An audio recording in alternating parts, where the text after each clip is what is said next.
out the roots, he let the beats build, bitch. And we never switch. Even if I'm rich, I'll be broke like I'm Mitch. Niggas talking down, but that's headed in the wrong direction. But I knock that shit out like the boxing section. Cause they can't touch what they can't see. All I gotta do is be the same me. All I gotta do is keep it G. Always be the same me. While I'm solid, boy, they can't change me. No.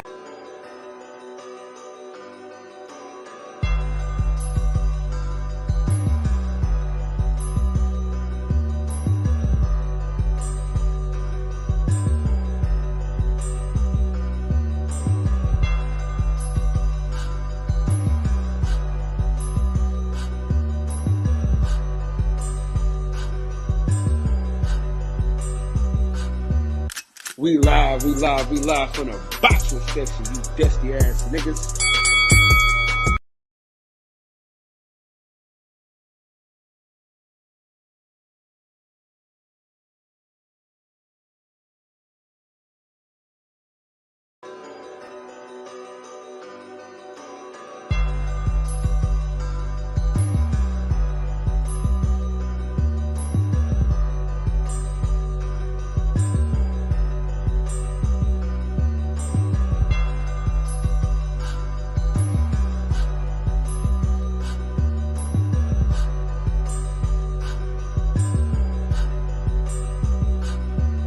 We live from the boxing section, you dusty ass niggas.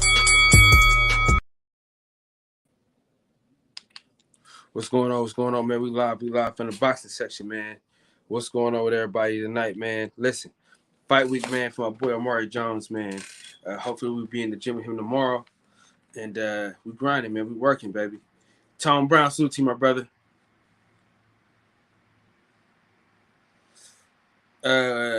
What you, as far as what though? What you mean? As far as like old school fights or what? Yeah, man. But I'm looking forward to this weekend, man. Going to see Omari Jones, put that fucking work in.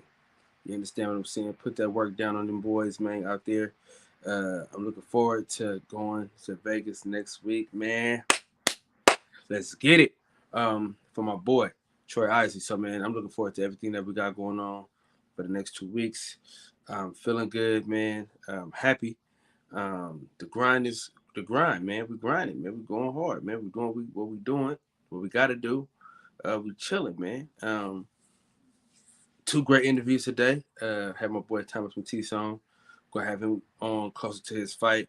We'll have Albert Bell on closer to the fight. We'll have Javon on. Probably have all 3 of them on at the same time. Just talk and chill with the fellas on at the same time. We grinding, man. We working, man. We're trying to do as much as possible, man. Trying to get as much content out there as possible. So, man, the grind, it's forever. You feel what I'm saying? And YouTube acting funny with these notifications. So I'm not going front because we definitely been we live, and I guess they're not gonna let everybody know we live for another 10 minutes.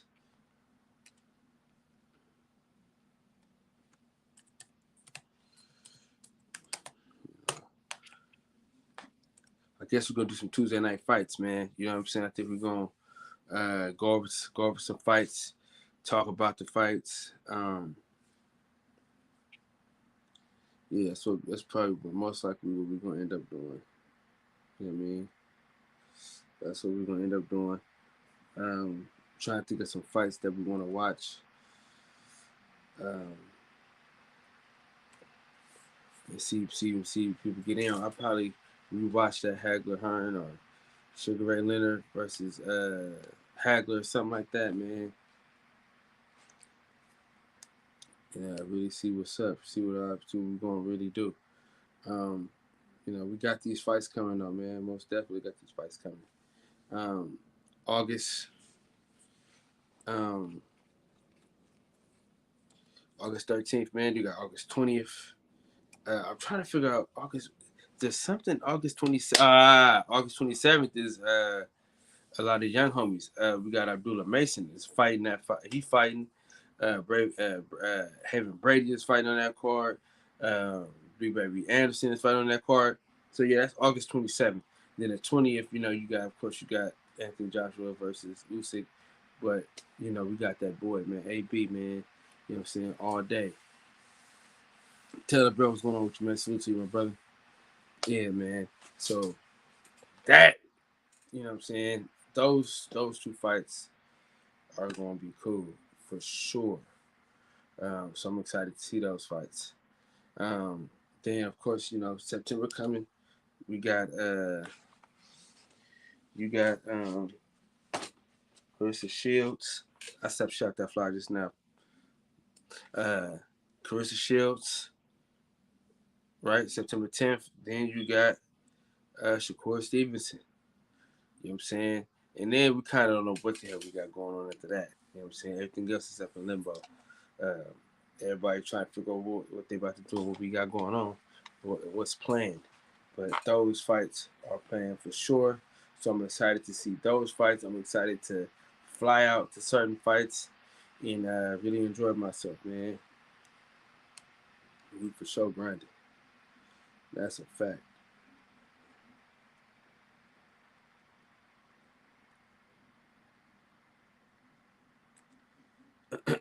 So without further ado, man, we're gonna put a fantasy fight on, man. Y'all put in the chat what fight y'all think about we should watch. I gotta see, man.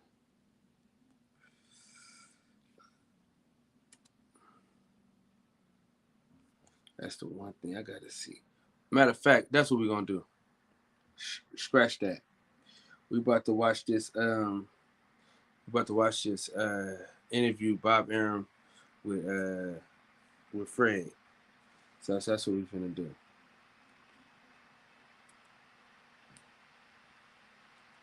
And then we'll do commentary on that. So yeah, that's what I'm gonna do. DJ, what up, dog?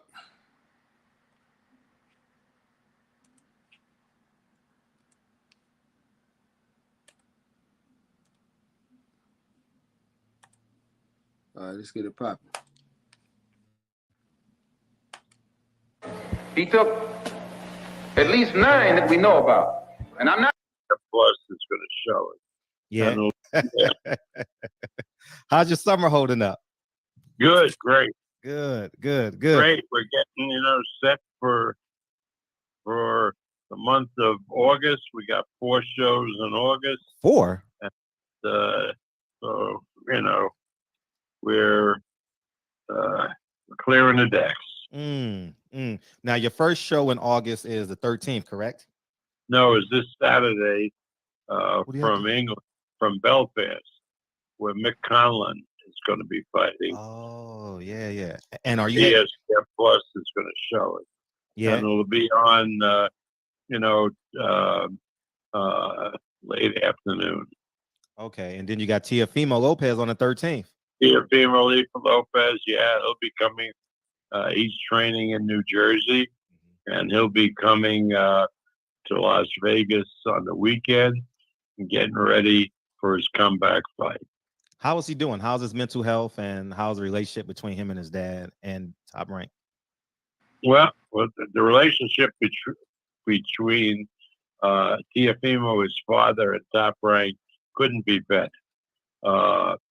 As far as how he's doing mentally, I had Derek Carmen spent a couple of weeks there, and all the reports were good. I spoke to David McWhorter, the manager, a little while ago. And he's very upbeat about what he's looking at. So, I'm optimistic. Right. You mentioned Derek. How are we going to get Derek into the Hall of Fame, man? As long as I've known him, I've known you. Why should Derek be in the Hall of Fame? I don't know what title he has, but he's great at what he does. He's always great at what he does. Yeah, but again, he has a while to go before he should be considered for the Hall of Fame. Okay. Now let's start from the top. Arthur Beterbiev, man. Very impressed with Arthur Beterbiev. But before we jump into him in the ring, Is he still? Are you working with Al with Arthur Beterbiev? Because I remember he was signed to PBC. Never signed to BBC. Oh, he was just on their cards. He was never on that card that I. I thought he was. No, he was fighting for Yvonne Michelle. And then we came in and took it over. He's been fighting for us for a few years ever since. Okay. And is the Yard fight next, man? Yes. Are you arranging funeral arrangements, or what's the plan with that? Well, the fight will be in at the O2 at the end of October in London. That's man. So in October, he damn near finna die. So that's what we got for October. Shout out to Fred. We got Arthur Beterbiev versus Anthony Yard. We got that in October, so that's something to look forward to. A body bag, but we could look forward to it. You know what I'm saying? And the reason why I asked about funeral arrangement, because Anthony Yard is going to get obliterated by that man, and that leads me to ask: are there any negotiations with Bivol's team and the Zone? No, Bivol has an obligation to fight an ex-fighter of ours who Golden Boy promotes, Gilberto Zerto Ramirez. So, Bivol is not a cinch to win that fight. And are you interested in making that fight next? Which fight? No, we're interested. Beterbiev owns 3 titles. He gets by Yard, and we have a result from Bivol Ramirez. Absolutely, we want to give Arthur Beterbiev the opportunity to win all 4 titles. Right. How they gonna do that though? How is he gonna get Arthur Beterbiev over to the Zone or Bivol or Zotto to ESPN? Right? I know Fred probably gonna tackle that question, but that's a question I have right off. This is my first time watching it with everybody, so I'm just watching it live. You know what I'm saying? Right. Now that'd be big for boxing. These unification bouts are coming up exceptionally fast. One that just a title fight that just came up is Cepeda and Regis Prograis. Are you going to put in a purse bid for that, or does it go straight to ESPN? What do you mean straight to ESPN? Because Cepeda and Regis Prograis was mandated by the WBC for the 140-pound belt. Yeah, I saw that. Whether we put a bid in or not, we have to see it. We don't have either fighters under promotional contract. Cepeda is under contract to Zanfer, a Mexican company, and Prograis is not under contract to it. So we got to, we'll determine down the road whether we're interested in putting a bid in. It's a good fight, but again, you can't do every fight, right.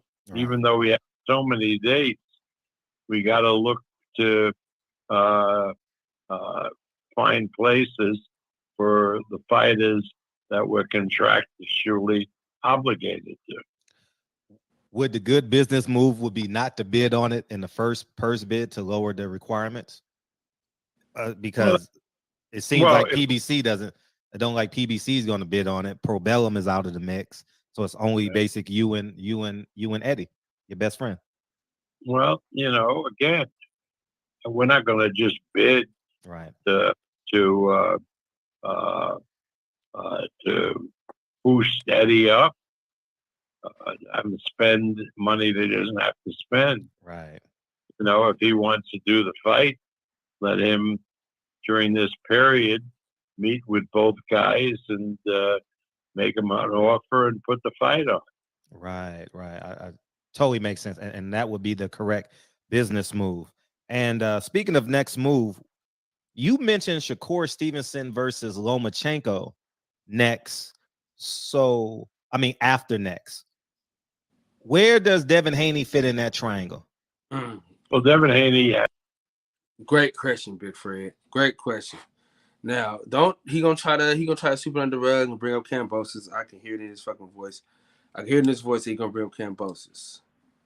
Right? I know he is. I gotta hear this. Has an obligation to fight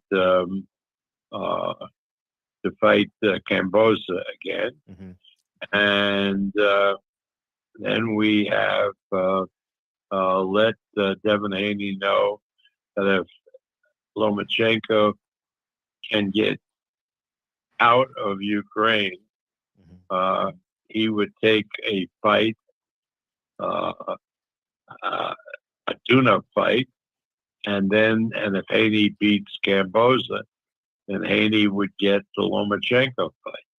Oh, okay. So what would be next for Shakur after assuming he beat? I like that. Okay, Bob. See, Bob fucking with it, man. See, that's what I'm talking about. That's okay. I can dig that. That's probably why Dev got to fight Kambosos anyway, because I don't think Loma could get out of the Ukraine. Beats the Olympian in September, in your eyes? I'm not sure, but maybe Navarrete. There are plenty of guys that we. That'd be a good fight. Shakur versus Navarrete would be a big fight. It's not a huge fight as far as like the casual fans, but true boxing fans like us, that's some shit that we can't wait to see. You know what I'm saying? That's some shit we can't wait to get to. You know what I'm saying? That, man, Navarrete, Shakur Stevenson, that shit would be fire. Fire. We can get for Shakur that would give Shakur a good fight. But the truth is that we don't see anybody at 130 or below that can beat Shakur. It definitely appears that way. What ceiling? How high of a ceiling do you have for, let's say, both Devin and Shakur? Really, it's up to them. I think everybody realizes that both guys are terrific fighters. Now they have to take advantage of the megaphone that we have with ESPN, right, which has all these channels and so forth, to continue popularizing themselves with the biggest possible audience. Right. So when we have to put them on pay-per-view in order to meet the purse demands that they will have down the road, that they can justify it, right, and bring in good pay-per-view numbers. Right. And it looked like Devin Haney took great advantage of that before the fight and after the fight. I saw him do that New York tour. I thought that was pretty dope. He did a very good job. I was very pleased with Devin and Bill, his father, and how they worked with us on the Kambosos fight in April. I thought they took a tremendous advantage of the opportunity that they had. Right. And moving forward with the Kambosos fight, does it look like October 15th is the date, or is it still in limbo? You waiting on the government? Yeah, I'm not sure. Is October? Yeah, it would be October 15th here in the United States, which means that the fight will be held October 16th, which is a Sunday. Shit. Hold on. Naughty Cats, what's going on? Let me rewind that back. I got to make sure I heard that correctly. Hold on. With Devin and Bill, his father, and how they worked with us on the Kambosos fight in April. I thought they took a tremendous advantage of the opportunity that they had. Right. And moving forward with the Kambosos fight, does it look like October 15th is the date? Or Ken Long Jones, salute to you, my brother. Yes, sir. Man, oh man. Woo! Man, dog, back-to-back fights in October, dog. Listen, Top Rank is coming with some shit. September, Shakur Stevenson. October, you got Dev, and you got Better BF. Oh my goodness. All right, hold on. Okay, hold on. Or is it still in limbo? You waiting on the government? Yeah, I'm not sure. Is October? Yeah, it would be October 15th here in the United States, which means that the fight would be held October 16th, which is a Sunday, in Australia. What changed? Why America? No, I didn't say America. Oh, I stand correct. It's going to be in Australia, but the date will be October 15th. Yes? No, it'd be October 15th in the United States. Gotcha. I'm tripping. Amari Jones just told us yesterday that he was going over there, so I'm tripping. We tripping. We put the cart before the horse.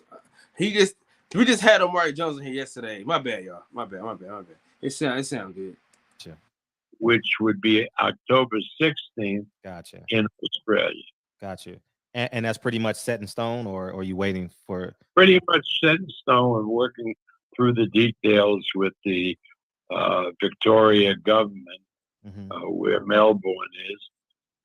But they were extraordinarily pleased with the results, tourism, and so forth. Good. From the last fight. Good. Now, is Top Rank paying the sanctioning fees for that fight?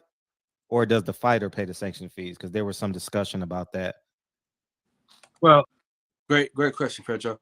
So Derek right side, man. If you want to join the panel, man, the link is in the chat. Great question, Big Fred. That's a great fucking question.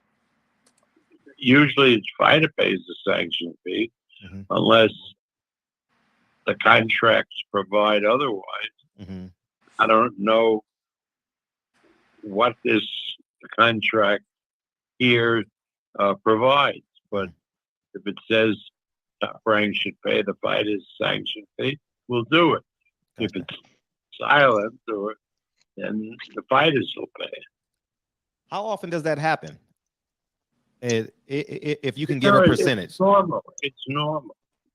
It's normal for the promotional company to pay. That's not normal, but it is normal from time to time for the fighter to, as part of negotiating his purse, to provide that the promoter pay the sanction fee.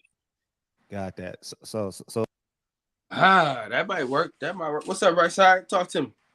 What up, Kyle? Hey, man. I missed the interview.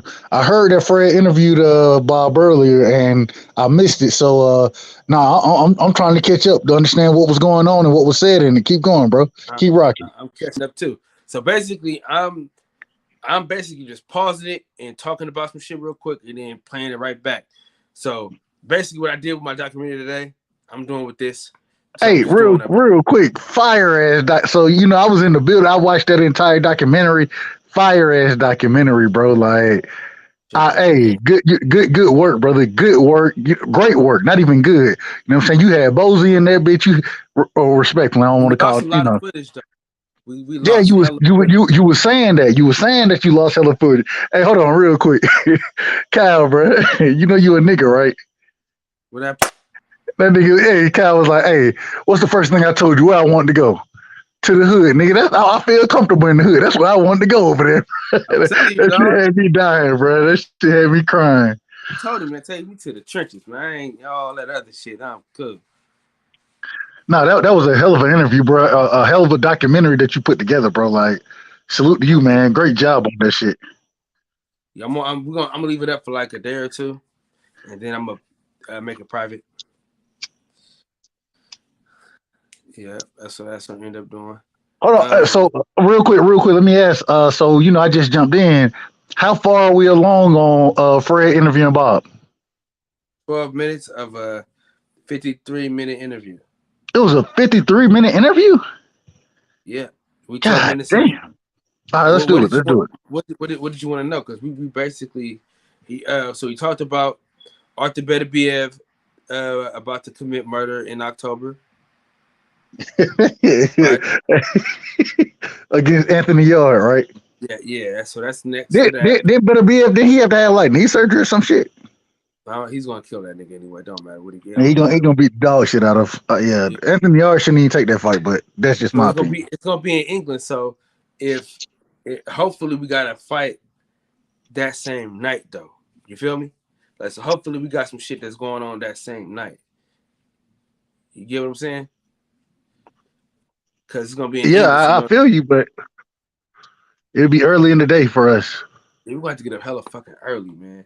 I wish they just do some Sunday like how they doing the Devin Haney fight, but you know, they don't do it. Well, you know, England got some great fans. They got some great fans over there, and but they might do it because Arthur Beterbiev is from Canada, and they on the same time schedule we on. So shit, they might do it like that. Man, Canada. I don't want to be disrespectful, but I don't know the answer to this. But did Canada have boxing fans like the UK do? I don't think they do.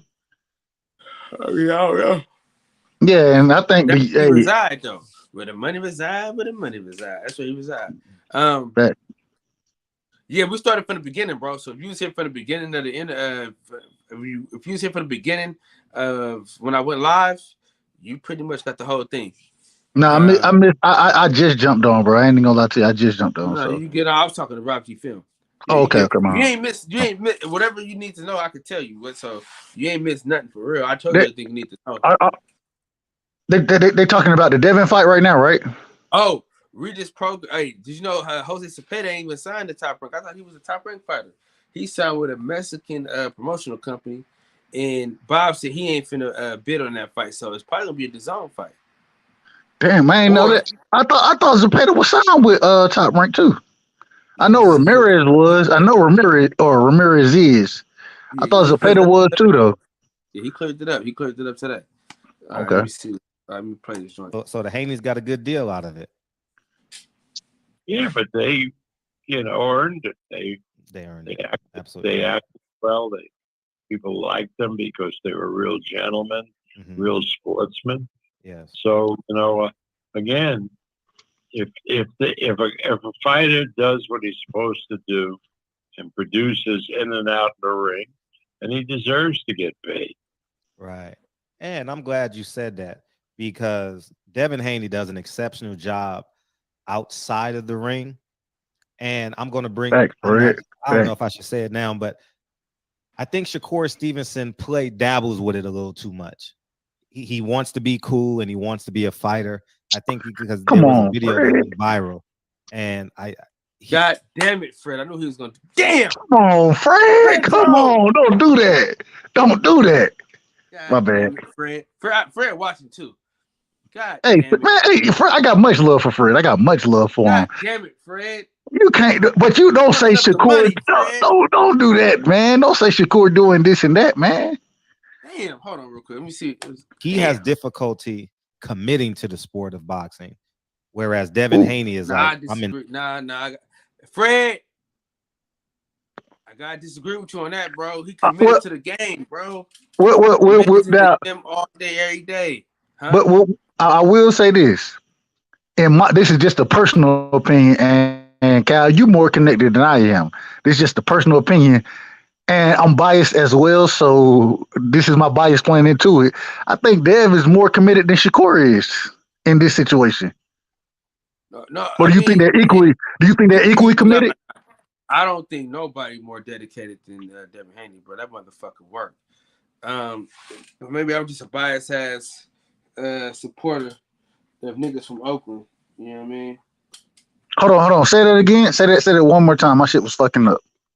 Maybe I'm just a biased ass supporter from Oakland. No. Did you said you think? Do you think Dev is more committed than Shakur? I said yeah, but I said maybe I'm just maybe it's I'm biased too. I'm a Dev fan, so I'm biased on that. I really can't say I can't say Shakur not committed because the brother always in the gym. He's sparring the best. He always working. Now I will say it was interesting. He gonna be a great fucking coach too. he gonna be a great fucking trainer. If he decide to train Shakur? after he get out, hell yeah, that motherfucker, man, he's sharp as a fucking tack. He the sharpest I agree with tool in the that. fucking yeah. Nah, he ain't the sharp. I think Dev sharp. I think Dev sharper than Shakur, but Nigga, I'm talking about training. You bringing up other shit. me too. Me too. Nah, hell no, nigga. He in the words of the great philosopher Frederick S. Hawthorne, bro, he got proof the concept for training. Hey, you know who I think the best trainer is gonna be out of these young guys? Boots. I think Boots gonna be once he get his shit off and he's a Hall of Famer and one of the ATGs. I think he's gonna be a hell of a trainer, just like Bozy, bro. I really believe that.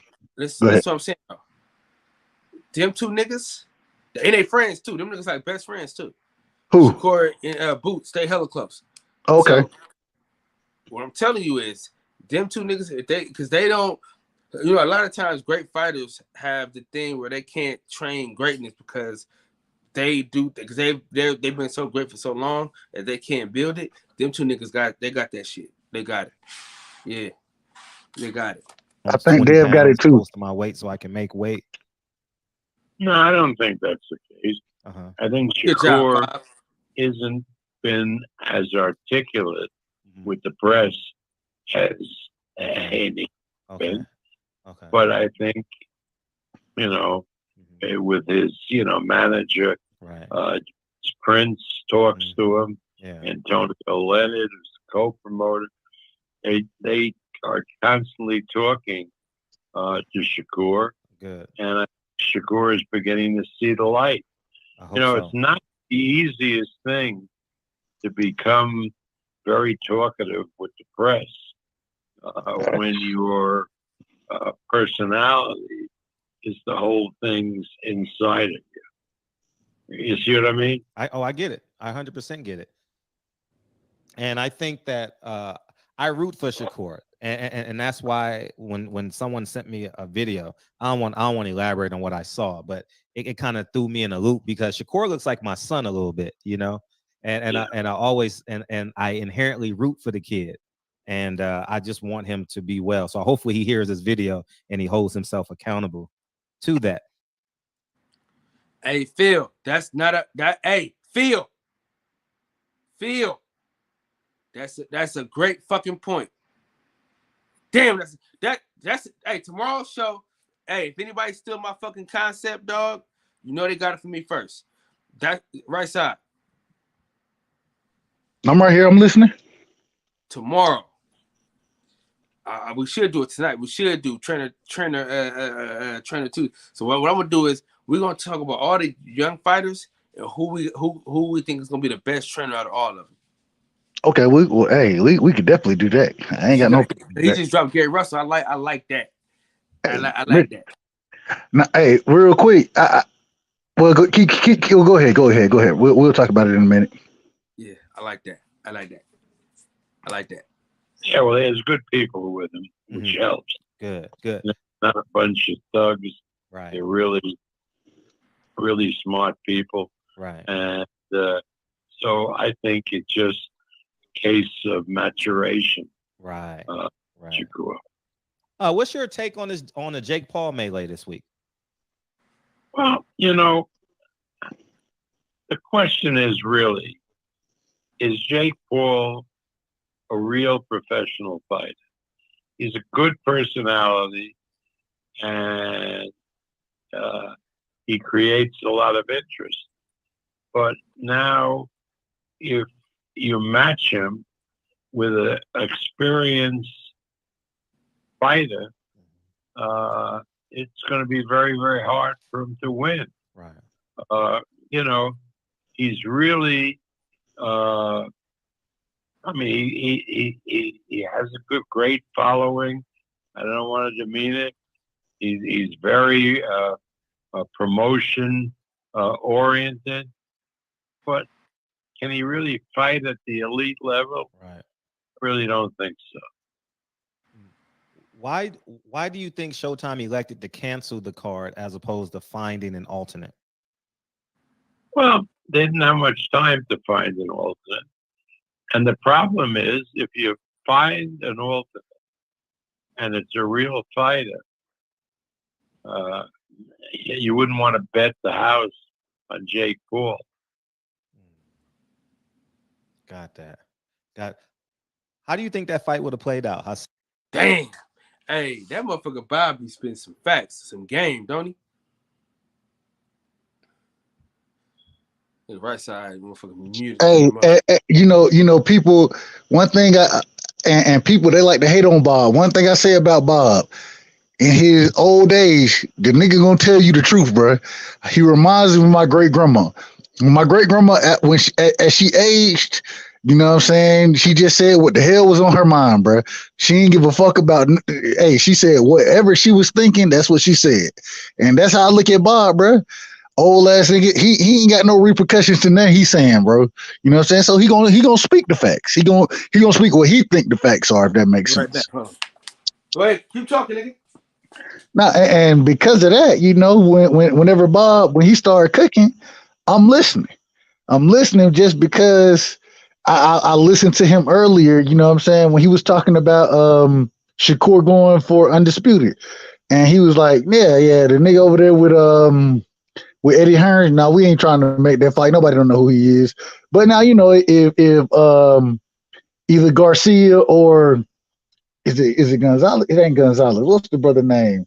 I believe it may be Gonzalez. Whatever the other individual over with the PBC, he was like, man, whoever win that fight, we may be able to make that fight happen. But we're not looking to make that fight over there with Eddie Hearn's fighter. We're not looking to make that fight happen. And he just keeping it a buck. You know what I'm saying? And I respect that. I respect him keeping it a buck. So at the end of the day, man, whenever Bob is talking, you know, I ain't saying everything he's saying is all the way facts, but I will say that when he talking, I'm listening because I can glean and pull a lot of jewels out of what the brother is saying. And real quick, man, to the great brother, man, Dub Times, man, I'm all good, bro. I'm all good. You know what I'm saying? Right. Okay, homie. And hey, man, salute to you, man. Alonso, amazing, man. Salute to you. You know what I'm saying? Phil H, brother, salute to you. Taylor Bell, salute to y'all, man. Appreciate y'all coming through, bro. Like, hey, y'all keep the channel running. And I know on my channel, I need fans like y'all, man, because y'all show up and show out. So love to y'all, man. Oh man, and hey, listen, we coming. Hey, listen, bro. If I ain't live with Fred, I'm live with you. You know what I mean? Whenever you going, I'll be there. For the next 3 months, nigga, we gonna be going crazy. You understand what I'm saying? I'm going, listen, bro, I ain't doing no plan for the next 3 months, bro. I'm going crazy. Hold on. Oh, man. The man himself, Mr. Don't Make Birthday Plans for Me. God damn it. Mr. All Negative. Mr. All Needs. Negative Newman himself. Sometime Positive, aka The Real Deal, All Positive Network, sending out them positive vibes. God damn it! Yes, sir. What's going on, Dub Side, man? What's going on, Cal? I'm in a good place today, man. I'm feeling very positive, man. I'm good today. What up, All Positive, man? Much love to you, brother. Apologize to her for not accepting her acts of kindness. I'm in a good place today, man. And let's talk about the show. I don't want to talk about me. I'm in a good place today, man. Here you go on that shit again. No, we cooking tonight, man. We cooking. Yeah. The Lonely Stoner. All right, Hey, brother, man. Much love to y'all, Positive. Much love. Yeah. Respect man. back. I got much love for that man. All right, here we go. Seeing Rahman versus Jake Paul. I got so confused with the weights and everything. Right. But if it was done at a normal weight, well, even there shouldn't have been weight because it's heavyweight, so it's the weight isn't restricted. But it was like at 215 pounds, which Rahman could easily do, then it's a no contest. He knocks out Jake Paul. Yeah. in my opinion. Yeah. Right. Did you guys take a Facts. stab at Tank Davis while he had a level of free agency? Did you guys reach out to him? Well, no, because again, Floyd kept insisting that he wasn't a free agent, that he was contractually obligated to Floyd's company. Right side. Remember I was telling y'all. Remember I was talking about that on Keon show. Remember I was saying that? Yes, sir. Yes, and they wanted to shit on you for saying it. They wanted to shit on you for saying it. Go ahead. Ain't that what I said though? You told him. He probably thought he was free. He probably thought he was free and had to just act like nothing even happened. I knew it. I fucking knew it. God damn it. That dirty motherfucker Floyd Mayweather's the dirty mother. I should snatch that goddamn picture off my fucking wall. If I had something to fucking dirty son of a bitch. But this is the thing, bro. It's crazy with Tank fans, bro. I wish Tank nothing but the best. Good things don't last forever. Fuck you, man. You piece of shit. So now this the question though. This the question that I gotta ask.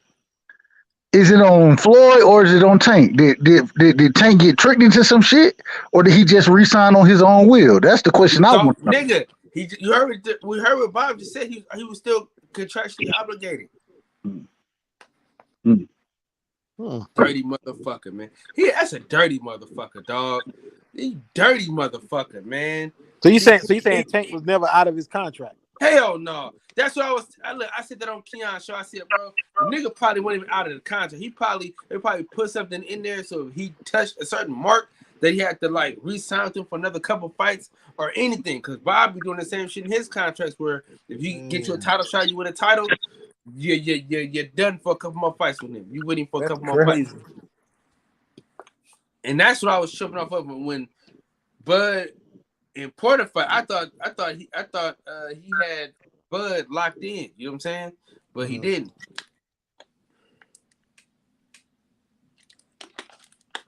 Go ahead, Cal. Go ahead. Let's keep rocking. Dirty motherfucker. And there was no reason to pick a fight there. I took Floyd at his word. So we never, ever reached out to Tank Davis. Or, check this out, right side. Or he probably told everybody he was signed, is that Tank was signed to him and nobody approached Tank. So Tank went and tried to see who wanted to talk to him. Nobody would answer any calls because Ford already said, hey, this is my fighter. Damn. He just basically blackballed the nigga into signing back with him, if anything. Bro, we done seen Tank on multiple shows, multiple interviews saying, you know what I'm saying, that at the end of the day, he at the end of his deal with Floyd and he a free agent. Now, if you don't know your own contract, then I got to question the people around you. You know what I'm saying? You and the people you got around you. I got to question that if you don't know what your contract is. You know what I'm saying? And I understand there may be there where if I get you this title shot and you win it, you know what I'm saying, then that activates another part of the contract. I understand that.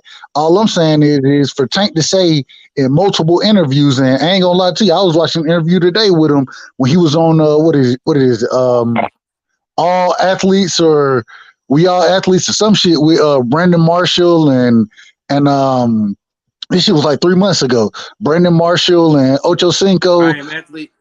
Yeah, I Am Athlete. And even in that interview, outside of the Brian Custer interview, he was like, man, you know, at some point in time, you got to take the training wheels off and you got to become your own man. And I didn't say nothing negative about Floyd, but I got to be my own man. He said all of that shit. And so maybe he got coerced into doing that, or maybe it was some shit in the contract. But at the end of the day, if you ain't got a lawyer reading your contract and you don't know these things are there, then I got to blame you for it. You know what I'm saying? That's my opinion. That's a fact. That's a fact. That's sure enough a fact. Thing is, Floyd might not even know what's in that contract. Nah, Floyd knows what's in the contract. Trust me, Boy, got plenty of that motherfucker for him. He got plenty of people reading that shit for his ass, so Floyd knows exactly what's in that motherfucker. That's a fact. All right, let's get to it. Interfering with another entity's contract. Right. Now, your expertise, do you think Tank Davis and Ryan Garcia happens, or is it just Floyd and Oscar being Floyd and Oscar? I can't say what two other promoters are going to do or not do. Right. I have absolutely no idea. Should the See, he don't do that Eddie Hearn shit. You know what I'm saying? Because Bob know legally he really don't be trying to get involved in that shit. Like, he kind of know, like, nigga, I can't really say what the fuck they got going on because I don't know. Eddie Hearn will start guessing some shit. You know what I'm saying? But I think the reason why Eddie Hearn didn't guess on this is because Oscar is with the zone and he don't want to, like, you know what I'm saying, start some shit with Oscar De La Hoya and they under the same umbrella. That's what I think.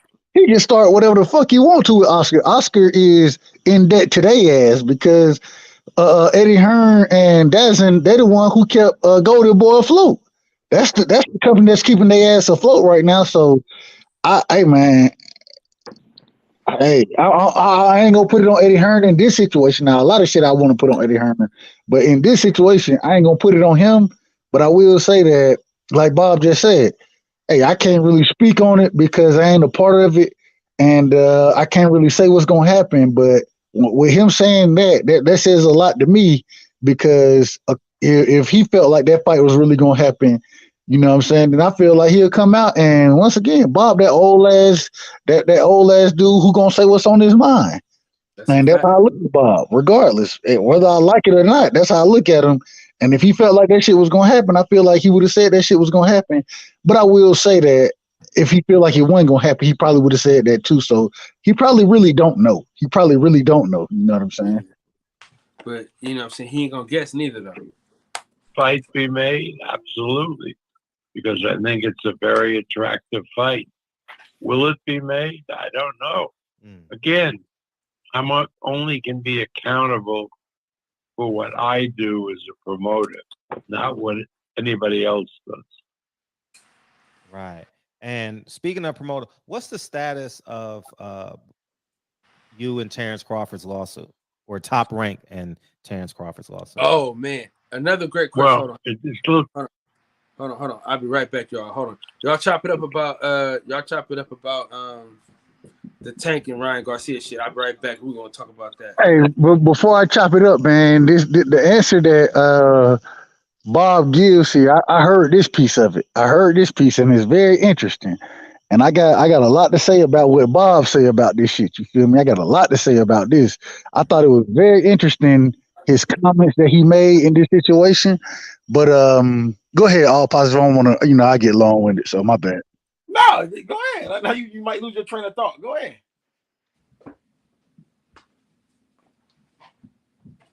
No, go ahead, man. You like I said, you might forget what you're gonna say.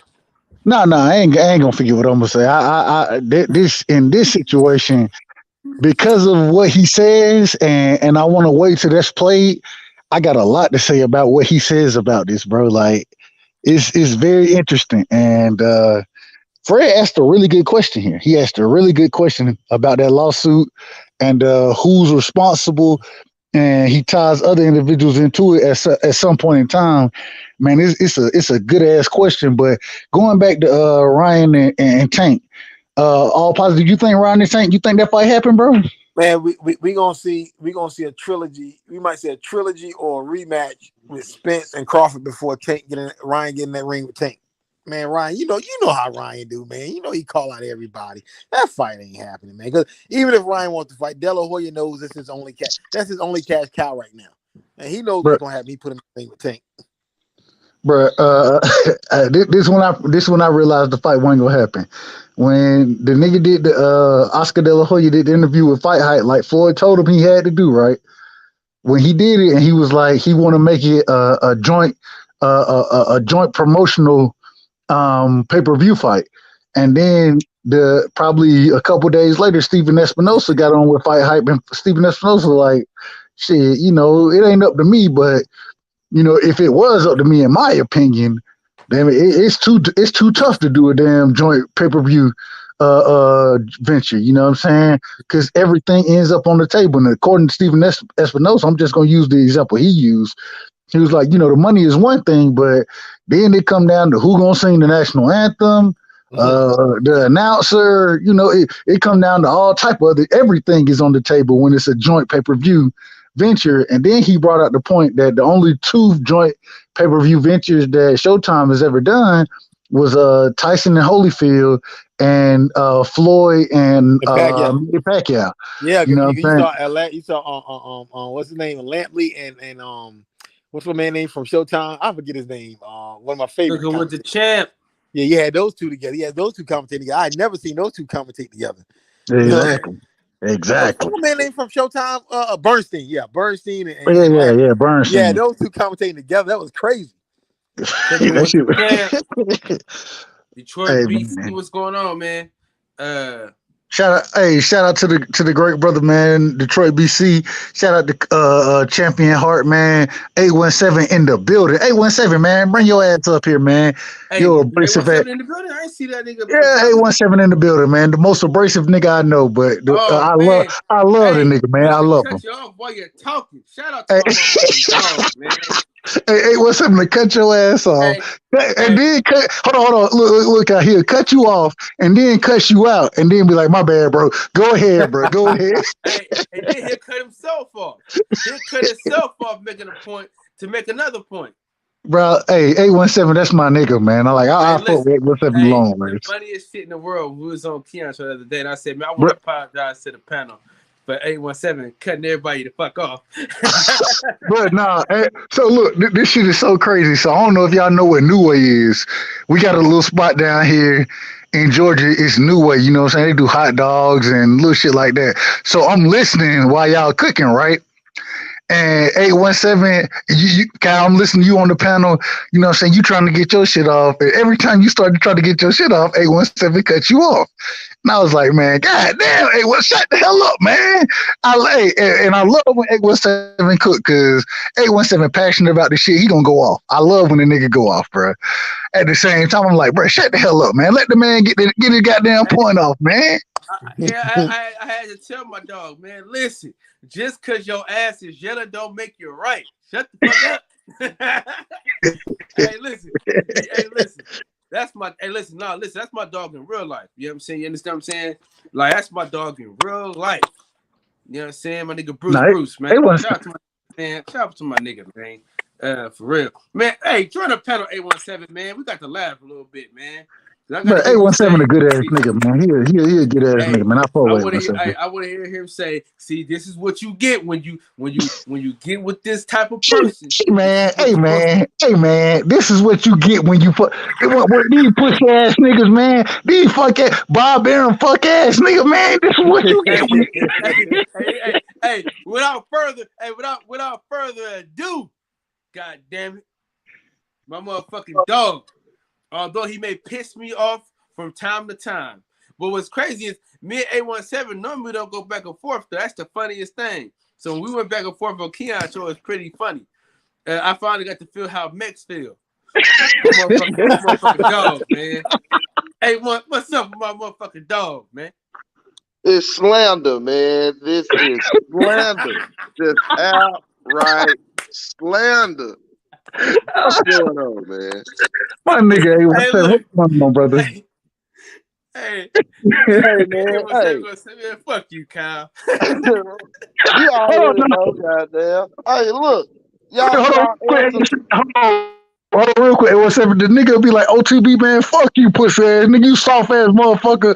Then in the private chat, nigga be like, hey, you my brother, bro. I love you, but fuck you, nigga. I do. He just be on some soft ass shit. God damn it, on some pussy ass shit. Look, man, you at least want me to tell you, bro. Now look, man, look. That shit ain't shit, funny. Kyle. You ain't shit. Y'all tell me, look, do this make sense, y'all? Why would Tyson be a solid partner for a motherfucker with low visibility. Listen, just hear me out real quick, and then y'all answer. Why would somebody like Tyson be a silent partner for somebody with low visibility? Why wouldn't he be vocal nigga, who you talking about? to try to get a return on his investment? Who you talking about? Daniel Kennedy, nigga. No, listen. Just go ahead. Just hear me out. He said Mike Tyson. Who? Right. No, so hear me out. Okay, go ahead. Now, hear me out real quick. I seen, Key dropped the video or whatever, was talking about Tyson being a silent investor and, and backing Bud. You know what I'm saying? And we all know that, his numbers really, didn't support, kind of all the other shit, right? So him going to the Hall of Fame now, it all makes sense now. Get his face out there, and it all makes sense now having the other dudes back him, right? Because by having having certain names back him or whatever, that's gonna create a stir, which would put more eyes on this motherfucking ass. He need all that. He need all that and then some. But I'm just saying to myself, right? I'm saying it makes sense for Crawford to latch on to somebody known in boxing like a Tyson or a Floyd Mayweather, right? Because it can't do nothing but, help him as far as promotion, maybe bring more eyes and bring more numbers to the fight, right? But it makes no sense to me for them to be silent, meaning not letting nobody know, right? Because if I'm Mike Tyson and I see money in this fight, and I'm going to, silently invest or put more money up so that the fight gets done, I'm still a businessman and I still want to see a return at the end of the day. How do I maximize the return? Just by being silent or by being seen in public with him and it being known that I'm backing him, supporting him, pushing him, whatever, you know what I'm saying? And from that point, bringing more eyes to him, which helps my motherfucking return. So does it make sense for those famous guys to be silent? It depends. Hey, I'm real You breaking up, Dub. Go ahead. No, I was just gonna say in Mike Tyson's, if it's somebody who ain't really affiliated with boxing like that, I can see you being a silent partner in it. You know what I'm saying? And niggas was talking about Warren Buffett and shit like that. I can see that being a silent partner. But somebody like Mike Tyson, who is as big as he is, hell no. You need to be a very vocal partner. You know what I'm saying? You need to be speaking on that shit and have the nigga with you and be promoting the nigga. You know what I'm saying? Building the nigga name up. And you my bad. I was just gonna say you thought just like I did, right? Because they always refer to Warren Buffett, in the proximity or whatever, and that's the first name I thought of. But it made sense for him to be silent. He would just use his avenues, his connections or whatnot to put Bud in front of people's eyes through the avenues that he knows. But I'm just saying for somebody like Tyson, boxing or weed, that type of shit or social media really is his avenue. Therefore, why the fuck would he be silent? He would need to be, vocal and out there, and it'd be a known thing. That was just my thinking. You know what I'm saying? I'm not saying that nothing that Keith said was wrong, and I'm not saying that ain't what's going on. I'm saying if that is what's going on, it kind of don't make sense for him to be silent. And I just want to see what y'all thought about it. The nigga should be one of the most vocal individuals speaking on this shit right now with the name that he carries in the sport of boxing, the podcast, you know what I'm saying? He already got, he got so many different avenues. He should be as vocal as possible about the shit, bro, in my opinion. And I rock with Mike. Me and Mike got the same birthday, bro. So I rock with Mike. And so I think that, hey, if I was Mike, bro, I'm trying to be as vocal about it. I'm promoting this shit like it's my motherfucking fight. You feel me? That's my thought process. But maybe he knows some shit I don't know. Right. I basically agree with everything y'all saying because just saying with you can use the example of Floyd and Tank. That's the reason why Tank is so popular because of Floyd's backing. There's a lot of people aren't used to the non-casual. They know Tank through Floyd. Got 38 people in here, man, right now. Pull up. Hey man, salute the champion heart, man. Much love to you, brother. Much love to you. And hey, champ, I need a couple recipes, man. I need a couple recipes from your ass, man. I can't cook them like you do, but I'll try. So I see I got white chocolate up here. What he do? He have Brother Bob in on the show. Don't do it like that. Hey, Yeah, here you go with 817, your what took you bullshit, so long, 817. man? What took you so long? That's still your brother now. Don't disrespect my boy Fredro, Man, I Oh, just slid up in here. Man, I ain't mad at Fred for being a sucker. You know what I'm saying? I'm not mad at him. You did. Every man makes mistakes, and we all got redeeming qualities. You know what I'm saying? I make mistakes too. You did. 817, bro. I gotta get an interview with you one day, bro. I on my channel, man. I'm starting some interviews up and shit, bro. You gotta be one of the niggas who catch an interview, bro. Kyle, hey, man, I gotta interview niggas like y'all bring that real perspective, and I love that shit, bro. That shit had me crying. Yeah, I ain't mad at Fred. You know what I'm saying? I just can't. Once I find out, you know what I'm saying, it's certain things that I can fuck with a motherfucker if certain things don't line up. You dig? Because every man ain't gonna agree on everything. You dig? And I, like I said, I didn't agree with a lot of shit that Fred did or whatever before, but I respected his grind. I respect the man. You feel what I'm saying? Until they give me something otherwise. And basically,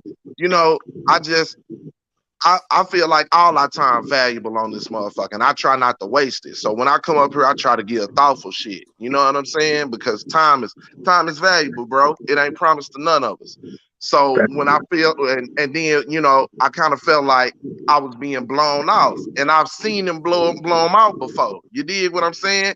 And it just didn't vibe. And whatever be whatever, he's still doing this thing. I'm still doing my thing. What he eat don't make me shit, and vice versa. You know what I'm saying? Let that be that. But at the same time, I'm gonna call a spade every time, and he can call whatever he want to call, whatever. But the proof gonna be in the pudding. The real gonna remain, and the fake gonna shake. You feel what I'm saying? So, but I gotta I always leave it up to people to make a choice. I'ma always stand on mine on whatever I'm talking about or whatever it's got to do with me. Because that's just how I always been. But at the same time, I always leave it up for a motherfucker to make their own choice. I ain't never trying to convince nobody or nothing. But I gotta say this, 817. As far as Fred go, man, one thing I respect about it is Fred, and regardless if we like it or not, man, the brother get interviews that a lot of niggas can't get. You know what I'm saying? And even somebody like a Bob Arum, I want to hear Bob Arum's opinion, regardless of what I think about Bob. And I have strong opinions about Pimper, but at the end of the day, I still want to hear the brother opinion on certain situations. And Fred bring that out, bro. Fred asked the questions a lot of times with Bob that Fight Hype, they ain't asking, you know what I'm saying? He asked shit that I want to know about. So I give him credit for that shit, man. I respect him for that shit. Hey, even the worst motherfuckers got good redeeming qualities. You know what I'm saying? I ain't saying that's him. I'm just saying I got good points, and then I got bad points too. You know what I'm saying? Like, you pick and choose. You decide what you can live with and what you can't.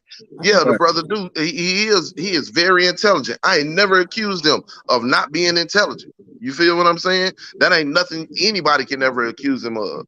You did? Like, that was never the issue. So I have no qualms about his abilities. You know what I'm saying? Anybody that can sacrifice like the man did to get to where the fuck he got to be able to thumb his nose at motherfuckers. You know what I'm saying? It's got to be commended. But the thumbing his nose at motherfuckers and the way that he do it, and then, it's some other things I got issues with. And that's just any man. You dig what I'm saying? So, like I said, to each his own. What you eat don't make me shit. Run the interview, what's the substance of what the fuck went on? Because obviously, but Bob dropped the quote unquote gem, but really it's been common knowledge. It's been out there. I'm waiting till we get to that point. We gonna talk. I want to talk about that 817, but Cal, keep the shit running so we can get to that point. Yeah, I'm trying to, man. When my bad. Get going, you gotta allow him to express himself. He gonna cut everybody. There you go. Ain't that some shit, boy? You know what I'm saying? Let him say his piece. Hey, I'm just glad he didn't leave after he said it. You know what I'm saying? I'm glad he stayed around. Normally he get the fuck out. He goddamn light skin, out, He running, bro. He running, bro. It's light skin Tuesday, goddamn. You know it. But yeah, man. But listen, shout out to Fred for a great interview, though. You know what I'm saying? Right. Just put the nigga all you want, but at the end of the day, that nigga's one of the best. You know what I'm saying? The best, because a lot of shit that we want asked, he asks it, and the answers that we want, we sometimes we get them from the people, sometimes we don't. But he asked the question. Shout out to my dog Best Prejudice, man. I gotta call this nigga tomorrow, man. God damn. Somebody remind me to call Best Prejudice ass tomorrow. All right, let me play this joint. Technical. Oh, but if it's about that Daniel Kinahan, didn't somebody that was a light-skinned nigga named Kyle Davis tell y'all that that's probably a reason why? Hold on. Let's get there first, and then let's get there first. No. When 817 talked about it, everybody called me a snitch.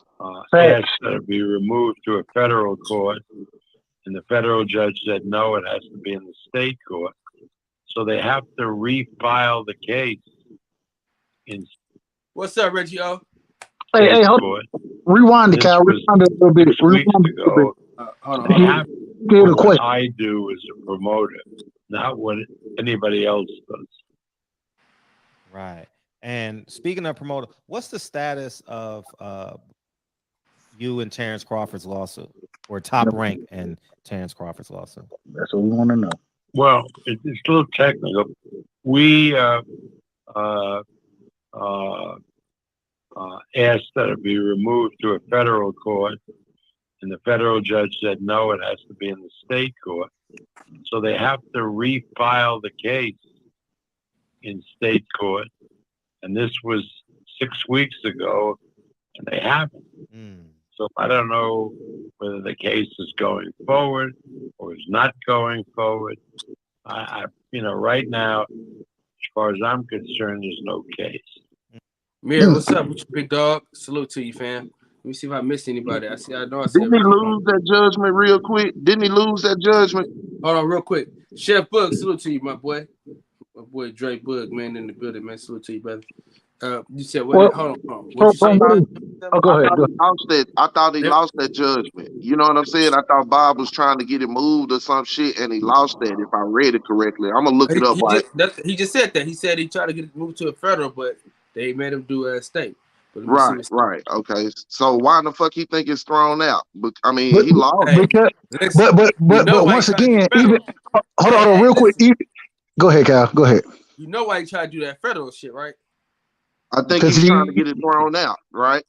Because he got friends up there. He got some friends up there. And all that shit that's going on with the Canahans. Right. You know what I'm saying? Okay. But this the thing, like he just said. So because he tried to move it to federal, the federal courts kicked it back to the state courts. And now you got to refile your shit.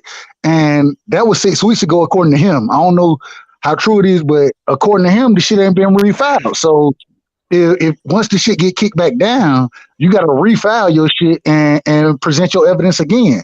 You know what I'm saying? Then discovery comes and all that comes, but before all that, you got to file your shit. And so if the shit ain't filed right now, it's been 6 weeks. I don't know the statute of limitation on that shit. So I ain't no lawyer, but it's just an interesting situation that the shit got kicked back down. And if in my opinion, if you want to have the shit as far as Terrence Bud Crawford goes, if you want to have the shit at the state level where you file your case from the beginning, Bob tried to move that shit up. It got kicked back down, and then you didn't refile your shit immediately. Why didn't you refile your shit immediately, bro? Like, if you got a strong case, maybe, just maybe, and we'll let Kyle go forward from this because we speculating, right? And we don't like to do that, right? But I mean, we just building off the facts that's just been given, because it's a fact that, you know what I'm saying, the shit was thrown out in federal court and moved back to state. And according to Bob, from this point on, the facts stop, right? And it goes speculation, because with Bob, you never know which way is up, right? Sometimes he on point, he telling the truth when it comes to Terrence, but then sometimes he vengeful too, right? But you gotta look at it from this standpoint. Now, if Bud hasn't refiled, is it a case of I don't think I'm gonna win it, right? Or my plate is full right now. I'm trying to negotiate a motherfucking fight too. You know what I'm saying? Maybe maybe it's a lot on his plate right now, and as far as getting it handled, you know what I'm saying? Maybe he's trying to put that on the back burner. But I'm like you too. Statute of limitations. So What are they? Let me do But this his stuff. legal team would take care of stuff like that. I would think so. I don't know. I just came in. I don't know what Bob. All right, said. hold on. Let's finish. Let Bob finish, and then we can kind of get in the set. We could give out our opinions. Let me tell you this. Let me tell you this point real quick though. When I don't think Terrence filed for discrimination. I think he filed for business reasons. But I know Bowden was trying to say it had something to do with racism. Terrence was accusing him of racism at one time. But I don't think Terrence filed on that. But if Bob is trying to get it kicked up to federal, it might have something to do with racism. Discriminations go through federal court. I had a lawsuit a few years ago myself that went through the feds. So I don't know if it had something to do with that or not. And that's probably why they kicked it down, because Bud wasn't filing for discrimination, as far as I remember. But the question still is if that's the case, you know what I'm saying? And let's go back to the Let us finish. Yeah, and I'm gonna look up the article to see actually why it was thrown back, y'all, while it's going on. I mean, no case from this. I'm not giving you an opinion on the merits of the case. I'm just saying there is no case because nothing's been filed. Right. And Top Rank was unwilling to settle anything outside of court. You guys wanted to go the legal route. Well, they hit us with the lawsuit before they asked us to sit down and see if we could settle. My feeling is that this lawsuit was really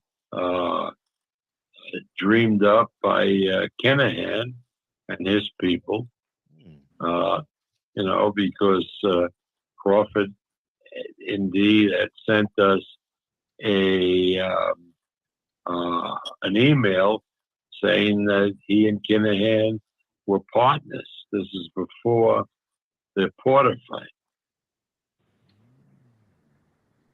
Oh, that's interesting. So now it's interwoven into the Daniel Kinahan issue. So it may be. I don't know. Again, I'm just saying that the last communication of that kind that we had was from Terrence, which said that Kinahan was his partner and manager, I guess. Wow.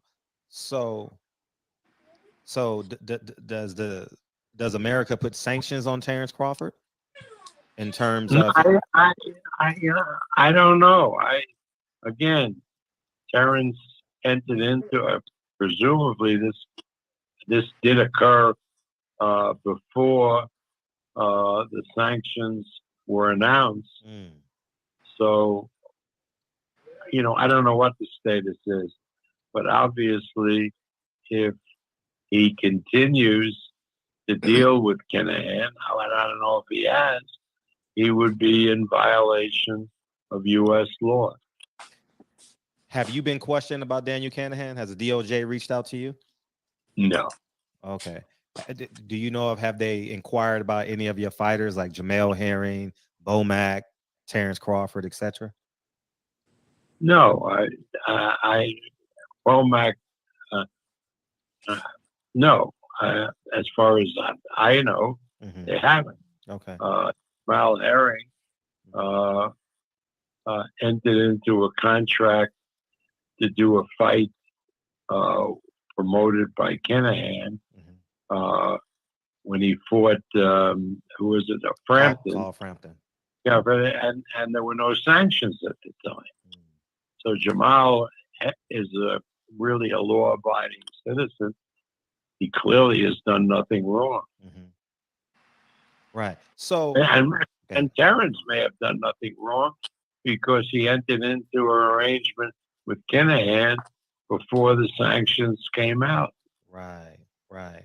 So as their manager, was Daniel Kinahan required to pay a portion of the salary, or was he was he negotiating with you directly? How did that work with Top Rank? Well, Jamal, after the Frampton fight, left. So it was just really an arrangement for one fight. And then we continued promoting Jamal without any interference or involvement by Kinahan.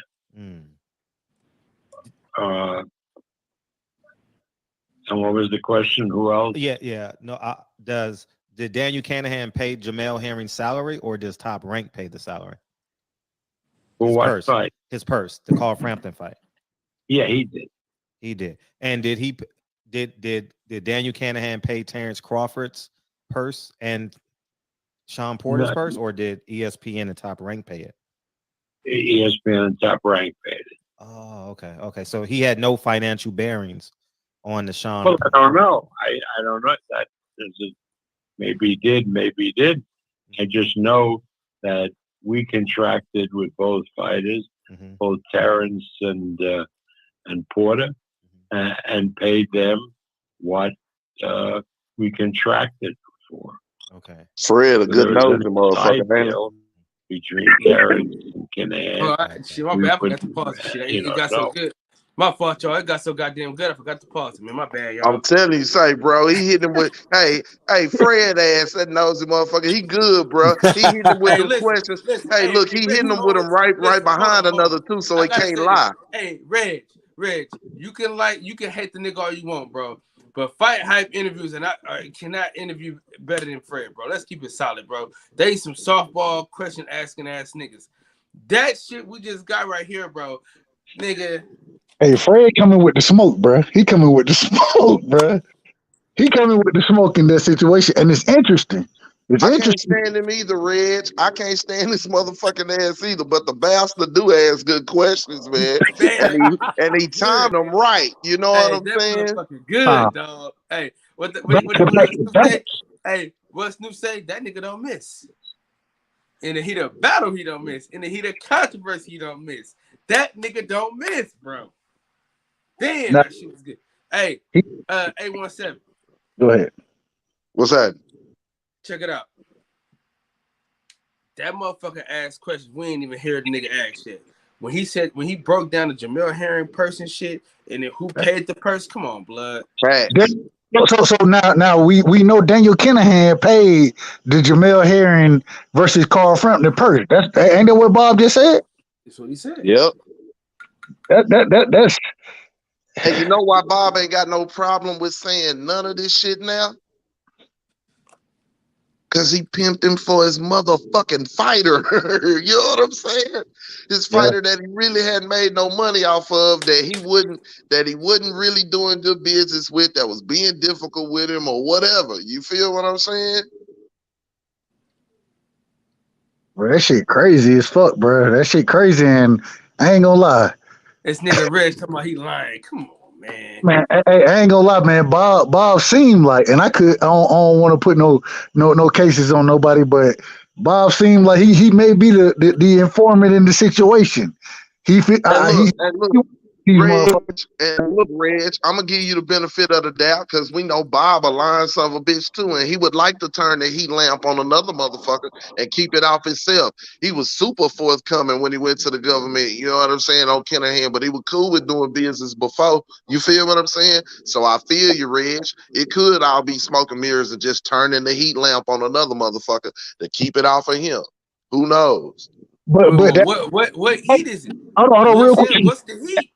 As an informant, what you do though, you turn the shit on somebody else, you know what I'm saying, and then the government, they let you keep doing your business, you keep doing what the fuck you gonna do, they gonna protect your ass, and then you can still go out and do the business, and as long as you giving them motherfucking suspects and information, nigga, they gonna let you rock. And plus, you know, he fried anyway, ain't like y'all never gonna fuck around again. Hey, I gotta say this though. I just seen this video that Reg posted. That nigga is fucking crazy. The nigga, hey, these two dudes, they ran up on this one dude, and he just dropped him. Dropped cuz bang, 2-pieced him. And the other cuz got up out of there, boy. They both ran up out of there, boy. Go ahead though. No, I'm just saying, bro. As an informant, what you do? You wear a wire on the nigga, and what they gonna do? They gonna put your ass back on the streets. You done gave the incriminating evidence, and it seems like, and we know that Bob. You know, we know he a Harvard lawyer. We know that he knows niggas that's in the DOJ. It is what it is. He knows niggas there, so he gonna get the information up so he can keep rocking it and keep his shit going. And so, Right. it And is one time for my brother Philip H out there. Look, Phil, I'm not hating on your boy Bud. Listen to me, right? It didn't make sense to me, right? Once the shit hit the street. I mean, Kinahan already had, you know what I'm saying, a sordid past, and it was already in the street, just really not in the American streets, right? Let's keep the shit a buck, right? But when your boy, it was already in print. Tay, shout out to Pac-Man, Tay, ATL, you feel me? He had already showed me in print that Bob had said that Bud was fucking with Kinahan. You did? And this was back around the time, probably when he got this motherfucking email, right? But Tay had seen it in print, and he brought it to my attention months ago. He was somebody who was saying the same type of shit months ago. You feel me?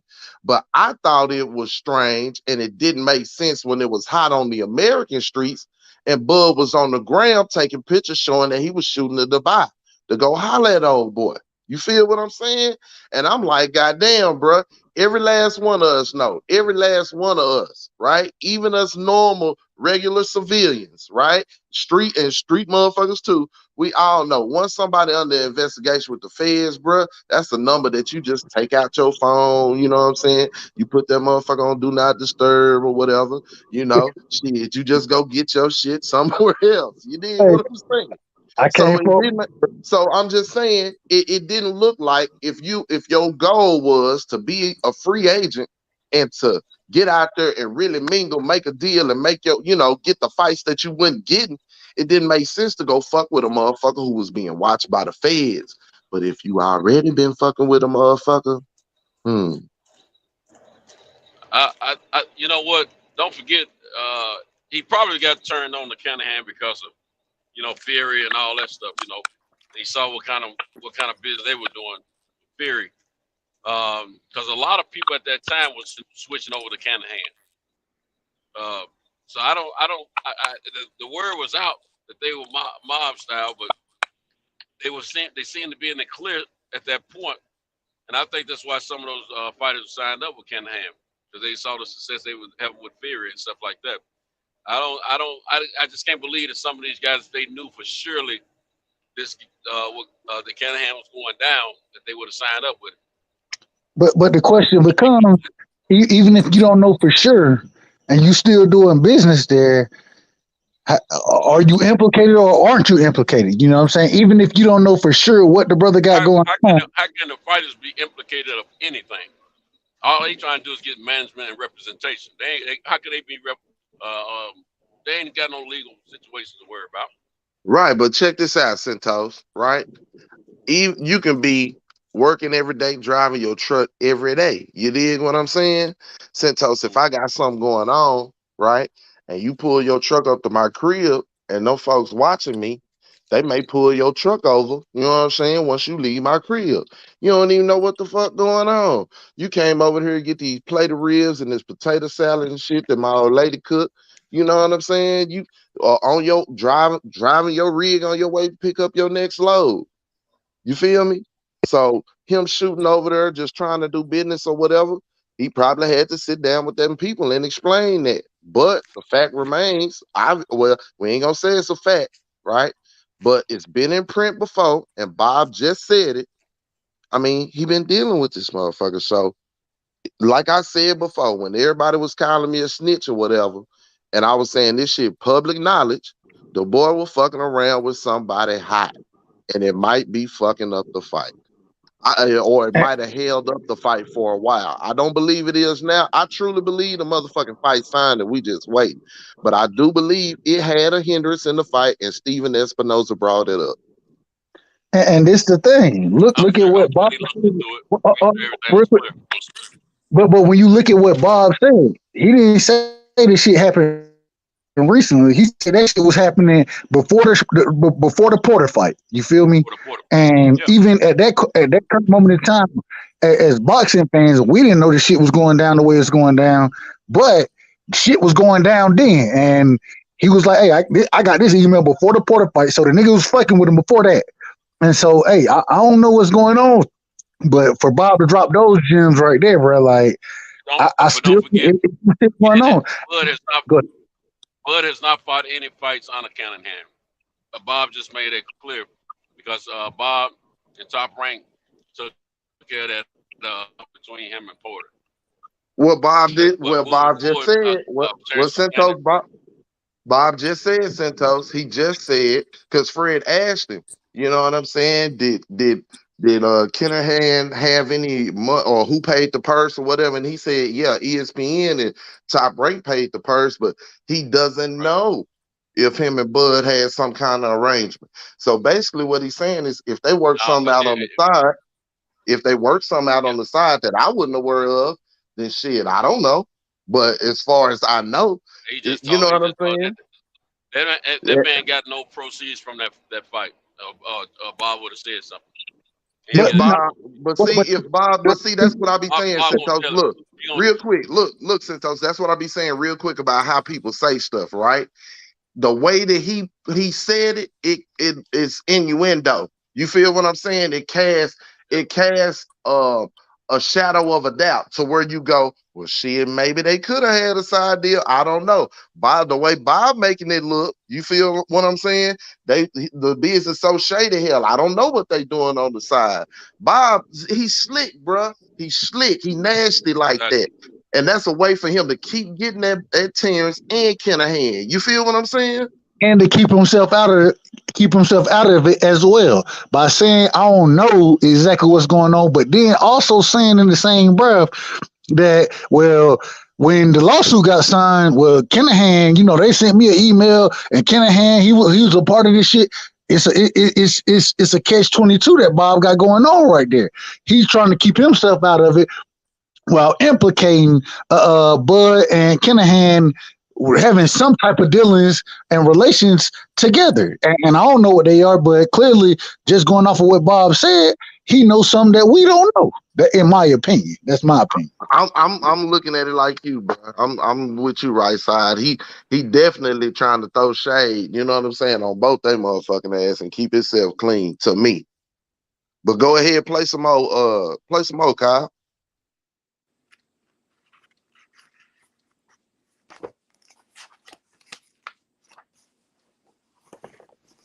Kyle, you there? I think Kyle probably went to sleep. No, he probably out of the room. No, Kyle ain't sleep. Kyle living good right now. He sleep.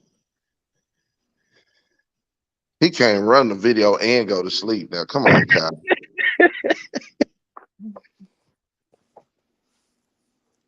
Damn, Kyle, come on, bro. You there, Kyle? Speak up, bro.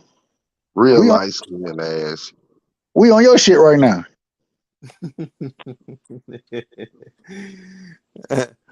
I'm gonna plead the fifth. I don't want to disrespect nobody's channel. Kyle already got too many kids. He probably in there making another one. God damn. No. I'm live on Instagram right now. Shout out to Mex, man. Mex on the live right now too. What was the question now? We ready to start it again? Yeah, I was gonna say, go ahead and run some more. No, I ain't sleep. I'm live on Instagram. I'm with the guys, man. Look, Mex just hit me. Mex just hit me on Instagram Live talking about y'all asking for me. Hold on. Here we go. Got that. So when you write the check, do you make, if he's the manager, so people can understand, I know the answer. Does Top Rank make the payment to Terrence Crawford, or do Top Rank make the payment to Daniel Kinahan? To Terrence Crawford, because if Kinahan is the manager, he hasn't never filed any papers with the commission in the United States setting forth that he was the manager, so therefore we'd have to pay the fighter direct. What you got? What you got how going? Did that correlate with weekend? Tyson Fury? Did Daniel Canahan pay Tyson Fury's purse as well? Never. I mean, Fury was friendly maybe with Canahan, but Canahan. He went out of motherfucking way to say that. I knew he was gonna pull that shit off on us. I knew he was gonna pull that shit. Went out his motherfucking way to say that Tyson Fury ain't never. What's going on with it, man? What's up with never. it? Kyle, mute yourself. Oh, big mouth there.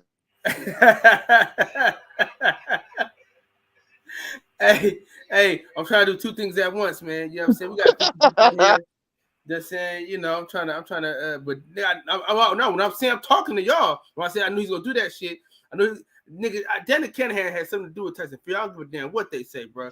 Facts. He wouldn't be doing videos talking about. Why you think that mayonnaise mammal can't come in? Why you think that mayonnaise mammal can't set foot on this on American soil, man? Thank you. The whole motherfucking family. Why the fuck you think Savannah? It ain't because Savannah Marshall's so popular over there. She can't come over here either. Why you think Tommy Fury can't come over? He can't come over here either. Can't none of them motherfuckers come over here. I'm surprised. And look, and I bet you that's why Zepeda fighting fucking Prograis right now, because Josh Taylor can't get no fucking fight. Like, come on, man. Let's cut the shit and get right to it. It's only so much shit I can get. It's only so much shit I can listen to before I gotta step in and say, let's cut the shit. DJ. And I digress. Y'all fellas go ahead. Nah, you keeping it a buck. Bob doing a good job, ain't he? He doing his best. Hey, look, man. We all know Bob. You know, I was lying yesterday. Today, I'm telling you the truth. We all know he's slicker than our shit, right? So it's just one of them things, man. It all depends on what you want to believe. But he good at walking into some of these traps, but at the same time he'll catch himself on the question, not the next question, but the question after that. Well, hold on, look. Well, no, wait. Let me tell you this. Or hold on, this is what's happening. No, motherfucker, Bob has a lot of Freudian slips. If everybody knows what that means, Bob has a lot of Freudian slips. What he says, what he really means a lot of times. Yeah, that's my nice. Hell yeah, appreciate you. He has a lot of Freudian slips where he actually says what he means a lot and then try to walk the shit back, you know what I mean, in the best legal way that he can. But, you know, he done already told us what it was. He didn't think Terrence Crawford could sell, so he wasn't putting him in the big fight. I mean, and Terrence Crawford sued his ass for that shit. But we knew Terrence Crawford was going to leave. Bob, we knew that shit was going to happen. You can tell by his whole demeanor leading up to that Sean Porter fight. It was, I'm getting this shit over with, and I'm getting the fuck away from this old bastard. But go ahead, man. I was just gonna say I looked up. I'm sorry, I didn't mean to interrupt everybody. Y'all go ahead. Nah, you good. I was just gonna say I looked up the case, and really what they leaning on, Santos, Bob, them leaning on the fact that, hey, you accused me of racism or whatever in court. You ain't even come to us before or whatever and tried to settle. And then, you know, your case ain't got no merit and you ain't refile shit either. We want that shit put back in federal court to clear our name. That's what I'm reading. You know what I'm saying? And that, I mean, that's what I'm seeing from the top ranking and what they statements are in this article. As of, what's the date on this? Let me hit my laptop one more time. This was as of March the 2nd of 2022. You dig what I'm saying? Now, and Bob said it's been, you know, since the shit been kicked back down, it's been 6 weeks, and there ain't been a refiling of the case. I want to see the case refiled. If Bud talking all that good shit and that's what it's really about, refile your shit, bro, and make it happen. And you got the legal team to do it. You know what I'm saying? Bud legal team, he ain't got a small ass legal team. You got niggas who can negotiate and who can file shit. You got it on both sides. So nigga, I need to see the shit refiled, bro. Or if not, I gotta hold it against you, bro. I gotta hold it against you. Respect. So at this point, You know what I'm saying? Just going off of what we know is do we think that the lawsuit is something that is cooked up and a scheme maybe to put Bob in a bad light? Or, you know what I'm saying? I mean, we all know there's validity to it, you know what I'm saying, from different things we've seen from him. But I mean, why all of a sudden from Bud when that's some shit we were standing on for what, the last 4 or 5 years? Basically, what it boils down to is the basic principles of life as to why Terrence Crawford is suing Bob Arum. He fucked with my money. Basically, that's pretty much what just listening to the shit, man, and like 817 was reading the articles and shit. Bob trying to take it to federal court, which everybody knows, unless Bob pretty much came out and called Terrence a racial slur, it's hard to prove racism in court. That's why Bob was trying to take it to a federal level, because that's where the hate crimes and all the racial crimes and stuff are handled, right? Racism is considered a hate crime. But you kick it back down to the state level where it's discriminatory. Bro, you came on record and said, I didn't give you the biggest fight of your career because I felt like that other guy was my friend and I didn't want to give it to you. So I let Jeff Horn go. So I let Jeff Horn beat his ass instead of you, because I knew Jeff Horn wasn't gonna kill him. You know what I mean? And we don't know what was happening behind the scenes with him and EJ as far as how they was negotiating before this. But just going on his past experience, Bob done told him, well, I'm losing money on him and this, that, and the third. So what the fuck that got to do with me? You costing me money, Jack. But it's the other thing, man. So even though Bob said he didn't want to make the Pacquiao fight because he was friends with Pacquiao, they attempted to make the Pacquiao fight, and Bomac told the nigga not to sign the fucking contract. So I mean, like, goddamn, bro, it's outside of the EJ shit, and I don't understand how a nigga can say. And regardless of what we want to say, how can you say Bob didn't get him the big fights? I know what you was finna say. Bob, hey, look, we all know he didn't want to fight with no goddamn guys. He had Manny signed. Manny and them just did not figure out how to do motherfucking contracts and pay-per-views, people. I don't care what nobody say about the investors and all of that bullshit. Common sense tell you, you sue their ass for libel if they bring you a contract that they can't fulfill and you make the money anyway. You feel what I'm saying? So that shit just don't make sense to me, y'all. I mean, there are other fights too that he could have had with bigger names. Kyle, I'm gonna fall off for a second. I'll be back though, but go ahead, y'all. Right, there were other fights that could have been had with bigger names that for some reason or another that he didn't make, and we all know. Let's keep it a buck, whether you fans of him or not, that he didn't do a lot of interviews, especially before now. We've seen him do more interviews now than he's ever done, right? So I mean, and anybody that expected a 80-something-year-old motherfucker to get on planes and be flying back and forth to different cities and promoting this nigga is crazy. You feel what I'm saying? Especially we in the social media era. We got a motherfucker who doing pay-per-views now that just promoted himself off of social media and didn't have no boxing background. But don't forget that those fights that wasn't negotiated by Terrence. Right, I'm not right. And they never got back. It's on record. Thurman is on record saying they never got back with him with a counter, and Danny Garcia is on record saying he never got an offer from him. He never got right. But Santos, what I'm saying to you is, if you go down the line with each and every one of them, there's always something. I don't care if you go to a top rank. Listen. OG, listen to me, Santos, right? I don't care if we talking about Tim Bradley. I don't care if we talking about Aloma. I don't care who we talking about. All of those guys have had some kind of fight with some kind of meaningful adversarial opponent. And any time that there's been one for this young man. There's always been something. That's why this one is such a monumental one. And the last one was because the WBO forced it. It's the main crinkle in his shirt, if you want to say. So while all of those things, Centos, are and may be true, it still remains that. So I'm just saying, at the end of the day, man and them didn't forget how to do pay-per-views and shit, and they signed. Okay, I hear what you're saying, but I know the first time the Porters were trying to make that fight, Bob didn't want negotiating well with them, and that fight went south. And PBC knew that.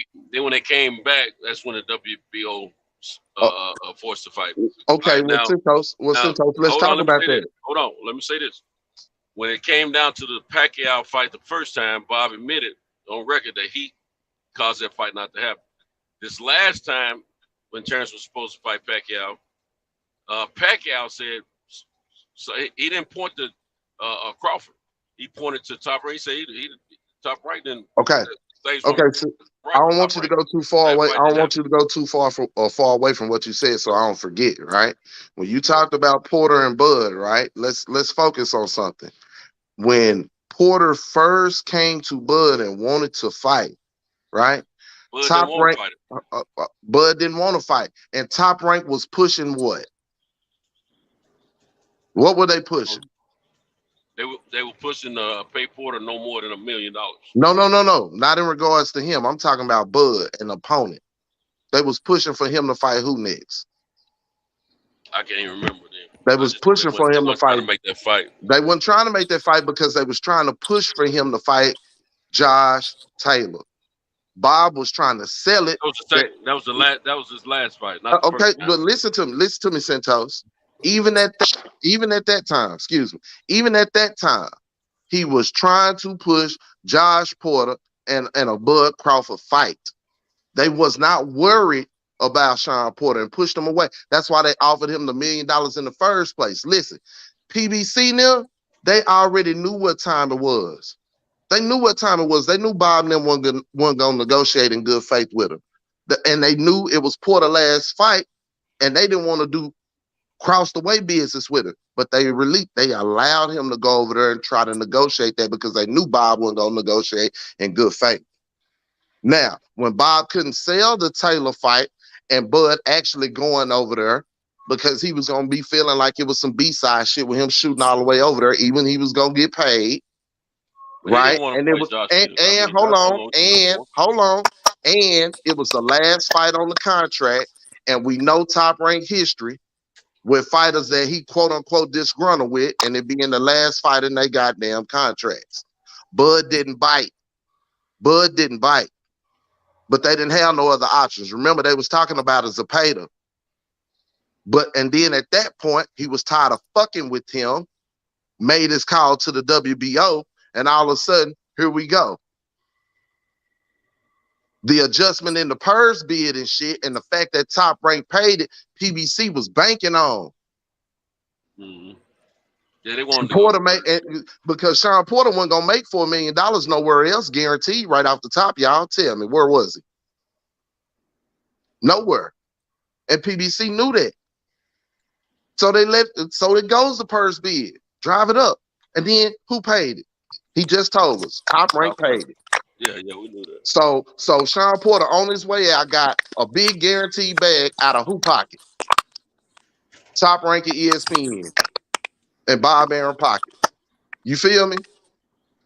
So they not finna turn around and do bad business with a free agent, Bud, for anybody that ain't paying attention. No, Bud, I don't think he's really tried to do business with them since ever since they announced that he was leaving them after the Porter fight. I don't think he's had any intention on doing business with them anyway, unless the money makes sense. He definitely wasn't doing that Josh Taylor fight. He spoke that on video more than one time. No, I don't think that the attorneys would take a lawsuit of that magnitude to a court if they didn't think they could win against a conglomerate like Top Rank. A successful lawyers don't take those type of cases that they know they're definitely going to lose. They don't need any practice. They go in for the win, and you don't foul unless you know you got a strong chance of winning. Every attorney I've ever seen that way. Real quick, Santos, man, I'm out for the night, man. Cal, much love to you, bro. 817, all positive. DJ, you know what I'm saying? Santos, man, much love to all y'all brothers. Y'all know I rock with y'all. I'm out for the night, man. We got to get the school shit ready tomorrow. So, hey, man, y'all take it easy, man. And I'll rock with y'all tomorrow. All right, peace, man. Yeah, bro. Hey, and in the words of the great philosopher, Blue Blood Sports TV, I got 49 people in here, and I got 26 likes. Get the likes up, people. I know that's right. What's cracking? What's happening? What's up, big dog? What's up with it? What's happening? I might got one thing to say. Are we really supposed to even have any inkling of what this guy Bob Arum says? I'm just curious. This guy been getting sued by fighters since the 1960s. Casinos, fighters, promoters, showgirls, card girls. This guy been getting sued by everyone. And this guy, who's trying to believe this guy? Anything that comes out of that man's mouth is bullshit. Yeah. And the other thing people gotta understand, Bob was an attorney, man. He look, when you got a live case, your attorneys tell you you don't talk about the case, and if you do talk about the case, you ain't gonna talk about with no factual information that's gonna possibly hinder your situation. So I take it with everything said with a grain of salt, man. I've dealt with too many attorneys, and shoot, one thing I know: successful attorneys ain't taking no lawsuit to court against a conglomerate like a Top Rank if they don't feel they can win. What's up, fellas? They don't guarantee, but they got to feel strongly about the cases they present, or they're gonna look like the fools, and they're gonna screw up potential future clients for them. No, I can't. I don't care what he said on Bob's show. I mean, on Fresh Show tonight. That dude's full of shit. He said Lomachenko is the best fighter since Ali. He said all different types of shit. Who cares about what he says? This guy is full of shit. So until this magical email he said that's out there shows up somewhere and I don't believe that man at all. And I don't know why people are even trying to look into what he says is even remotely true, or even what you got to put all the theories around it, all you want, but I ain't gonna believe it.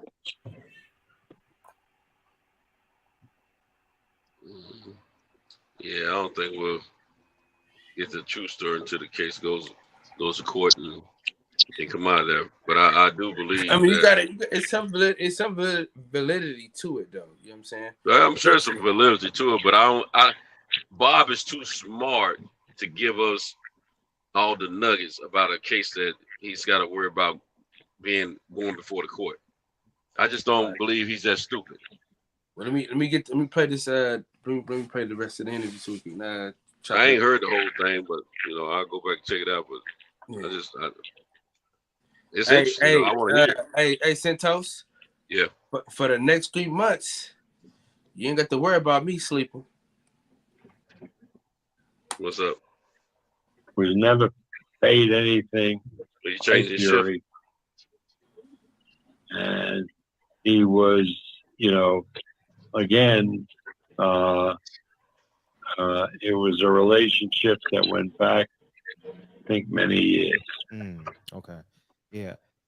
So Tyson Fury's deal, is it all inclusive? Is it Queensberry, Top Rank, and Daniel Kanahan, or is it Queensberry and Top Rank?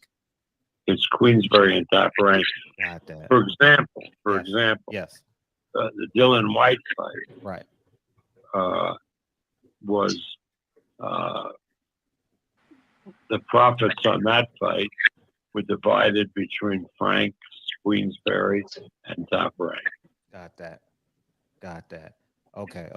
And one of my final questions on how much did Daniel Kanahan pay Jamel Herring? Do you remember? No, but it was a good bit of money. But again, it wasn't our business, you know. Got that. So how does now? I don't know this. How do you release a fighter for another management to pay the salary? How does that work on your end? Well, he wanted to do that fight. We weren't interested in that fight. Jamal was getting a big number to fight Frampton, a fight that he figured to win. So we didn't interfere. Got that.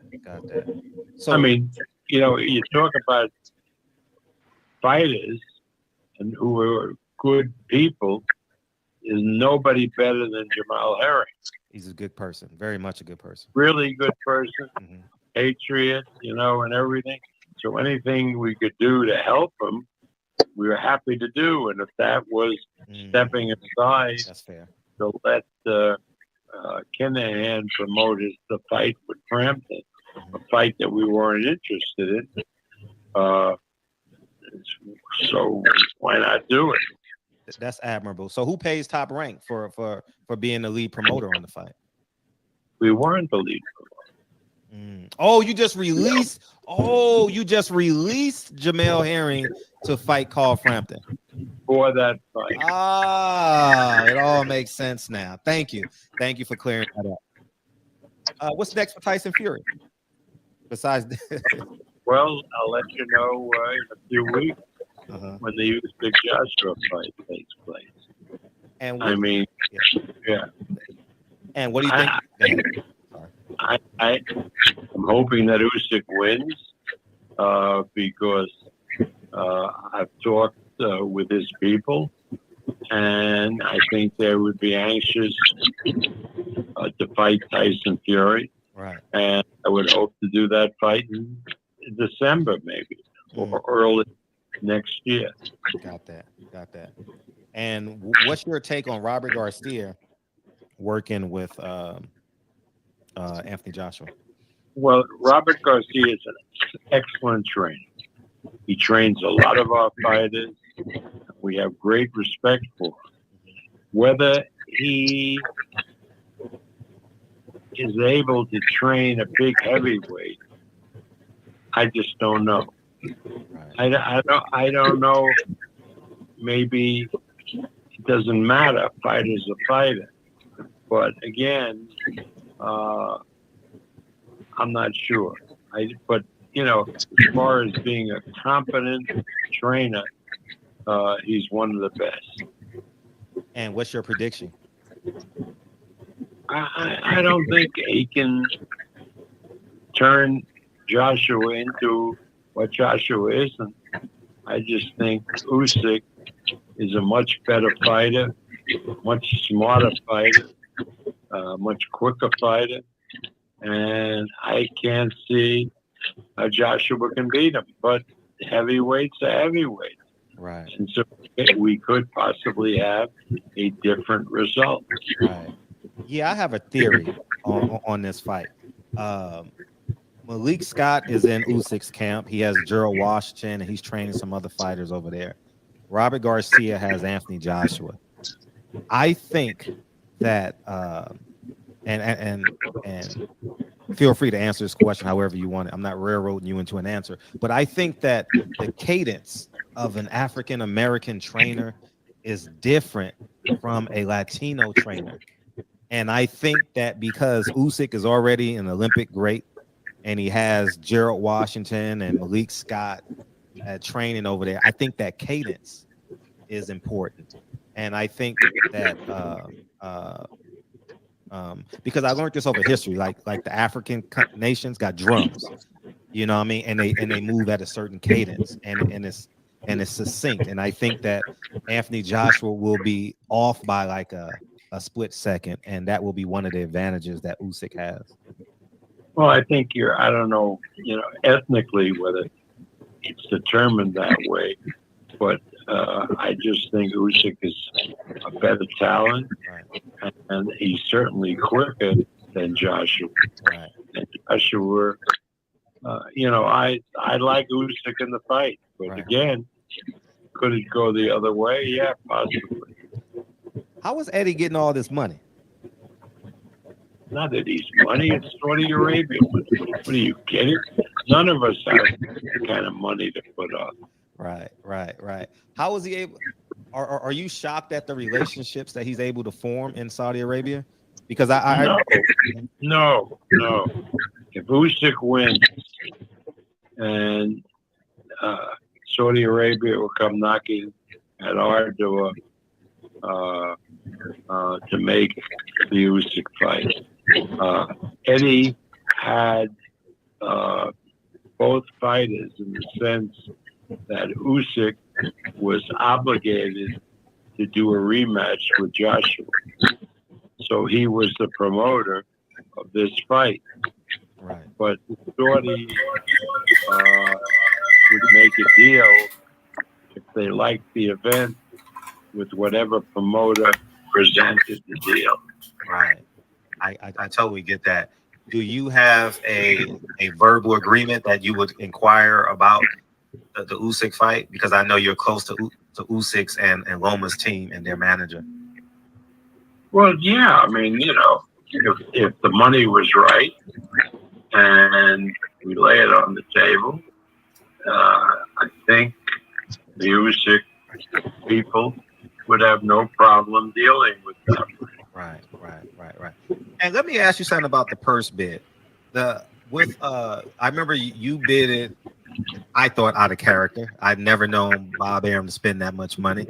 Now, now that purse bid, no matter what the purse bid is, can you settle an agreement with the fighter, i.e. Tyson Fury? Or do you have to give him the purse bid number? Well, unless you have an arrangement going in, you have to give them the first bid number. But if you have an arrangement going in, that if I win the fight, Bert, you'll take X and so forth. Yeah, promoters do that all the time. But again, we went into this because we had a deal on the table from BT Sports in the UK as far as the pay-per-view and from Ticketmaster as far as the arena. So we were pretty well covered. In other words, the U.S. piece of it was very, very small and didn't really throw off a lot of money. Got that. And we knew that. But we were covered with the guarantees that Frank and I had over in the UK. Got that. So you only obligated to the percentage of the opponent. So if you bid 50 million and he's obligated just a safe round number, 10%, you're obligated to give fighter B the $5 million. Well, no, 10%. Yeah, but yeah, got that. Again, got that. But again, the WBC takes 10% from each purse. Got that. And puts it aside, and the winner gets that.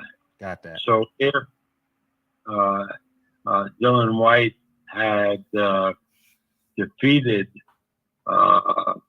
Tyson Fury, we wouldn't have made any money on the fight. Got that. No, I 100% get that now. How did you and Eddie Hearn come to an agreement on the women's fight September 10th or 11th, which I'm actually excited for? Yeah. Well, what does Eddie Hearn got to do with it? Don't he have he has one of the fighters, right? He has Baumgartner, you're right. Yeah, he has Baumgartner. Yes. Yeah. I don't know. Our people talked to Eddie. It was a tremendous purse for her. And she was more than willing to take it. And Eddie wasn't going to make a fuss. Got that. What's your take on Eddie Hearn? He has two big fights coming up. He has Canelo and he has Anthony Joshua. How do you think he'll fare? Well, the Anthony Joshua fight, he's going to fare extraordinarily well because he's not putting up the money, and he has in other words, whatever happens, he doesn't make a nickel more or a nickel less. Gotcha. His profit is already assured, and it's not going to change. You see what I mean? I understand. Mm-hmm. So that's a great position to be in. Mm-hmm. As when the other with Canelo and Golovkin, I don't know what the arrangement is. I just know that the ticket prices are way too high at the gate, in my opinion. And but it is what it is, and I wish him and Canelo luck. Right. Because I consider myself a very good friend of Canelo Alvarez, and I hope it all works out for him. Right. White man snake behavior. Is the Canelo plan bankrupting boxing? Is there what? Do you think the Canelo plan, because he's getting these absorbent $40-50 million paydays, and speculation said he hits 700,000, he hits 300,000. Is he you think he'll bankrupt boxing? Not bankrupt boxing, but set boxing back financially? Well, I don't know what you mean by set boxing back financially. I mean, if I was involved, it would set me back financially. But you see, I'm not involved. Right. The zone through the Blavatnik, who's the financier behind the zone, has big, deep pockets. He's an extraordinarily wealthy man. Right. And he apparently doesn't feel any of these losses because, again, his other businesses throw off a tremendous amount of money. Gotcha. And Blavatnik, and I've met him. Hey, can you pause it or something? Can I say something right quick? Man, what the hell you want, boy? Damn. You already know what I want. I want to say fuck Fred, number one. I want to say that if he was really concerned about Bob Arum, he should have asked Bob Arum why was his wife Lovey connected to the mob in Las Vegas. His wife Lovey was connected with Tony Spilotro. All of the mob names I got right here, from Mo Dallas to Lou Farrell to all of these people to Mickey Cohen. Ask him, why don't the coon ask those questions? That's all I want to say. Coon-tastic, and that we sitting and listen to this shit when his only concern is hyperbole and to say certain shit. Look at the respect he talks to Bob Arum with, but the vitriol he talks about Al Heyman with. That's the point I want to make. I want to say fuck Fred. He's a certified coon. And great show, TBS. I love your show. Centos, love you, bro. Keep your head up, and I'm out. Love you, Kyle. Peace. All right, have a good day, sir. Did Brandon Washington just do a mic drop? He just did an 817, but he's still here though, so he ain't did a. What up, Brandon? Oh, okay, yeah, he's still there. What up, Brandon? All right. Let me play the damn interview again. And a man who has made billions of dollars. When you look at what somebody like that is doing, who the hell am I to say what he's doing is wrong? Makes no sense. I'm not going to say that. Right. He's a hell of a lot smarter than I am. Right. Let me take you back because I want to put these two together. What did you mean? Because I'm looking at 2022 and I'm looking at the how ticket sales look like ticket sales look like they're not doing so great across the board in boxing, not just one promoter. But what did you mean by when you said Al Heyman is going to ruin the sport? What did you mean by that? I don't know what I was talking. I don't know. Oh, see, Brandon, see, Brandon, see, look at that. He just did your ass a favor. Look, just like that. Right. What I was referring to at that time, what he was doing and so forth. Right now, I have absolutely no complaints about Al Heyman and what he's doing. And I don't see him ruining anything. Why are ticket sales down? Because I think promoters are overpricing events. Now, I mean, it's not only just in boxing. Look at music. Look at with the dynamic pricing. Bruce Springsteen tickets are going for $5,000 a pop. Jesus. That's ridiculous. Right. That's going to kill the music business. I mean, there has to be some kind of restraint. I think dynamic pricing is okay, but there should be limits. Right. I mean, look at the pricing on Canelo Golovkin. I haven't looked at it yet. Look at it. Look at it. You've never seen prices so high. Wow. Is Eddie Hearn ever going to make it in America? Or he's just flapping his wings and going? Ever is a long time. But again, I think he's learned that the American market is different from the English market.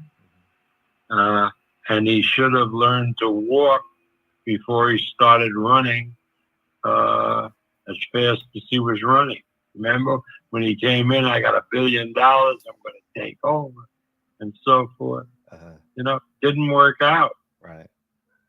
Right. No, you're absolutely right. And speaking of ticket sales, before we jump back into boxing, I think we're going to have a Yankees-Dodgers World Series, man. Oh, maybe it'll be Yankees-Mets. Oh, man. I want to go to a game, Bob. I'm a Yankee fan like you, so I want to. Are you a Mets fan or a Yankee fan, by the way? Yankee. I gotta go to a Yankee game, dude. I gotta go. Me and my grandfather stayed up all night watching the Yankees when I was a kid, man. I stayed on 147th and Lenox Avenue. I could see Yankee Stadium sign from the bedroom window. Well, I went to school, college at 183rd Street in the Bronx. And so when I take the train, you always pass the sign. Yankees. Yeah, absolutely right. You get 2 seconds of the game. You get to watch 2 seconds of the game. What do you think is gonna happen with Terrence Crawford and Earl Spence? Can you break that? Can you take the time and break down the particulars in that fight? Because I know you're not involved. No, that would be wrong. I have no involvement in that fight. I think it's a very good fight. I think it'll do well. And I'm not going to put my 2 cents in because that would be wrong. Are you willing to put ESPN Plus and ESPN in the deal if it's profitable to make the fight happen for boxing fans? No. Nobody has approached us to do that. So why would I even talk about it? Because it seems like Stephen Espinoza's his quote was, "Fighters have to be reasonable." I think he's right. I mean, just because a fight is a really good fight doesn't mean that promoters should underwrite everything and lose money just to get the fight on. Why? That's not good business. Right. Do you think it will happen this year, the fight? I have absolutely no idea. What fight are you? Yeah. What would be? Oh gosh, I'm just gonna ask. Piracy. You mentioned the term piracy. What percentage of piracy versus paid boxing fans? Is it 50-50, 60-40? What do you think? I don't know how to quantify it, but all I know is that any household that has a teenager or even younger than a teenager, knows how to get the signal without paying for it. No, you're absolutely right. And so you know that, I know that. What percentage are watching it on illegal on streams? I have absolutely no idea. But again, it is cutting in to the business, so it's decimating pay-per-view. Now, years ago, when we had analog, before we had digital, everybody had these boxes on their television set. I had one, Bob. It was easy to jimmy them.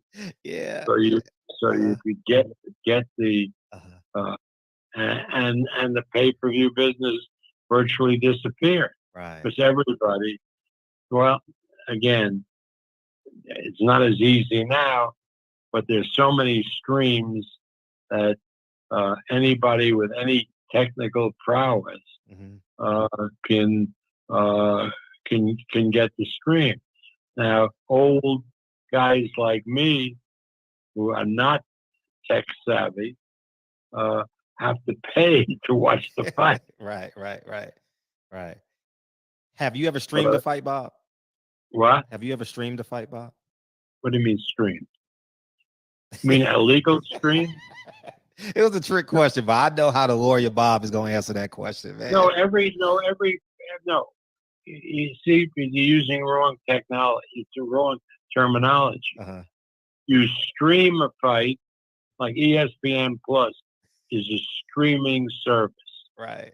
So if I watch the fight on ESPN Plus, I watch, what you're saying is, in a pay-per-view fight, have I ever used an illegal stream to watch the fight? And the answer is no. And there's no merit badges on me because I wouldn't know how to do it. Yeah, I got you, Bob. Hey, Bob, I want to tell you, man, I took your advice, man. Remember how you said I spent so much money I could have bought a mansion in Beverly Hills? Yeah. I bought a mansion in Beverly Hills, Bob. You're a neighbor of mine. Yeah, I know. I'm gonna have to invite you over and for some coffee or something. But man, I think that's it, man. What fights are you most looking forward to?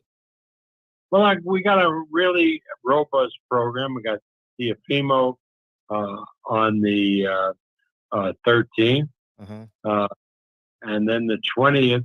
We have Navarrete in a really good fight in San Diego, and Nico Ali on that card, and I'm really excited about that because it's in the same arena so many years ago when Kenny Norton broke Ali's jaw. Yeah. And Nico is coming back to fight in that arena, and we'll really hit that hard. The week of the fight. And then on the 27th, we're in Tulsa, Oklahoma. That's one of your hubs. And the semifinal on that card is going to feature Jarrett Anderson in a really good fight. His first 10-round fight. I've always felt that Jarrett is a future heavyweight champion. He will be. He definitely will be. And he's looking good in camp too, man. Shout out to whoever his trainer is and his dietitian. He has abs now, man. Yeah, right. Yeah, he's looking. And he's a terrific kid. He's an athlete. He's a real gentleman. Pleasure to deal with. Right. My final question before we get out of here. I know you're working with Queensberry, and I'm just asking this from a boxing fan's perspective. The same deal you make with Queensberry to put on the Conlon fight. With that, because you got how many dates you have? Oh, back up. Queensberry is not involved in the Conlon. Okay. We signed Conlon. Okay, got that. Okay, but you do partnerships with Queensberry on BT TV, BT whatever it is, right? Yes. Right. And we also our main customer in the UK is Sky. Right. So my question to you is, how many dates do you have to fulfill every year? 30. So wow, that's 30 weekends. Damn, that's a lot. So if you have 30 weekends, would you be willing to work with Al Heyman as well, so we can get, so now we can really start, because it seemed like he needs some more dates because Showtime doesn't have the dates. You may need more fighters because you don't have as many fighters as Al Heyman. And I think we have more. But yeah, I have no problem working with Al on anything. Because I think that would do well for boxing, man. If maybe yes, maybe no. It depends on what the fight is. You couldn't, if this was a premier attraction that Al had and wanted us to put it on ESPN, we would certainly consider it. But we're not going to take Al's lower end fights. Right. He gives his higher end fights to Showtime. That would be wrong. Right. Absolutely right. I was just trying to think of a way to think outside the box for the fighters and the fans, because they're fighting once a year. You guys are fighting twice a year, maybe some fighting 3 times a year. And you do need some marquee names, and maybe. Well, maybe we do, maybe we don't. But I think we have plenty of our own, particularly with the young guys that we send out of the Olympics and so forth, who are really, following Shakur, making a big mark in boxing. Keisha will be fighting main events soon.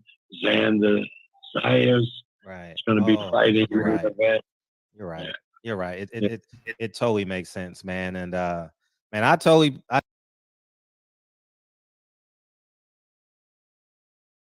Hey, they better put some respect on my boy Troy's name. God damn it.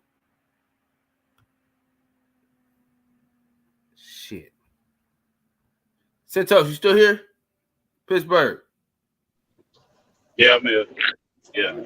Make sure y'all niggas still around. We almost done with it. I thank you, man, for finishing your lunch, man, and calling me back, man. Hey, you know, Bob, do you remember this a long time ago? Do you remember you bullying me and how we started our relationship? Do you remember that, or it's a fog to you? And I'm 90 years old. Because I tell the story of how we started off on the wrong foot. Well, you being Bob, and you bullied and cursed me out, and I cursed back at you, and then we've been cool ever since. Do you remember that? Do you remember that incident? Something like that. Yeah. Something like that. Bob, man, I totally appreciate you, man. And thank you for giving. Appreciate you, brother. All right, appreciate it. And there you go, Bob Arum, man, the Hall of Famer, Bob Arum, man. Thank you for giving us an hour. And we got to get Derek in the Hall of Fame, man. We got to get Derek in the Hall of Fame. And as you guys know, he's one of my favorite guys to interview, and now he's my neighbor. So, anyways, man, Barbershop Conversations. Feel free to hit the subscribe button. Don't forget Checks and Balances and 9 Wives. And here we go. He took at least 9 that we know about. And I'm not speculating because he told this to me himself. All right.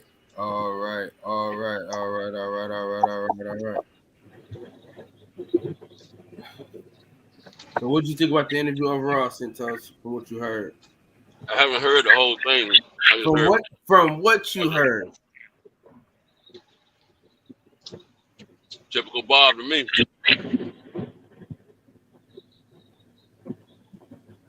Bob's only going to give you the information he wants you to hear. That's the way I look at him.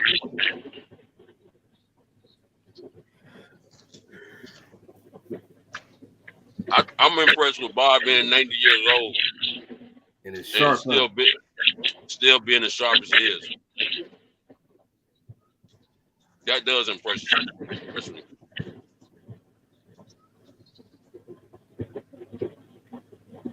I only think he's going to give us the information he wants to see. Whether it be true, false, or partial, is another thing.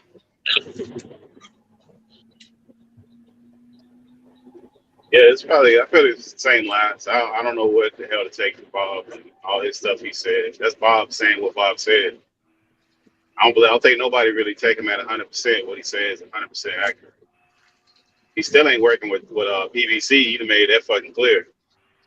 He just did it in a politically correct way. He just ain't working on PBC on top end. He already said that. I mean, none of them niggas doing business with each other. Why? It's like, you know what I'm saying? Maybe Yeah. probably should, but you know, they ain't doing it. Yeah, there ain't no late breaking news. I mean, I don't see nothing like Bob just said what he said. He ain't say no late breaking shit, really. You know, Yeah. unless I miss something. If you want to join the channel, niggas in the chat, y'all. Oh, okay. We got the pugilist. What's up, Pew? Man, hey, listen. I'm off for 3 months. I'm on stress leave for my job, so Stress leave. Mm-hmm. Troy Graham, what's going on, man? What's up, y'all? Man, good interview. Back, man, I tried to ask Mr. Keith how you was doing, but he was like he didn't want to say it, so I was just hoping to see you back on here so I can ask you myself. Just ask how you doing and things like that. I'm doing good. Thanks for asking. It was a good interview. That's all I can tell you. Yeah. I didn't see anything. I didn't hear anything I haven't heard before or anything like that. Nothing earth shattering. It's just a good interview.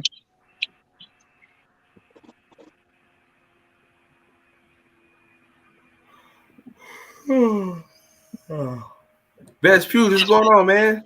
Yo. Dude, I've been meaning to call you, dude. I keep saying every day I gotta call you, Yeah. Now I've been on the past couple of nights late. Like after you got off, I was able to get on a couple of times late. Yeah, but it's all good. That's Bob, man. Bob Arum being Bob Arum. You know, like I agree with what Cinco was saying.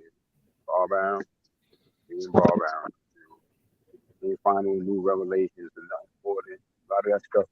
That information has been out. Bob Arum gonna do what he gotta do what he do.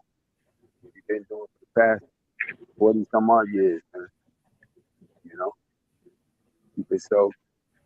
gotta keep himself in the mix, keep his company going, and do what he do. You know,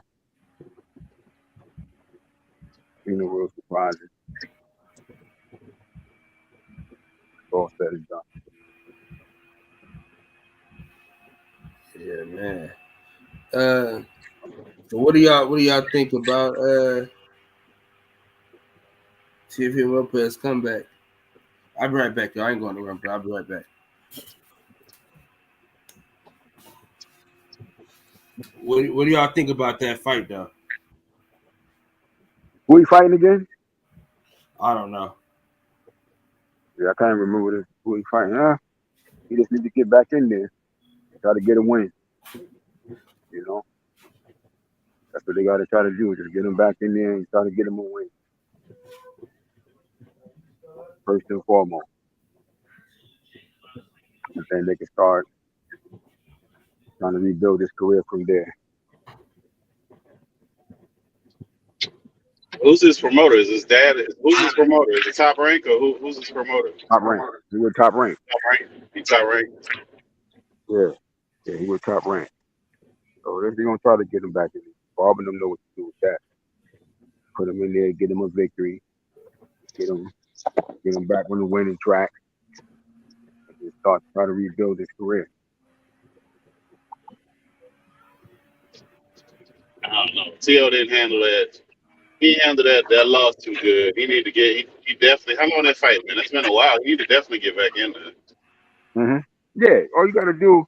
Yeah. Look, it ain't rocket science, man. All you do is get him in there, get him a win. You don't gotta have him fighting no fucking world beater, none of that. You just gotta get the kid a win. Get his confidence back up. Let him know he can win a fight. That's what you do. That's how it's always been. You know, you don't gotta throw him in there with nobody. They get his ass a win first, so he can know that he can win a fight again. Get the win under his belt, then start working on other stuff after that. Nothing dramatic. That's all you do right now. not fighting nobody special. Get him there, get him a victory, move forward from there. That should be their focus at this point. Yeah, they got to get him back out there. But Teal was fighting like once a year too, right? Yeah, most all of them now, man. Once a year, yeah. Detriment, man. It's not good for young fighters to be fighting so infrequent. Yeah, it's not good for boxing period for them having once a year fights like that. But all the entertainment we got, like you're not even, your brand ain't even being put out there like that. Mm-hmm. I think after this, even this fight here, we'll probably start seeing him fight a couple times a year at least, because he's not going to be bringing the person in that he was hoping to bring in after that loss to Kambosos, and he doesn't have titles, so he probably, this might have did him a little bit, may have a little hunger built up, and he may get aggressive in, not having a big head on what his purse is. Yeah, it looked to be active. But depending on how he looks in this thing, right? If he shows some, some eagerness, he looks halfway deep. I hope he doesn't do an Adrian Broner. If he does an Adrian Broner, his career is over. Yeah, well, we're gonna see. He gotta go out there, and he gotta go out there and perform. Like, he gotta go out there and get this victory first and foremost. And like I said, if you go out there and put on a halfway decent performance, they'll be more inclined to work towards keeping them active. Tio should have came back. I mean, because you see, Kambosos fought already, right? He lost his championships, but Tio could have came back and worked on 140. Get a fight with a known commodity who's on the down end or whatever, beat him, and then just go on a fight for every 3 months to put his name back out there, and then he's back in the limelight. This whole fight, fighters that fight, once a year. Yeah, I mean, how does boxing stay in business that way? That's what I've been saying. I don't see how they do it. Well, what happens is, what you just described, that's how it used to be. You come back, take a fight, you fight every 2 or 3 months or so. But the way the sport is set up now, it doesn't work like that. You figure most promotions, they're going to have a certain amount of shows that they're going to do, but they're going to be trying to develop, certain fighting. Like you heard Bob Arum talking about Olympic dudes and stuff like that. That's where their focus is on. So you got to try to keep yourself in the mix. He and his management, which is his father, and the rest of his team, they got to push for it. They got to push hard for what they want to happen. That's where his business team comes in. They got to push for what they want, push for it hard, and be focused on what they can get done with their promoter.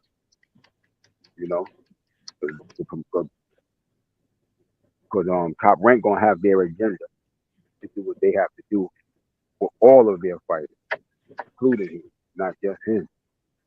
His team has to be solely focused on him.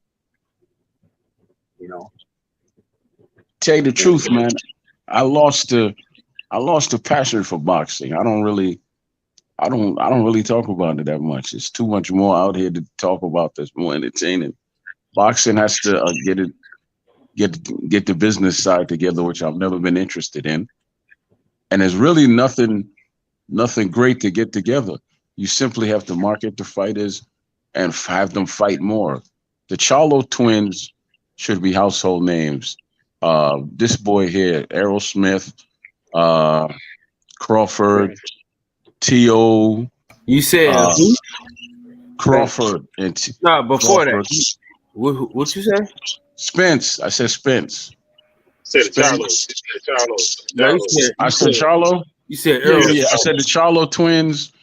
And if I misspoke, I meant to say Spence, Crawford, and then T.O. and a lot of other these fighters should be household names already. They should be fighting on free TV, so the people get to know them.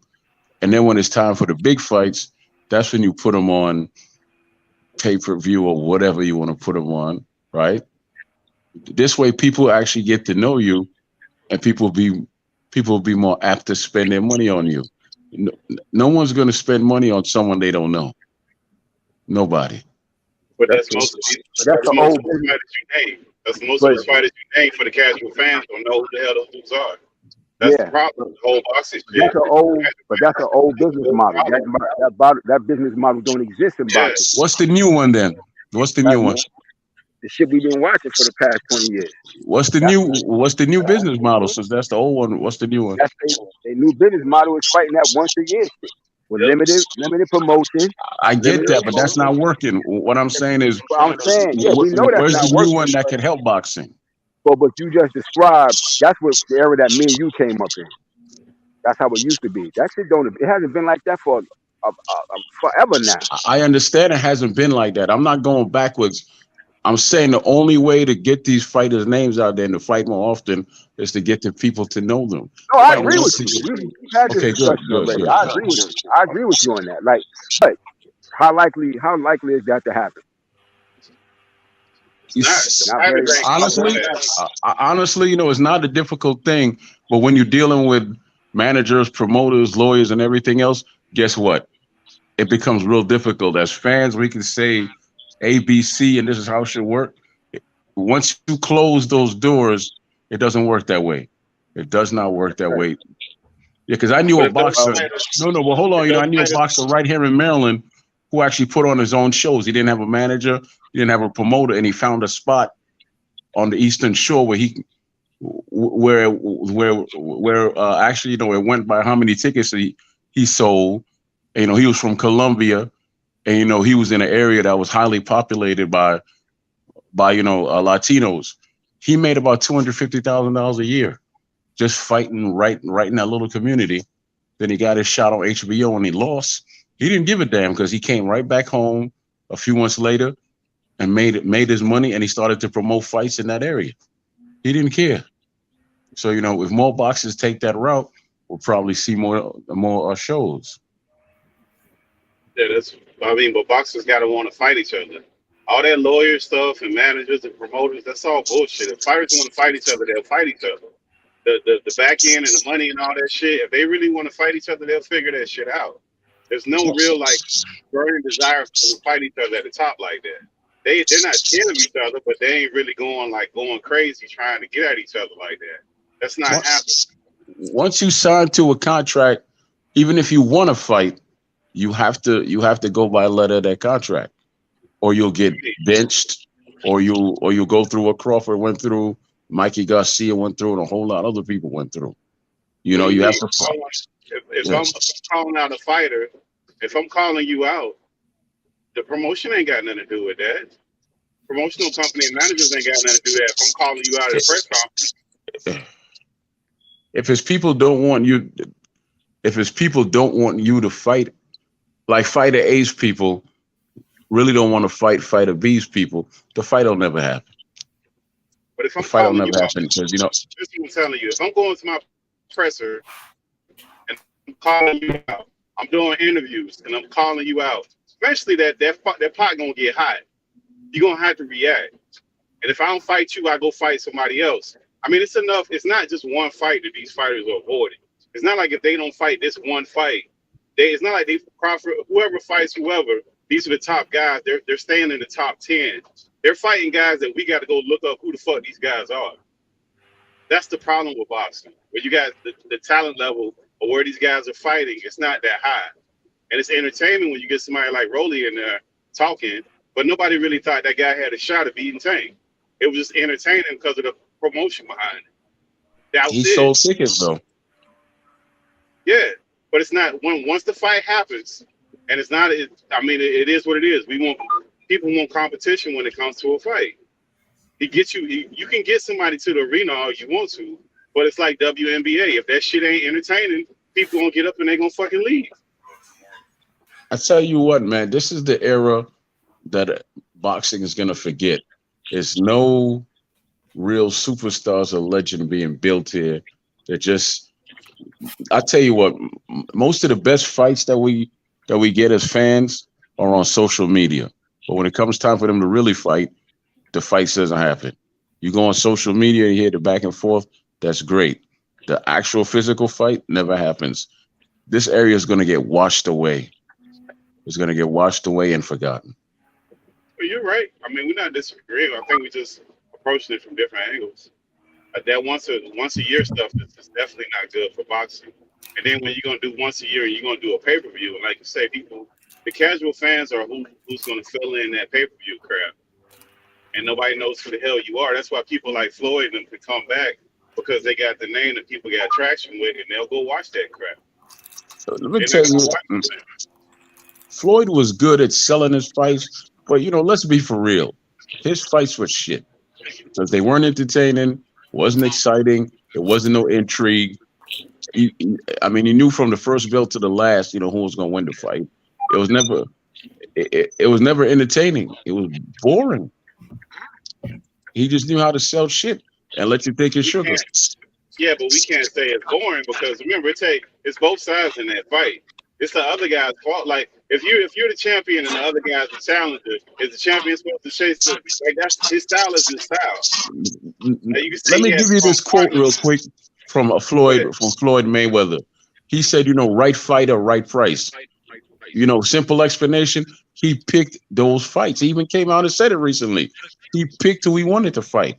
Do you really think he was going to pick someone that was going to push him or give him a hard time? No. He picked people who he knew he could beat, and then fools shelled out money. I only paid for one Floyd fight. My son was 10. He wanted to see Shane Mosley. He was a fan of Shane's. I paid for it. He fell asleep. I fell asleep. It was just boring. But you can't say that, brother. Just think about it like this. I'm not trying to say that because remember, Tyson Fury tried to fight Otto Waller. He tried to fight Otto Waller and damn near got his block knocked off. So that happens all the time. Look at all of that happens all the time when all fighters do that when they get to that top echelon. But they never know what they're gonna get till they climb into that ring. That's not true about all fighters. That's not true about all fighters. But even back, think about it. If you even go back to the era in which we came up in, you still have fighters do that shit. You had even the top fighters, they didn't all fight each other. They avoided motherfuckers.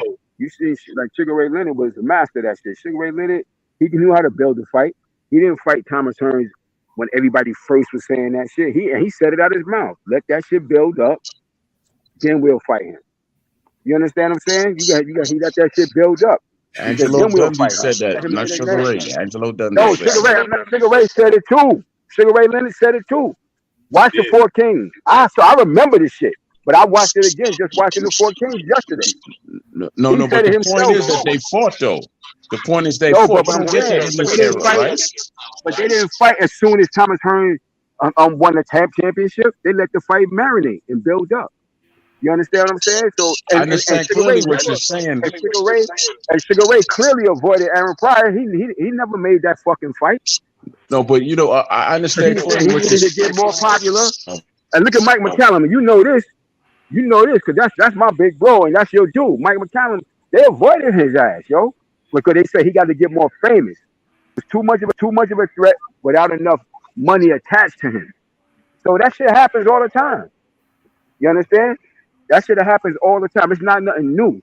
Floyd just was following this a tried and true principle in the sport of boxing. Sometimes you gotta let these other guys get their name big enough to the casual fan knows who their name is to make a fight. And that's always going to be boxing, even in this era. You understand? Now it's a lot harder to do that now because you don't have the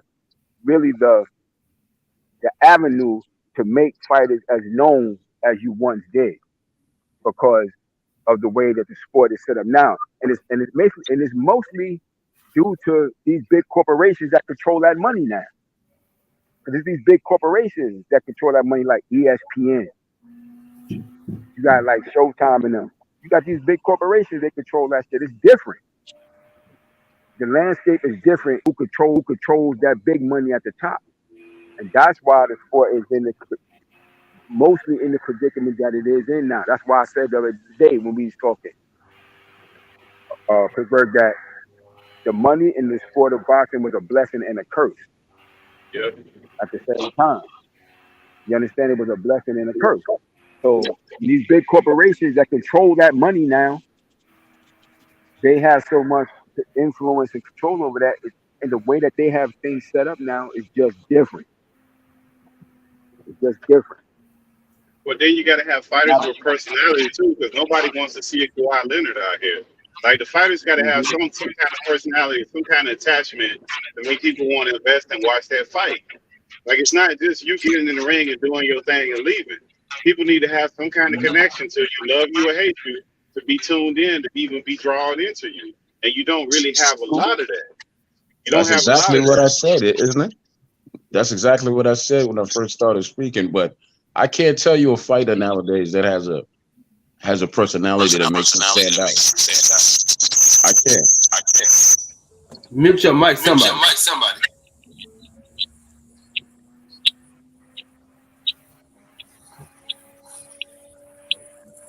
Pew, is that you? Somebody echoing.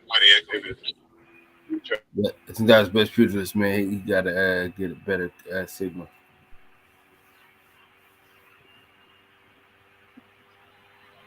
Somebody wanted me to ask you, Troy. Why do you care when you don't purchase the fights anyway? Why did they ask the question? I'm just telling you what they asked me to ask you, man. I'm just responding to them. Why did they ask the question?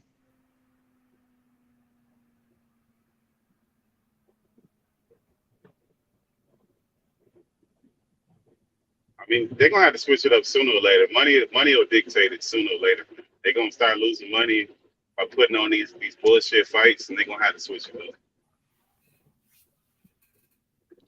Boxing is not making any money. Boxing is the Titanic. I mean, if you have diehard fans like myself and other folks who, we could take it or leave it right now. It's not making any money. It really isn't. And it's gonna get worse. But it's just gonna get worse. But it's not gonna start losing money because according to Bob Arum, he had the guy who's the pound for pound best fighter, and he was losing money. So that's already happened, according to him. How you have the top pound for pound fighter, the general consensus for the past couple of years, and you claimed you was losing money with him.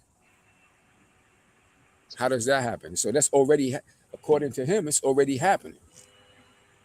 So it's going to only get worse.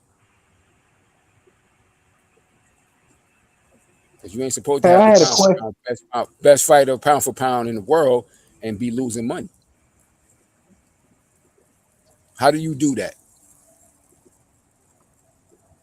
How do you have the greatest fighter according to general consensus or most people list for the past 3 years or so, 4 years or so, but yet you're losing money? How do you do that? And that's Bob's fault because he's the promoter. What are you He's not? the promoter. That's what I'm about to say. Yeah. So I'm saying, what are you not? What are you not doing? What are you not doing for that to happen?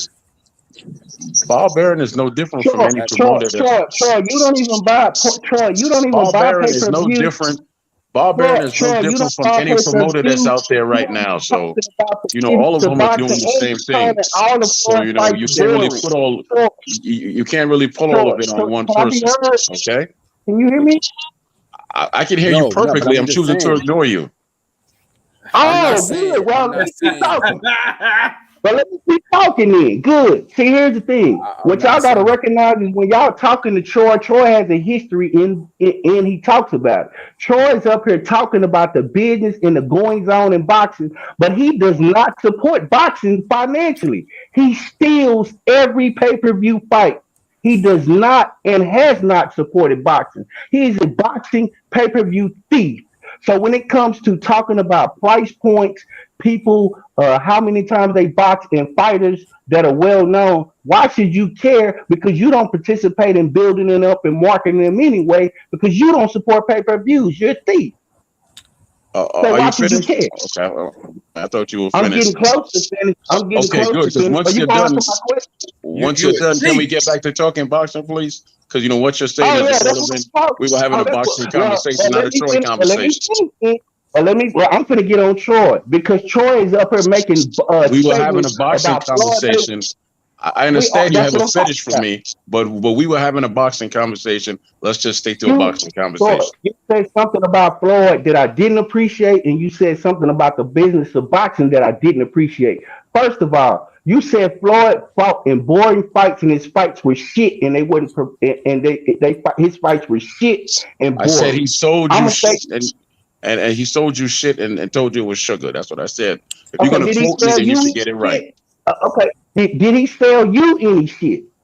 Did you buy any of the shit that he He was just selling? came out. No, you No, know, I'm that's not what I sorry. asked you. Did you buy any I'm of sorry. Why Floyd's am I having a fights? conversation with you? See, y'all see the point? This is what you do. You have people who come on and they be disingenuous. Floyd, I mean, what Troy's doing is being disingenuous. He said that Floyd sold us shit, but told us it was sugar. That's what he just said. But did he sell you shit? He didn't sell you any shit because you wasn't buying it. So why the fuck do you care? If you didn't buy it, why do you care what was sold to the public? Why do you care? Why do you care how exciting the pay-per-view fights is if you don't buy them? Why do you care? Are you finished? Because you know we were having a boxing conversation. All right, And I'd that's like a to boxing return to that. conversation. Okay, now I'm gonna keep doing this until. So the thing about this is, I want the audience to understand that Troy does Come on, not Troy, support get back at boxing this shit. financially. Represent. Get He your ass can't, up and man. represent. God damn it. Yeah, man. Hey, don't let him bully you, Troy. Brandon, watch Come on, this Troy. shit. Fuck that. Brandon, watch Represent, this shit. nigga. Don't let him bully you, Troy. Go get him. Get his ass, Troy. Don't let him Represent bully New you York on out this on motherfucker. Show platform. him something. Put your goddamn hands up. Shit. Be a man, damn it. Pay-per-view been getting stole forever though. That ain't just happened with streaming, man. People had the boxes that was rigged. People had somebody in the back. Yeah, That shit shit. been You heard? stolen forever, So man. I'm You heard talking Bob about Arum Troy. devil ass talking about it. And they made them big fights no matter what. That ain't got nothing to do with people stealing. Yeah. There's always a percentage of people That's a stealing. fact. So That's that not You the just point heard, I'm you making. heard Bob That's Arum. definitely not You the heard point I'm Bob Arum making. devil That's ass say definitely that shit. yeah, that don't matter. He tells no lie. Yeah. And those big fights So were you fucking always made. had Yeah. that shit happening. Once Yeah. that technology existed, people gonna find the ways around that shit.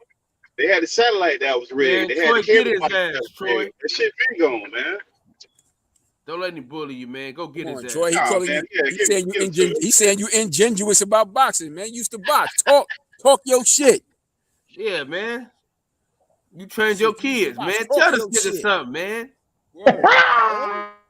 Don't just lay there. Do Shit. something. Hey, what You ain't movie no was that casual from, nigga. You Cal? was a fighter. Talk your shit. Truth is, man, you know I don't entertain fools, so that's why I'm not responding to them. Ooh, he calls you a fool, Brandon. Brandon, as smart as you is, he I don't call you a do. fool. Hey, Man, you know get I his do ass, foolish Brandon. shit Brandon, sometimes. if he don't want to You get right. you, get that nigga. Get him, Brandon. Goddamn it, get him. Nah, I can't bully him. I ain't gonna bully him because I ain't a bully. But what I will say this, I just want to jump on and make the point that Troy don't even support Floyd Mayweather. He don't.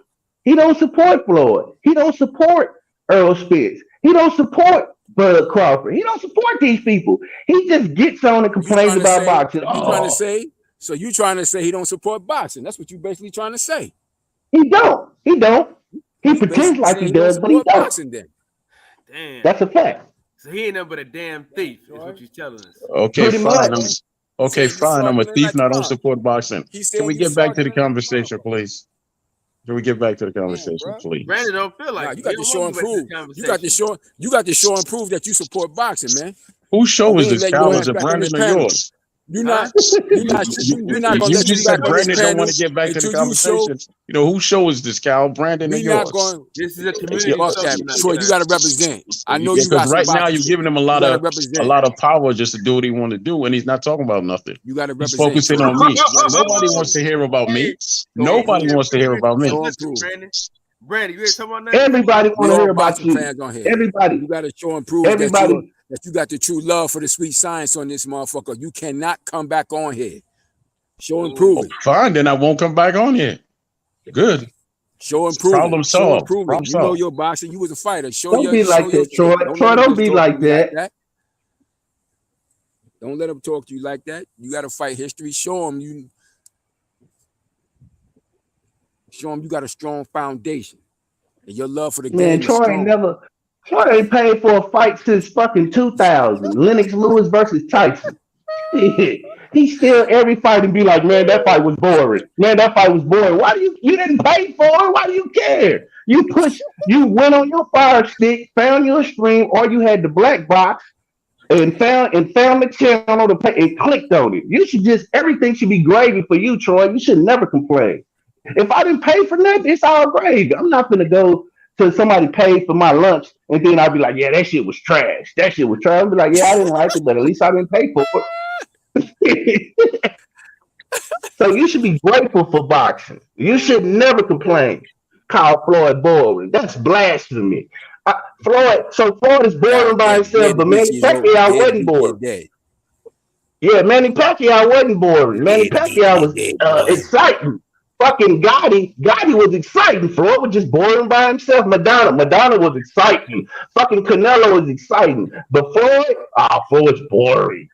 He sold 4.4 fucking 4.4 million pay-per-views twice, but he's boring. He holds all the pay-per-view records where people pay to see him, but he's boring. This is the type of shit that we got to hear on boxing channels. We wonder why boxing don't grow. Because we got people that's supposed to be about boxing telling us how shitty the fights are, how we are stupid and got duped out of something because he sold us some goddamn I agree, you are stupid. Ooh, that's what we dealing with. He just threw a jab at you. It's a quiet jab, but he threw a jab though. What did he say? I missed it. Oh, he said you are. Did it hit me on the chin or did it hit me on the jaw? Where did it land? It might have been a body shot. He said you are stupid. That's what he said. You know what I mean? Oh, I could take that. I could take that because like Forrest Gump, stupid is and stupid does. So when it's the truth. You know, the truth is the shit, truth. You can't deny that. yeah, so when you be doing stupid shit, then I am stupid at that time. But if you see me doing stuff Thank that's you not for your stupid, honesty, man. It like, takes a real man to admit that they don't. Thank you. that's stupid is and stupid does. Come on, man. You know that, Troy. Oh man.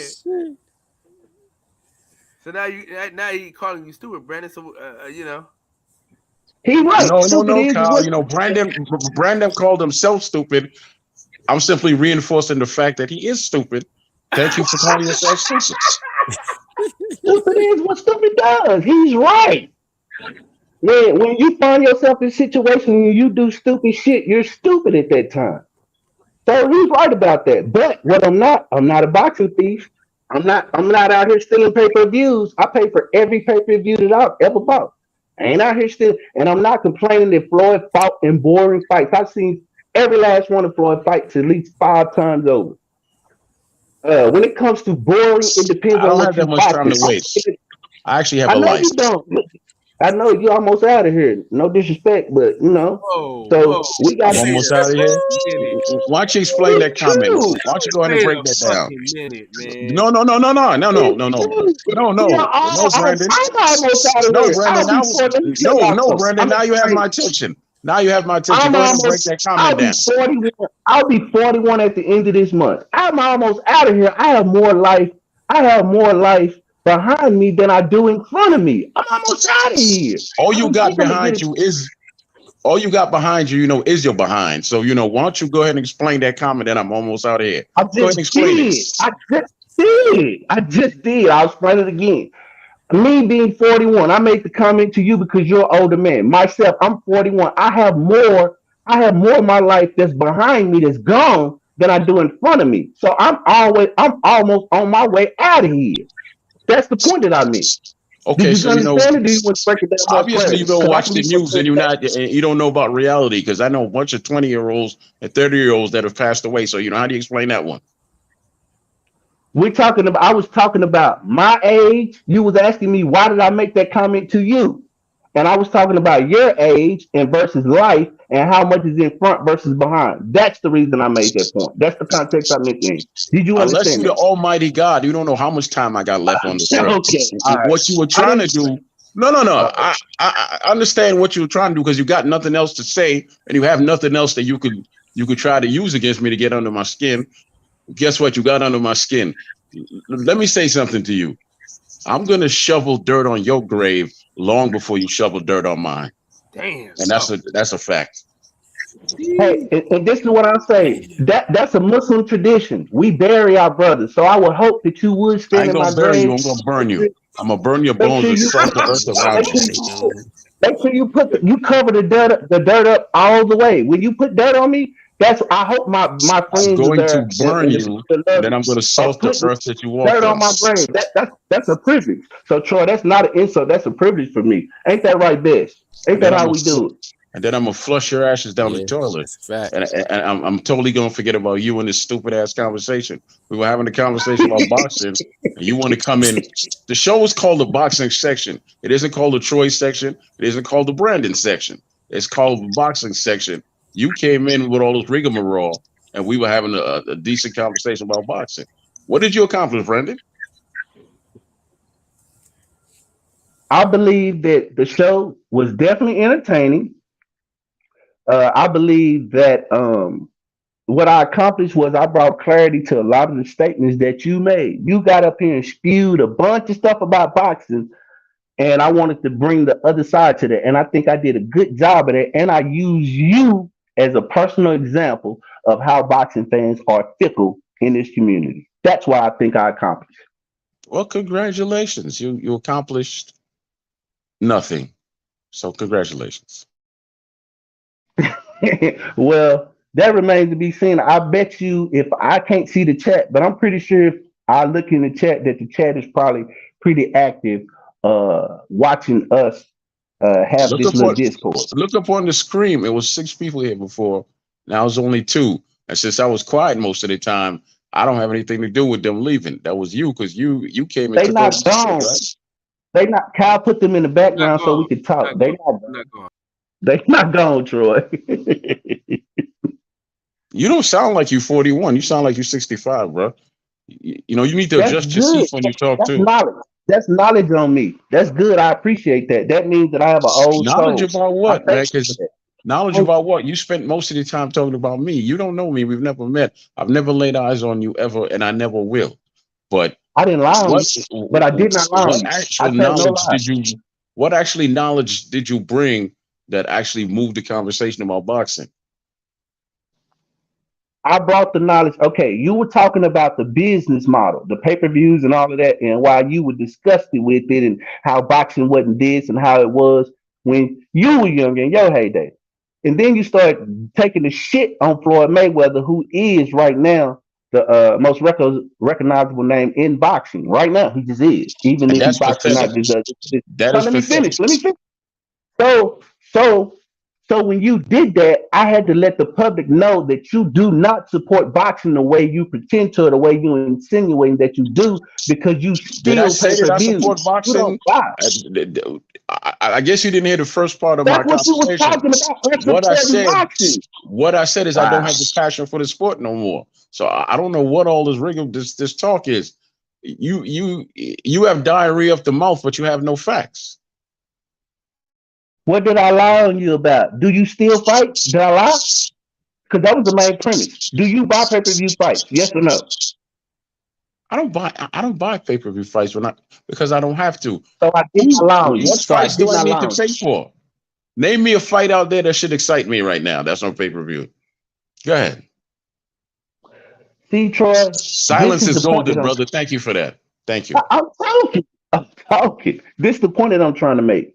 I just proved that you just said you don't have the energy for boxing no more. You don't have, but you steal the fight. Name me a But you go pay-per-view to your fight out fire there stick. that's actually But you worthy go to your that should get fire me stick excited. and No. click on it. Wait, We're not talking you click hyperbole on no it, more but you of what still I may or may watch not do. Name me a fight out there that's exciting enough for me to spend $80, $90 on, man, to go watch. Name me a Okay, I'll fight. tell you. I'll give you a fight. What's the last fight you stole on pay-per-view? That one. I don't listen to me. I'm not gonna answer your question until you answer mine. Name me a current fight out there that's on pay-per-view that's worth my $70, $80, $90. That's the question. Okay, let me think. What's next on pay-per-view? You talking all this shit and you don't even know what fights are on that Hold next? on. I'm trying to think, man. Okay. Troy, can you give me a second? I You believe don't need no from what I second, man, because understand. you've been rapid fire this whole conversation. Now you need a Okay, second? the No, next fight, the man. next You no. versus When you come at Joshua, me, right? you don't shoot no blanks. You don't shoot You no right. damn blanks and you don't miss. You come prepared. Did I miss Troy? Ain't the next pay-per-view fight Usyk versus Joshua? Not interested. I will be paying for that. But you gonna watch it though, Troy. And Joshua's your favorite fighter. Joshua's my favorite fighter. You just spent a while back, you were telling me that Dillian White's my favorite fighter. Get your shit together when you're talking about me. Have some facts when you speak. Get yourself together, man. I'm just trolling you now. I'm trolling you. I know your favorite fighter is Dillian White. I just had to troll I know you. what you're That's doing, all. but what I'm telling you, if you're gonna troll me, you should at least have your facts in order. Because right now, all you are is used toilet paper, and I'm just constantly flushing you down the toilet. So get yourself together and speak to me. Okay, so are you gonna watch the Usyk fight? I just told you I'm not interested. No, so you're not gonna even click on it on your Fire Stick, Troy. I don't own a Fire Stick. I don't own a Fire Stick, brother. So I don't know what you're talking about. Okay. So basically, Troy Graham will not be watching the next pay-per-view fight. The next boxing pay-per-view fight. That's what we gathered. Are you gonna pay for it? Are you gonna pay for Joshua versus Usyk? Are you gonna pay for Joshua versus Usyk? Yes. Why are you pausing? Why are you stuttering, man? Why did you take that pause and why did you stutter? Huh? Because I'm walking, but I have the zone. Yes, I will be paying for it, Troy. I have the zone. I support every pay-per-view fight. Well, that's your foolishness. Even at the height of when I was boxing, I didn't watch every pay-per-view fight. What does that mean that you watch every pay-per-view fight? I'm not a liar or a fool. I only support things that I feel like I put my money where my mouth is. Okay, good. Then if you want to constantly waste your money, God bless you. But that has shit to do with me. See, Troy? See how you just took a shit on boxing again? You just called my money a waste. When I'm supporting actually, no, I took a shit on you. I was just real subtle with it. I was subtle with it. Troy. We up at 3 o'clock in the morning talking about this niche sport that you just took a shit on. I'm at 3. Come on, man. I was up at 3 o'clock having a conversation with some real men, not some little boy who wants to come at me about stuff that they may or may not know about me. But that, hey man, if that floats your boat, it floats your boat. You've had a fetish for me for the longest time, man. Everywhere I go, you go, and you always have my name in your mouth. You always got my name in your mouth. I don't know why you fancy me that much. I don't know what draws you to me, but look here, man. I walk in a straight line, and I got strong wrists. I ain't your type, and you damn sure ain't mine. Okay? Nah, Troy. We find ourselves on these panels together, and we don't find ourselves nowhere. You always seem to come after me, so we don't find ourselves anywhere. Before you even got here, you just don't realize it. I came on before you got here, Troy. Hey, Brandon, I ain't you just didn't realize it. Hey, B-Dub. Yes, sir. Cooked your ass tonight, though. I can't even lie. I mean, he cooked shit out you tonight. Hey, man, you can't win them all. Goddamn, some of them you gotta lose. I'm not undefeated. Shit out you though. Hey, listen, you came for Troy, you missed. You know what I'm saying? Hey, man, he threw some shit at you now. That's good. You was winning the early round. Entertained. Well, you not entertained. That's all that matters. We at 3 o'clock in the morning. Santos is driving, Pittsburgh T driving, Best is doing what he do. Man, we got to be entertaining for them. You know what I mean? So Troy got that one off. Ding, ding, round 1 for Troy. You know what I mean? Next round, it may go different, but big ups to Troy, man. It ain't no, one thing is no hate for feelings. It's just us going back and forth. I don't take it serious. Brandon, I think you're wrong, though, with that whole model. That's what we were talking about before. Because remember, like if you watch football, basketball, baseball, they don't have a pay-per-view model. So you're watching that shit on TV for free. And their business is flourishing. The model that boxing is using right now is unsuccessful.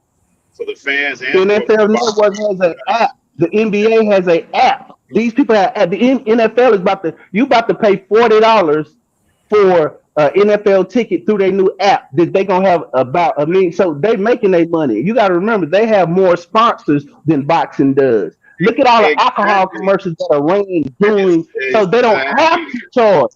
So they don't have to charge. So, but why? That's what you only prove my point. But why they have to charge? That's the model. That's the model that boxing has chosen. They need to change their model. That's what I'm telling you. Yeah, but remember we discussed this the other day. Even despite those them apps and all that shit is secondary, because football still comes on free TV. You can see exactly every local team. You can watch your local team every Sunday for free. For free. Now, those apps is extra shit. Those apps is extra shit. Like if you want to get the red zone and all that other shit. But if you don't want to get that, you still can see football for free. You can't see boxing for free no more. Basketball for free. I cannot watch Buffalo Bills. I live in Dallas. They will not show the Buffalo Bills here. I got to pay for that. Yeah, if I wanted to watch Dallas Cowboys. Yeah, but I'm saying though, you can still, but you can but he can watch Dallas. He can watch the Dallas Cowboys for free. That shit is football. You ain't gotta watch, but you don't necessarily gotta watch Buffalo. My point is, you get free football. You get free football every Sunday. Now, if you choose to want to watch something else, you're gonna pay for that shit. But you don't have to, because you can watch them Dallas Cowboys for free every fucking Sunday. Wasn't Joey Gonzalez and Dog Bay free on ESPN? And that was a good ass fight too.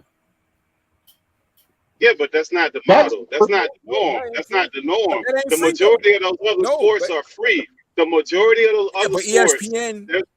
But ESPN ain't free. You gotta have cable to get that shit. You gotta have basic cable. You do. That shit ain't free TV. You can't use the digital. You can't use that digital antenna and get ESPN. You got to get fucking cable to get that shit. That shit is paid per view. That's paid TV. That's cable. So it's a cable channel. So the only way to do that is what I'm looking at. You have to regulate boxing. You got to bring it like the UFC and all that under one umbrella, or else you can't do that because you got too many separate entities. And that ain't happening. Boxing ain't never been like that since the sport started. So that ain't never happening. So we're not gonna get the league, the boxing league. They gotta make a boxing league or something. They have to control it. They've tried that over the years, but that shit didn't work. Boxing is an independent sport, man. Boxing was and always will be the red light district of sports, man. Well, they're gonna have to switch it in some manner. They don't have to be identical. They don't have to be identical to the sports, but they're gonna have to change the model. Point blank and period. They're gonna have to change the model if they want to be successful going forward and get attention. But see, it's gonna be a lot harder for that to happen because boxing isn't regulated like those other national sports, and it never has been.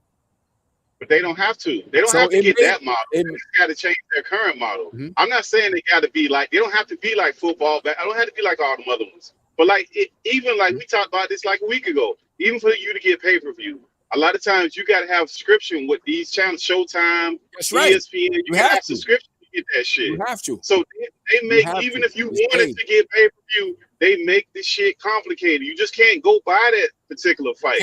You got to get subscription first. Then you got to buy the shit. Right. It's paid TV. Yeah, so they're making that shit. There's some shit they can do to make that shit not as complicated as they are. They're overcomplicating now. Free TV. Now, free TV was what PBC tried to do a few years back. They had those fights on NBC, on Fox. That's free TV. They're not doing that shit. It's harder for them to stick to that model now. It's a lot. No, but I'm talking about even pay-per-view. Even if they want to stick to the pay-per-view model is what I'm saying. Like if I want to pay for a fight and I do not have ESPN and it's a top-ranked fighter, I got to go subscribe to ESPN. Yeah. You shouldn't have to do that. That's what I'm saying. It should be where you could just click on the button. I think Max said this. You should be able to click on the button, pay for the fucking fight, and that's the end of the shit. Yeah. Even if you want to stick to the pay-per-view model, they don't even make the shit simple for you to do that. They're trying to get the subscription rates up for the network. They're trying to get their subscribers up for the fucking network. And people don't want to deal. They don't want to do that shit. They just want to buy the fucking fight and go about their goddamn business. Nobody wants to do that shit. And see, but the problem with that being is because the networks, like I said a few minutes back, it's these big networks that's controlling the money of the sport now. Yep. So they want you to subscribe to their shit. They don't give a fuck about you just wanting to fight. They need you to subscribe to their thing to keep their business going. Yep. That's the business. Yeah, that's why Bob had put Bud on that ESPN app. Remember they put Bud on there to open up that damn ESPN app. Mm-hmm. I think who did he fight? Yeah. That's why they do that. That's why they do that. Yeah, the subscription. That's the subscription. To get these subscriptions up. Yeah. Because that's where their money is made at. Their money is made through them subscriptions. Yep. Those big companies like that, shit, Disney and them, they don't give a fuck about that. Get ESPN. That's what we want you to do. I need to get that $11.95 or whatever the hell that shit is a month. I think that's when he fought old boy when he won the championship over in Australia.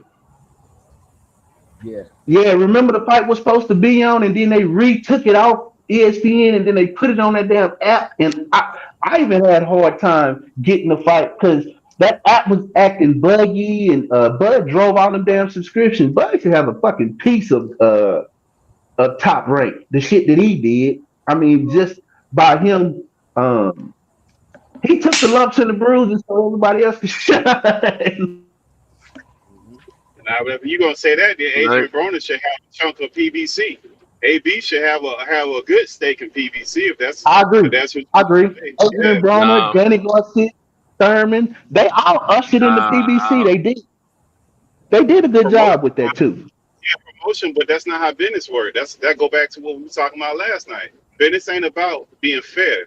It's about what you negotiate and what you get out of that. They're not going to be fair with you like that. They're always going to lowball you, and if you accept it, that's on you.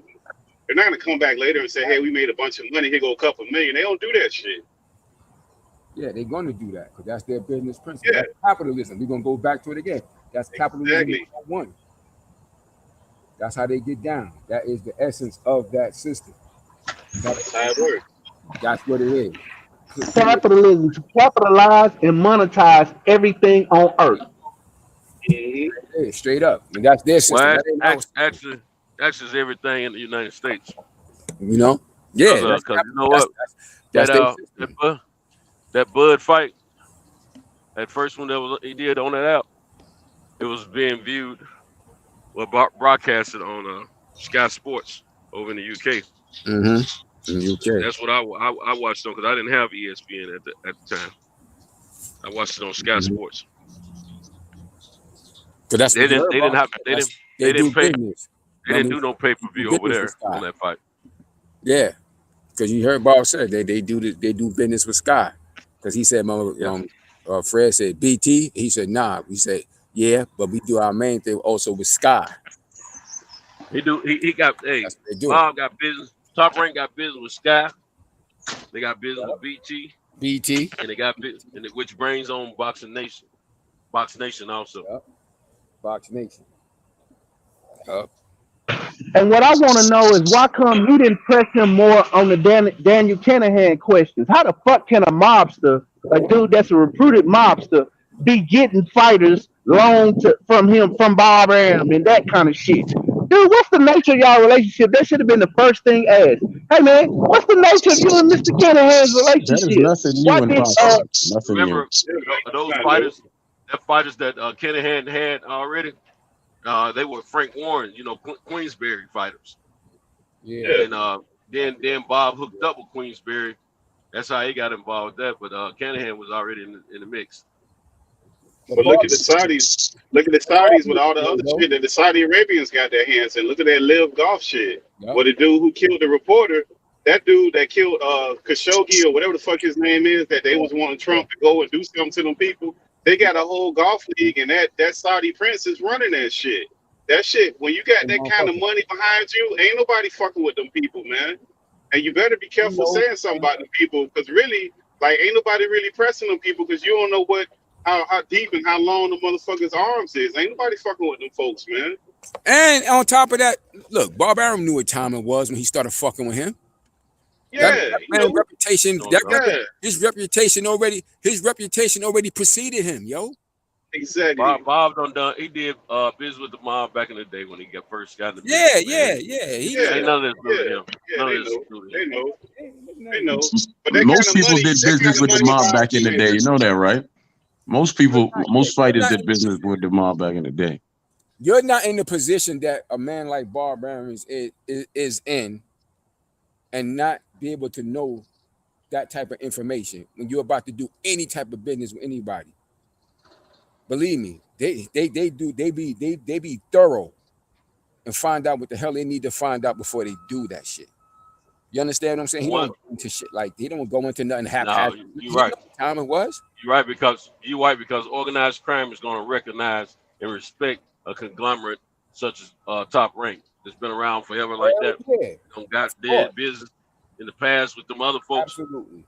They ain't going in disrespect because they know they're solid business and they know they're not going anywhere. And they know if they do mess with them too wrong, that they know Bob got ties with the Department of Justice from back in the day. Hell yeah, that's right. So you're not. Well, how did Bob get? How did? Go ahead, Sitos. I'm sorry. I was just gonna say you're not gonna go in and muscle an entity that's been around, just solidify like that. From the mob, if anything, they want to just do business with them. But somebody that up and coming, they knew. Oh yeah, they'll flex on them. You know, they ain't gonna flex on a Top Rank. Hell no, they knew they believed. How did Bud get tied into Daniel Canahan? How did Bud get tied into that? He was looking for a management team. Yeah, Buzz is a fighter. You can't put that on business with PBC. Yeah, just trying to. He saw what they were doing. He saw what they were doing for Fury, Frampton, and a few other fights that they had. They were having success.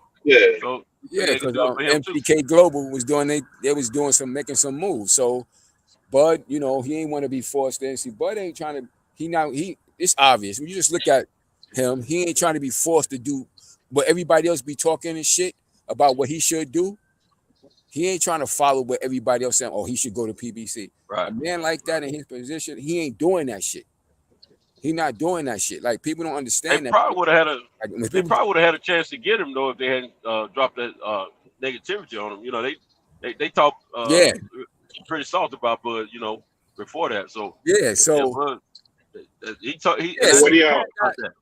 why would I want to deal with somebody that ain't trying to put no fight together for me? Exactly. But wait, that's what do y'all think? Whether you agree with it or not. What do y'all think Eddie Hearn's getting all his money from them Saudis? What kind of Saudis you think he getting his money from? See, we can't. You can't just stop there. Yeah, it's all kind of dirty money flirting around in that shit. Yeah, boxing. A lot of money that's dirty money. Yeah. Boxing is a dirty sport. Boxing is a dirty sport. Always have been. Boxing is like you heard me say a little while ago. Boxing was and is still the red light district of sports. It always has been, yo. Facts, bro. It always has been. It's always been the red light district of sports, man. Always. So, like he brought the Saudis up, yeah, that's the same motherfuckers who did what they did, but it's that money. It's that long ass money that they use to do what they do, and to control the tides of how everything go. And you best believe, Bob was doing that business with him. He knew exactly who the fuck he was and what was going on when he did business, when he did anything with him. You understand what I'm saying? But he didn't let that shit stop him from doing what he was doing with Tyson Fury and shit like that. He didn't let that shit stop him. But he gonna try to keep himself in a position to protect himself when it's all said and done. Because Bob got his connections here. I don't think Bob Arum knew anything, man. I think Bob Arum was in the dark. To the justice. Shit, that's bullshit. Bob ain't been no. God, you cap. He is 90 years old. I just I'm gonna bet everybody. I couldn't keep it together. I tried. What did he get out of working with this gangster? What did Bob Arum get out of working with him? Because I hear the conversation. You know, what did he get out of it? He'd have to pay Jamel Yeah, Herring. he had a lot of fighters under him. Canahan had that whole. They had a lot of fighters up under them. It wasn't just Bud. I mean, it's a long list of fucking fighters over a lot of years. That MTK It's a long Global, list they had their shit clicking. That MTK for a lot of Global had years. that shit clicking. And who's Okay. their biggest motherfucker? Tyson Fury. Who's their Tyson biggest Fury. dude? At the end, Tyson Fury. Yeah, yeah, Tyson the end, Fury. Tyson Fury. Right. Yeah. Tyson Fury. That's Okay. That's what Okay, so he got Tyson Fury. You know who else was offering Tyson Fury anything? Does anybody know? No, but when he came back under Deontay Wilder, when he had that first fight, he was up under up under that MTK Global. He was up under them from the beginning. That's Okay, right. so You saw okay, that shit. You saw that shit on his trunks. okay, so he got Tyson Fury out the deal, and that turned out pretty good. You know, anything else he got out of it? He had a whole bunch of it's over some years. You got the heavyweight champion out of that shit. Somebody got some bad feedback. Somebody got bad feedback. That's the best thing. Tyson, you got the damn heavyweight champion out of that shit. But Can't that get was no over bigger than that in boxing. Can't No, get you nothing can't. bigger than that in boxing. Over all them years, it's hard to list. You had to go look it up to see how many fighters. Yeah, but he had quite a few. It wasn't just Tyson. Nah, Yeah, he had Tyson a- he had Fury a was lot. pinnacle. So over the years, right? If he was so successful, y'all should be able to name the names that he got from him. I don't know. From this mobster. Carl Frampton, he got Carl Frampton, he had Tyson Fury, he had what's the guy Saunders, he had them all. You name him, he had him. He had his hand in almost every Carl top Frampton. British fighter that is. He had Conor Carl McGregor, I Frampton worked with believe. Bob He Arum? was having some Was Carl yeah, Frampton signed to no, he Bob Arum? was You're not answering the question. Was Carl Carl Frampton is trying Frampton to. was he signed to I just told was he you, signed to Troy. Top Rank?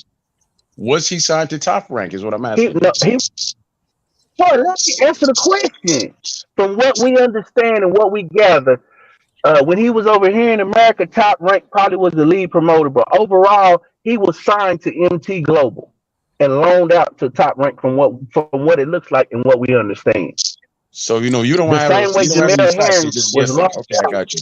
TK was doing their thing. They was doing deals here with these specific promoters. So they had it popping. You understand what I'm saying? They definitely had it popping. And Bob Arum going to do what he got to do for his company, as he always has. I ain't mad at him for that. That's his fucking company. That's what he's supposed to do. He going to do what he do. Hey, Bess, when Frampton was signed with Al Haymon, that's business. That's how they do business. do you think they was doing business with Al Haymon, MT Global? I ain't seen it. Did you see it? I mean, where do we see that at? Yeah, because when Hampton fought what's his name? When he fought what's his name? Santa Cruz. Leo Santa Cruz, BBC. See, that's what I'm wondering. BBC. And that's what I'm wondering. I'm like, I wonder where he was. What was Daniel Canahan then? He had to be right there somewhere. That's his company. They the man. That's his shit. Him and his crew. But they was doing some things, like I said, in the sport. He was definitely doing some things. But it goes back to the old thing we know. It goes back to the old shit we know. That group, that corrupt underlying shit has always been a part of boxing, and it probably always will be until the very end. And that's not exclusive to Bob Arum either. All of those motherfucking promoters work with each other. Nope. It's not exclusive to Bob Arum. Just like the Zone wasn't working exclusively with Top Rank. They working with PBC. They all working intermingling with each other, either co-promoting or under they all work intermingle with each other when it's convenient. So it's not exclusive to Bob Arum. And at some point, it's going to always be convenient because that's the way their business works. Yep. From one to another, at some point, it's going to be convenient for all of them at some point when it needs to be. And like I said, boxing, red light district of sports, it's always going to be that open free lane to do what you can do in the way that you can do it. It's always going to be that way. From a little locale fights in mid America to some promoter paying some fighter to take a dive that we don't know shit about until this guy. You won't find out until some scandal if the dude happen to turn out to be good years later. That's just how it is. Mm-hmm. It still happens, man. From the lowest levels, that's just the way it is when it comes to this sport. You know, shit. Honestly, when it comes to just American business, shit, fuck this, fuck just boxing. Everything you find crooked shit happening in everything in America. Oh yeah, they'll pay money. They'll do crooked shit, and then pay the fee. Don't worry about it. Pay the fine with the government because they done did some shit that's illegal, and not worry about it. Word. Yeah, this shit ain't limited to boxing. This shit is just Americanism. Shit. Come on. Nah, that's how they roll. They don't give a fuck. And a lot of the banks you'll find out, like what's the name of that Hong Kong bank? Fuck, I can't think of the name of that. Netflix had a series on that shit. What's that shit? HSC. ACS or some shit like that. Yeah, HSC. Yeah, that shit. Yeah, them motherfuckers had all these ghost accounts where all these motherfuckers had all these bullshit ass names, and they knew they was bullshit names, but they was taking all the deposits and taking all that money, and they made all this money, had the largest fine in history, pay like, I don't know, like $1 billion, but they made like 20 times that off of the fees. So fuck the fine. It don't even matter. That's the way business, like you're saying, that's the way business is conducted. They don't give a fuck. That shit don't matter to them. It's profitable.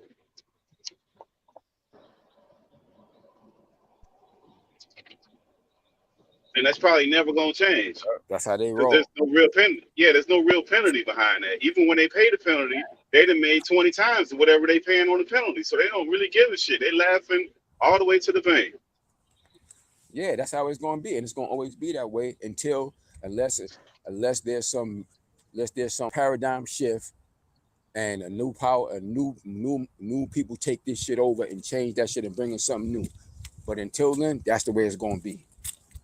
Yep. Simple as that. Just like how everything was thousands of years ago, when another group of people like us was in power, but when that paradigm took place and this shit changed, they brought in a whole new way of doing shit. Yep, and we still suffering, right? They still got us saying middle goddamn east when of Egypt is in the Middle East, and when it ain't in the middle of shit, it ain't the east or nothing. I got a question. Somebody got bad feedback. Go ahead. I got a quick question because that feedback is me. Did it harm boxing that this dude is in there? This so-called Irish gangster? Did he hurt boxing in any way? I mean, what's the whole point of the conversation? I don't think he heard it. I mean, he just brought up Bob Arum. We was telling him that he's not the only person that was working with him. I don't think, and then if you want to do that, then you got to kick Eddie Hearn out with his money, because where the hell he get his money from? So I don't think it hurt boxing at all. That's my opinion. I don't care. I heard it. Because I was just curious, what the conversation was about, because I thought he hurt boxing in some way, and I didn't hear nobody state how he did it. I don't think so. I don't see how nobody. Maybe somebody got a different opinion, but I don't see how he hurt boxing. Well, it depends on, because we don't know the full aspects of of some of the things and fights that may have taken place, like in even in Europe. See, when they say hurting boxing, they could have mean in terms of like, is he controlling the aspects of his fighters to the point where they could take dives and shit like that? You understand what I'm saying? And I don't think that's just him. That's usually though. Somebody personally could say that shit affected them. And if they bring that shit to court, and they say, well, he was involved in this and he had this individual do that, then somebody bring that to court, then they can maybe say that. You understand what I'm saying? In that regard, too. Because if you're controlling that shit like that and they saying you're a mobster, mobsters are known to fix fights, yo. And shit like that. That shit goes hand. They're not known to do honorable business. But look at Bob Arum right now. Got a lawsuit with like you said, pound per pound. So that's what we doing, and that's got to be the same. All of them got some kind of issue with their employees. So know why we can't say that? Because that's not what Terrence Crawford is alleging. He alleging that some racism shit. He ain't saying that he tried to fix my fights. That's not the same thing. It's a different thing. Okay, so you're talking about but I mean, still racism would be bad, detrimental for boxing still too.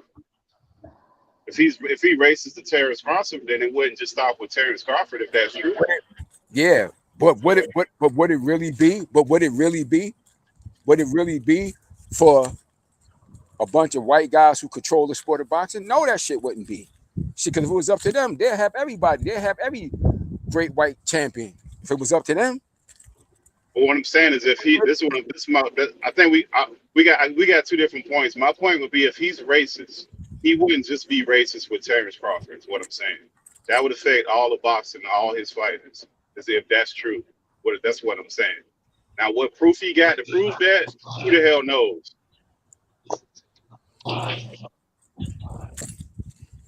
Racism looks different. Racism looks different. It can be covert or overt. So he may be covert with some fighters that he don't like and overt with others.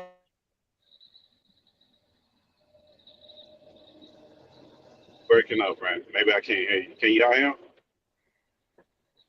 Not now. No, his shit broke up. He's broken up.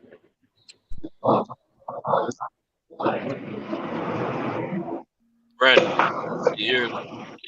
Oh, y'all didn't hear me? I was just saying that you can't necessarily say. See, speaking bad about Bob Arum. See. See,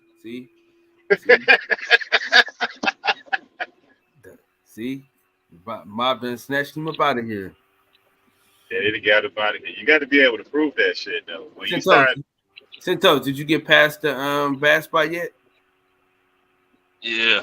Yeah, man. I told you, nigga, we up. Yeah, you got to be able to prove that racism. You can't just be throwing that shit around and not have no proof behind it. You got to be able. It's not what happens. It's not. Court when you start taking people to court.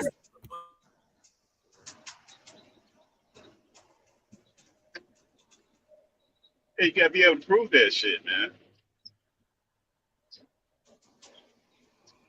Prove. What are you talking about? Prove. Well, when you start suing people and taking people to court and saying they're racist, you got to be court gonna work off of it. Yeah, you got to be able to prove that shit. And proof is different than what we think proof is. You got to be able to prove that shit.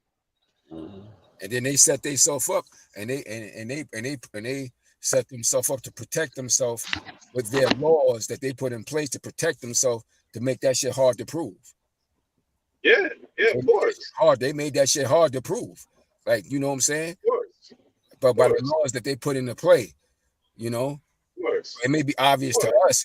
But shit, they protected themselves for that shit. They're like, shit, we gotta put some things in here to protect ourselves to make this shit not easy for us to get taken to court and this shit used against us. But can it only be white people too? That's another problem I have with that. Like, we so quick to jump on the white guy when he do it, but it's black people that don't like fucking black people that have these jobs and have these companies and racist as fuck towards other black people. So we gotta look at both ways of that shit.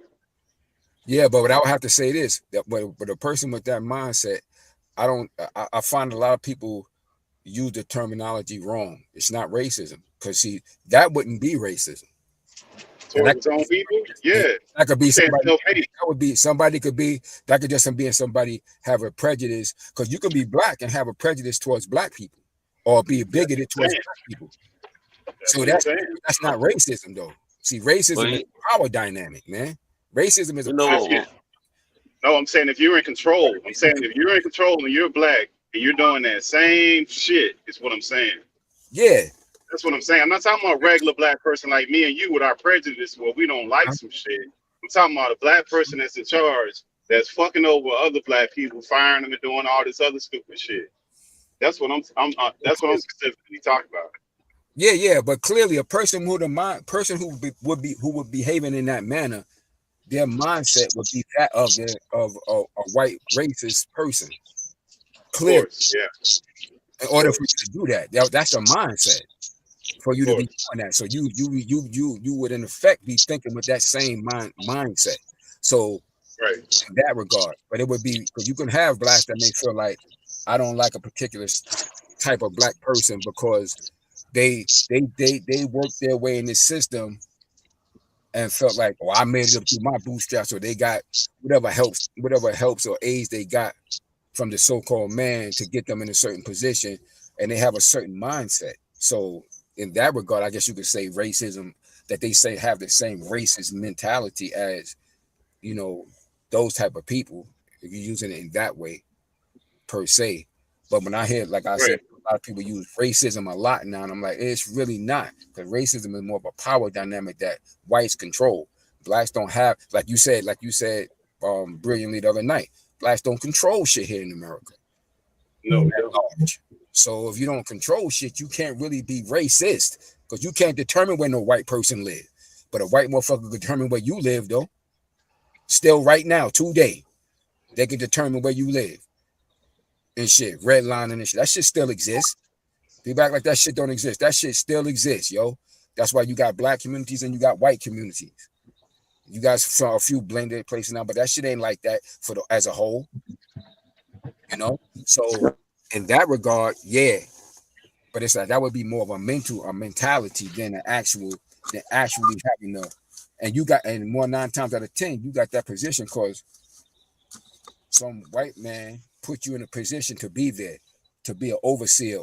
Keep using this. So let me overseer. You know, yeah. So I'm gonna make sure you hit to keep the rest of it. But that's even down here where they don't even have, like down here we got a lot of Spanish or Cuban people down here. So it's not that many white people running around in Miami that's controlling shit. It's the Cubans, and they don't fuck with black people. So that mentality will be the issue. It's not necessarily your ethnicity, it's your mentality that's fucking you over, because you're getting that, like you said, from another group of people, and you're pushing that on. And you have that control, and you're oppressing another group. So I think it just kind of morphed into something else. But I just say all that to say that when we start talking about Bob Arum specifically, and we got all this heat for Bob Arum, we got to make sure that we looking at all these fucking groups. We not walking blindly. Just because somebody look like you don't mean they for you. Just because they look like you and they got the same skin, and we just blindly following people. And at the end of it, you don't get nothing out of it but symbolism. And we always cool with symbolism. Like the same shit with Obama. You can't say nothing bad about Obama. People get all bent out of shape like he did some great shit. He didn't do nothing for black people. He just was a black man that was president. That's it. Mm-hmm. That's all he did. I want to step in here on that because, you know, I always hear these racist conversations, but you can't change what you can't change. We should spend more time talking about how we can build instead of talking about racism, because that's not helping anything. It's a waste of breath. It's a waste of time. Now, you said something about Obama. How's he going to help black people if they don't have a platform? The gays have a platform. The Jews have a platform. Let me finish. The Jews have a platform. You take the Latinos, you know, they have a platform as well. Where's the black people platform? Where is it? Where the white farmers platform? No. Stop. Hear me out. You know, where's the black people platform? You know, and what is the agenda of black people? You must first have an agenda and something to stand on for someone to help you. You can't say that he didn't do nothing for black people. How are you going to do anything for black people when you don't have your stuff together, you know, for him to do anything for you? Huh? Okay, you asked me a question. Can I answer? Okay, let me rebut that. As far as the platform, the white farmers ain't got no platform. They get the most aid from the government than any group that there is. Between them getting subsidized for their wheat and corn and other bullshit they doing, then financial aid for the business write-offs that they're getting. And where's their fucking platform? Where's their leader? And that doesn't answer the question that I asked you. No, you don't need a platform, brother. You're making a false narrative is what I'm telling you. You don't need a platform. There's no leader of the gay people. There's no. Okay, so I guess what you're saying. I guess what you're saying. He should have just helped out black people because he was black. Exactly. Right? Hell no. That's not how it works. That's not reality. What are you talking about? What are you talking about? So you telling me you telling me that you telling me just because he's black, he should have jumped in head first and then helped out black people. That's not reality. That's not reality. That's not reality. That's not reality, you know, because there was no president that jumped out there and just helped all white people. Everybody had their agenda. Everybody had their agenda, and what every president did is they helped the strongest individuals. I'm not talking no narratives. I'm talking reality. Every president that ever came only helped those people that actually had their shit together. Tell me where black people had their stuff together. No. Listen to me, man. You're talking a lot. Tell me where black people have their stuff together where we have a platform that we can stand on. Just said, hold on, Troy. Let me just say, you said that no president has ever came to help white people.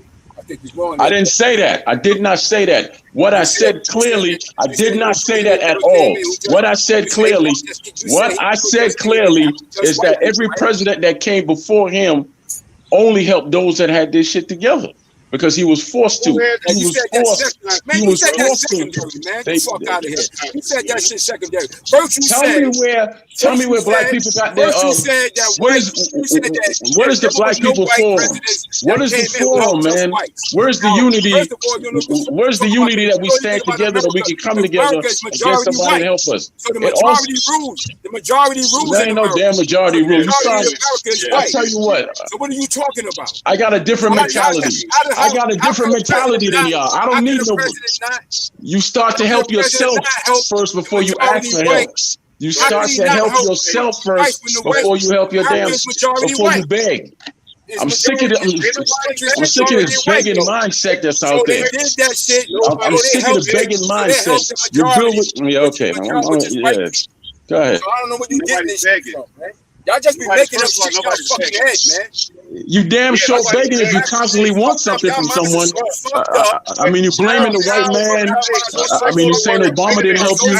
Nowhere in there did I hear you say that you're helping yourself. You got to help yourself before anybody else can help you. I'm working right now. What are you creating about? Just because I want my taxes to be effective towards how could he not? How could no white president ever come in and help majority? The fucking country is majority white. So every president that came in prior to him was helping the majority, which was them. Fuck out of here. And I pay taxes. I pay taxes just like the white people pay taxes. You know it's poor white people too, right? You know it's poor white people that's struggling, that say the same shit about us every day too, right? That's the white farmers, and they get subsidies every day. No, I said people in general. I said people in general. I said people in general. I said white people in general. You know it's poor white people that's saying the same thing. They have the same mindset as you, that blacks and Latinos are taken away from us. And then you come around and say the whites are taken away from us. What I don't hear is is anybody talking about building. I didn't hear word one about anybody talking about building. So you said the president can't build, but we as regular people. I said you. I said us. I said us. You as us. Us as people. Us as the people need to build and stop all this crying about the white man and this man ain't helping us. Help your damn self. Help your damn self. I don't hear no building coming out either one of y'all mouth. I hear a bunch of complaining on it. Okay, show me how to build. White's not saying that shit that taken away from them. That's a goddamn lie. That's an out and outright lie. Listen, man, you have no power to change racism. What I'm simply saying is that you build. Like this narrative, you actually build with those who are willing to build with you. Okay, very simple. But yeah, black people are that shit. I don't have the same mindset as y'all. So I'm sorry, I don't have that mindset. I just said that you build with those people that have the same mindset as you, and you start there. Who are you building with? You speaking this foolishness. Who are you building with? Who have I built with? You mean past tense? Because I'm not building with nobody right now. I'm not building with nobody right now. I'm chilling right now, but I have built with people. Why not? Why not here? Let me show you something. You see this fucking bag? This is the battery that keeps my heart alive. That's why not, motherfucker. Okay? That's why. I don't want to hear your shit about me. This ain't about me. This ain't about me. We having a conversation overall. Overall, it ain't about me. Okay? I don't need you. I don't need to fucking calm down. Time out. First off, you telling me I'm begging for shit. I pay taxes just like the I white said it's a folks. begging mentality. There's No, a it's not. begging mentality. No, That's it's what I not. said. If I And I'm pay not backing taxes- away from it. I'm going to stand on it till I die. You can stand on bullshit if you want to. If I pay taxes just like the white people pay taxes, the government's supposed to do for me just like it do for them. And you just said that Obama couldn't do shit for us. But now you want the president of the United States couldn't do shit for us, but we as working people supposed to be able to do something according to you that the president couldn't do. A begging mindset. You have a begging mindset. That's all. Begging mindset. So what are we voting All for? I hear you Why talking about is the white man and what nobody done for you. Nah, I didn't hear man, what you you full of said. shit. What are you doing for yourself? What are you doing for yourself? You know, who are you building I'm with? working right now. Who are you working building right with, now. sir? Who are you building with, sir? I am working right now. I said, who are you building with? Since you asked me the same question, who are you building with? Because I can tell you what I've done already, and I can prove every damn word of it. I can tell you what I've done. That's your narrative. Listen, no. It ain't no narrative. It's fact. It's fact. It's fact. I don't need to prove shit to you, but I can though. I don't need to prove shit to anybody on this panel or anybody walking, but I damn sure can though. I damn sure can. See, right? And you changing it now to making it about me when I said to you that we need to build on the whole. All you talking is bull and shit. You ain't talking about building. You want a handout. You want a handout. You don't want to build no table. You want the crumbs off somebody else's table. I'm not that type of cat, man. I don't need no crumbs off nobody else's table because I can build my own damn table and suffer and starve from there. Okay? I got a thing called a backbone. I got a thing called a spirit that won't die. Okay? No. You just talking in circles, man. You see, people like I ain't you talking in circles, shit. Man. You said you could prove it. I said prove it. You ain't proving shit. What do you want to keep hear? changing the narrative. All I can do is tell you what I've done, but that ain't proof. It's just my word. How do I go about proving it to you, sir? That's your word. All I can tell you is what I've done. Listen to me. Listen to me. Listen to me. I can tell you what I. Listen to me. I can tell you what I've done, but that's just me saying what I've done. How do I go about proving it to you, sir? How? Are you going to come to listen? Are you going to come to Baltimore? Are you going to come to Baltimore and sit down with these people and you're going to have them verify everything I've done? Are you going to come to Baltimore and sit down with these people and have them verify what I've done? Okay? I just said to you, sir, calmly. I just said to you calmly that all I could do is tell you what I've done, but that's not proof. That's just me talking. Exactly. I understand you're afraid and all that, and you want somebody to give you something.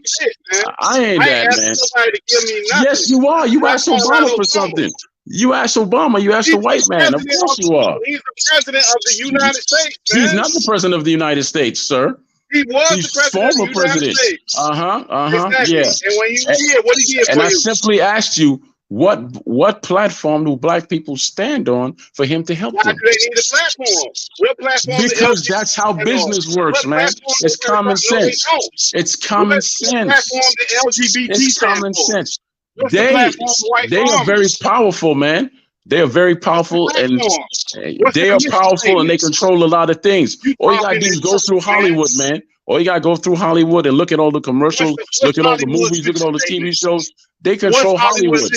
That is their platforms, and they control millions and billions of dollars, man. That's a fact. No, I'm not talking in circles. What it is, man, is that you're just a weak, bigger-minded type of cat, and I get that. I get that. You understand what I'm saying to you? Ain't nobody weak. As weak as I am right now, right? As weak as I am right now, I will fight to my last. I will fight to my last breath to build something on my own and not ask for nothing. You building. Now we're going back to building. Okay. You saying you building all this shit. I said, as weak as I am right now, I will fight to build something on my own. I didn't say I am building. You talk so much, but you don't listen. That's your point. You can only grow if you listen. I have grown in life as a 50-year-old man because I know when to shut the hell up and to listen. You don't. You just want to push your agenda down somebody's goddamn throat. And I'm not that man where you can force me to do anything. Nobody can. Can't nobody, because your ass sliding all over the place. Can't nobody keep up with your bullshit. Tell me the lies. Now I'm a liar. Now I'm a liar. Go ahead and tell me the lies. Now I'm a liar. Okay, tell me the lies. Tell me the lies. I have an expectation of the government doing something for me when I pay my motherfucking taxes. That's not begging. I work every goddamn day. Yes, I it pay is. taxes. So I should have some recourse to my government. Okay. So you telling me that every taxpayer should get a handout from the government. Every taxpayer should think like you and get something from the government. Free. That's free. Handout is free. If you're paying taxes, you're contributing to What do you want from the government? What do you want from the government? What? Brother, you full of shit, man. Now What do you want the government to do for you? What has the government done do something for? What did the government do for me? What do you want the government to do for you? You said the government should do something for you because you pay your taxes. What do you want them to do for you? That's not what I said. See, What did you say? You said I listen What so well. did you don't say? listen to shit. You just listen to the bullshit. You got your ears full up with the bullshit. That's not what I said. What did you say then? What did you say? If you pay taxes, if I pay taxes, I have an expectation of the government doing for me just the same as they did for those white farmers, the same as they did for LGBT, the same thing as Biden passed that bill for the engines last year. You're going to go to your grave as a fool then, because you know that's never going to happen. You're going to go to your grave as a fool because you know that will never happen. Okay? I'm full of shit, but I got a backbone. I'm full of shit, but I got a backbone. Thank you very much. First of all, you said you can prove it. So prove this proof of your work that you proved it. Where's that? I can tell you what I just told you. I can tell you word for word what I've done, but that's just my word against yours. You understand what I didn't do nothing by myself. Thank you. I didn't do nothing by myself.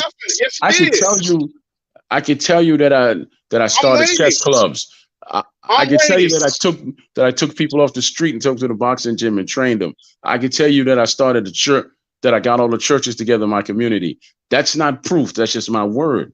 Unless you come to Baltimore and sit down and talk to the actual pastors that I talked to and had it done, unless you come to Baltimore and talk to the actual schools where I did the chess clubs, unless you come to Baltimore and get in the boxing gym where I took all these cats, you're never going to have any proof. Yo, hold on. Y'all over talking each other. I can't hear nothing y'all saying. We still got to have some type of order. You know what I mean? So, sure, you were saying that you gave back to your community. Yeah, I mean, said you put the churches together. He put chess clubs in this community. That's what he said he's done for the community. So, he also said I can't verify it. He said he got proof, but I can't. I never said I can't verify it. I said it's just my word. It's just my word, and that's not. Hold on. He said if you come to Baltimore, you will see his acts. I said he will speak to the people who could verify those acts. That's what I said. I ain't got to do that, man. I don't have to do none of that. You said you got proof. Well, how can I prove it to you then, sir? How can I prove it to you? You got proof. You said you came out your mouth and you said you got proof. It's not. I'm not the person. I just spoke my proof in. I just spoke. Okay, go ahead. Spoke my proof in plain English, but again, those are just my words. It doesn't prove anything. That's just me saying I did this. That doesn't prove I did it. There's people that are alive right now that'll say yes, everything he said is fact because I helped him do it. But listen, you ain't coming to Baltimore to hear that, right? The only thing I can do is tell you what I did, and that's not going to be proof to you because you think I'm a liar. So that come on. To me, that's not even a question. I don't care about it. If you say that you did it, then so be it. The thing I'm asking, the question I have for you is, you worked your life, you worked all your life, and so on and so forth. When you got to a certain age, but the question I have is that: are you telling me that do you not think that you are entitled as a person who paid taxes in this society for this government to do their part for you like every other so-called citizen here? That's the question I have for you. I don't feel I'm entitled to anything from nobody. I'm a builder. If I want something, I'll struggle and build it. And then down the road, if someone says, okay, I can help you, then we'll have a conversation and go from there. But I don't feel entitled to get no help from nobody, because that's not reality. It always starts with you, and you put your struggle in, and then the help comes. It doesn't start with someone giving you something and then it starts with you building and struggling. So my question would be, why should we? Let me say this, Pittsburgh. So why should we? Because we saying giving. You're giving that tax money. So should you be giving that money if you're not getting nothing back from it? Why should we even be paying the taxes then? For anything? That's a question I've been asking for years, because nobody knows where taxes go. So I don't have an answer for that. And I agree with you. Why are we paying taxes? I don't know. We know where the taxes go. We got a trailer. We got a budget. We know where the taxes go. Listen. I gotta go check on my wife and my kids and shit, man. I'll be back shortly. Hopefully. If I don't come back, y'all can still be here. Don't matter. I'll make sure that I let y'all on and shit like that. But I heard my baby crying, so I need to go check to see what's up. You good? Yeah, go ahead. Do your thing. Yes, sir. No, you're a good man, Kyle. You're a good man. You don't know shit about boxing, but you're a good man. That was a joke. Yeah, I know. I got it.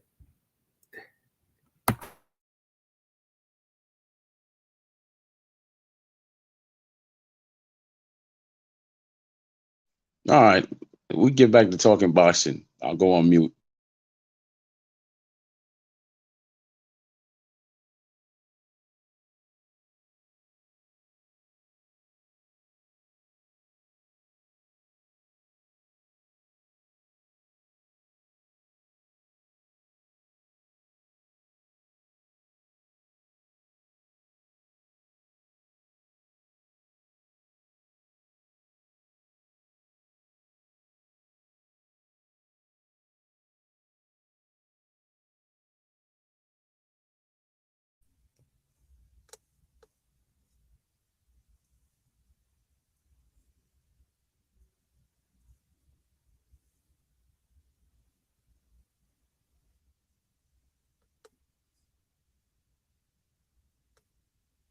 Hello, y'all still on?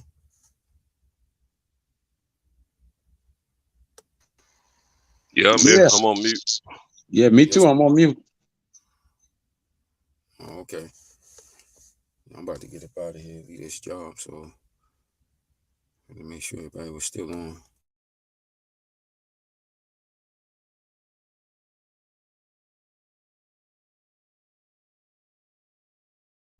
See, now, if we could take all this passion that we just had and actually come together and build something, we'd be in a much better position. All of this back and forth ain't doing nothing but blowing out hot air. It's a waste of time.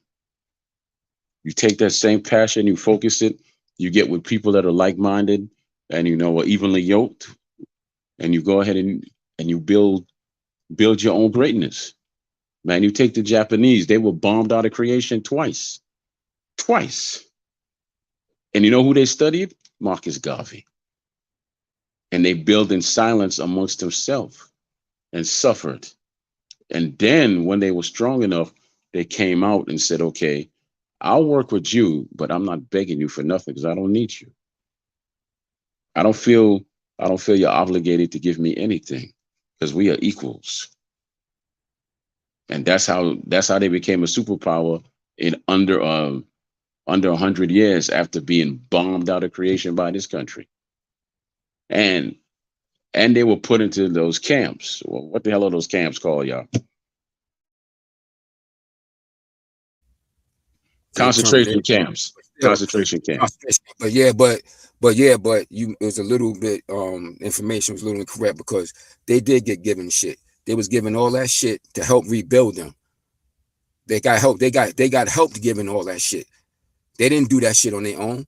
And they was brought here. They was bringing them over here to America for them to learn certain technologies and information that they took back to Japan. So they was helped too by the very people that bombed their ass. I got you, understand but what I'm saying? So they was giving shit. They had their hand out. They didn't say, "Oh, nah, fuck that. Y'all blew us up. We don't want shit from y'all." They took that shit. They took them handouts. I got you, but this they is. got themselves in them positions. I got you, but this is 20. You know why? Because they was entitled to that shit. Okay, and they but were smart enough to know that. You have to be smart enough to know when you're I don't think entitled they were entitled to it. I think they got it after they pushed for it, and they were almost a superpower. I don't think they were entitled to anything. But you know, the difference is 2022. We could have built for years silently right now. But the truth is, I could tell you right now that if you look at your own body, and this is for all of us, none of us are wearing any black-owned clothing. Open up your cabinets. You got any products that are black-owned? Go into your toilet. You got black-owned toilet paper. There's a black-owned paper company in Baltimore that makes toilet paper, napkins, and everything else. What is black-owned in your home? We constantly complain about this, that, and the third. The only way for us to build is for us to support ourselves. And that, I'm just saying, that's what the Japanese did to even get to a point where they could tell America, you owe us. And that's how they got their money. They forced them into giving it to them. This country never gives anybody anything because they feel sorry for them or they feel, obligated. They have to be forced. Okay?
Man, the chat is on fire.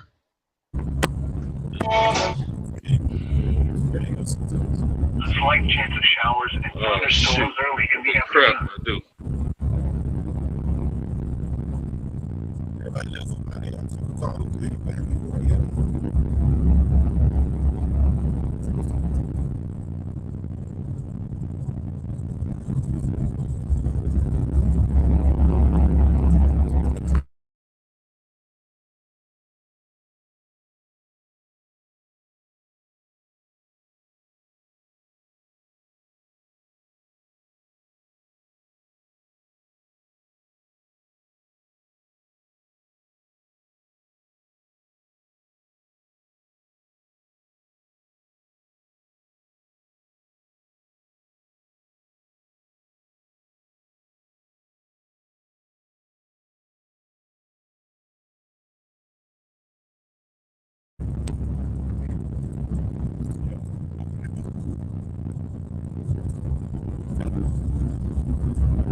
All right, messed up my stereo. Got it back in order now. Time to roll with Rush. The chat is on fire.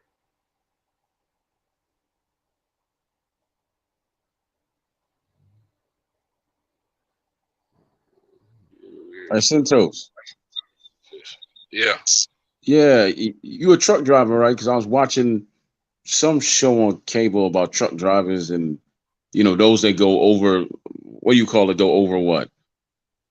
You know, they drive from state, over road. And what I'm starting to notice is that there's a lot of female drivers now, a lot of young female drivers, man. And the first thing she talked about was having to sleep in the truck and how to stay safe at night.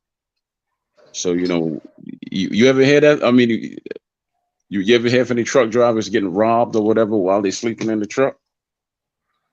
I've heard some things about it. I don't know how often it is. I know a lot of them they secure their doors with the seat belts, so people can't just open the doors while they're asleep. That's what she did. That's what she did, and she had some other stuff to hold the door. Yeah, with women, I recommend any woman to have a weapon with them while they're driving. A good friend of mine that I went to school with to get my CDLs, she drives. but she doesn't go over the road anymore. But she still drives, and just keep her a pistol with her. But I always told her, I always asked her when I would talk to her, you have your protection? And she would say yes or no. But it's it's weird out there. Excuse me, I've never driven like that. I drive box trucks. I don't drive semis, and I'm home every day, so I don't get that. But you know, like if I'm sleepy and I get to a stop, go ahead and take me a little power nap to try to get me to the next few runs. And the stop that I'm just leaving, I got there 30-something minutes ago, took my power nap, and then I took care of business at that stop, and now I'm on my way to the next stop. And I'll be good through the rest of the morning, more than likely.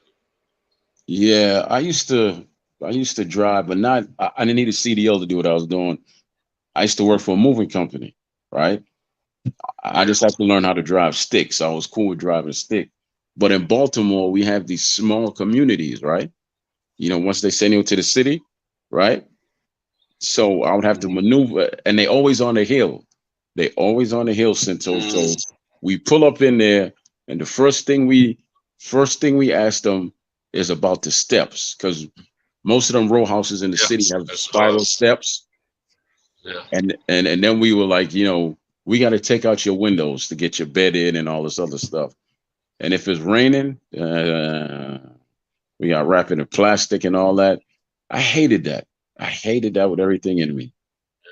Those are two good reasons why I decided against the moving business. I didn't want to do that. Plus, I'm always wanting to own multiple trucks, so that means you're gonna have crews in the trucks to drive and you're not gonna be present in order to get the money rolling the right way. If your crew doesn't care as much as you do, they're probably going to damage some of the stuff that they're moving. Man, the company has to pay for it. Listen, you know, they used to have these towers in Baltimore. The hell are them towers called? I can't even remember right now. But you've probably seen them in The Wire and all that. They talked about the towers. When they took down them towers, they built a bunch of townhouses, right? So, you know, we had to move into one of them townhouses, and this lady had a big old solid oak wood dresser, and she wanted it on the second level. I was working with a dude who smoked weed heavily, and he was skinny and he was lazy. So I'm at the bottom because I'm the bigger guy carrying the bottom half of this dresser. He's sitting his ass on the steps, edging up on each steps. I said, stand the hell up and just lift, man. Because what's going to happen is you're going to slip back down, and it's going to cause me to fall down the step, and you're going to damage her wall. Lo and behold, 3-4 steps. Even the customer was like, get up off your ass, man. Stand up. You know what happened after the 4th step? It slipped out his hand and put a big old, I say a big ass hole in that lady's new house. And let me tell you what, if it wasn't for her husband, well, she went to her purse. I don't know if she was going to shoot him or stab him, but she was not playing with him. She was not playing with him because she started screaming and said, he told you to get up. You know, I told you to get up too. Look at the fucking hole in my wall. Look at the hole in my wall. Yeah, so the company took that out of his paycheck. It ain't taken out of mine because she verified that I didn't have nothing to do with it. I was telling him to get up, get up, get up. And he got fired the next day. Yeah, boy, I hate working with lazy people, man, because that put all the work on me. Like someone dropped the refrigerator on me one time, Cinto. You know, so yeah. The lazy will get you hurt. Yeah, well, he didn't. Luckily, I don't work with lazy folks. You know, luckily I was strong enough to stop it before it smashed me into the wall. But that was when I was in my 20s. And there was one guy that I never want to work with because, you know, he was the one that did the long distances, right? From like Baltimore to North Carolina and wherever else, right? And he had a habit of leaving people. So he asked me to go with him one day to like Florida or wherever because he had a long distance move. And he told me how much he was going to pay me. And I was like, nah. Because anyhow you leave my ass in Florida, when I come back here, I'm gonna do something to you. So yeah.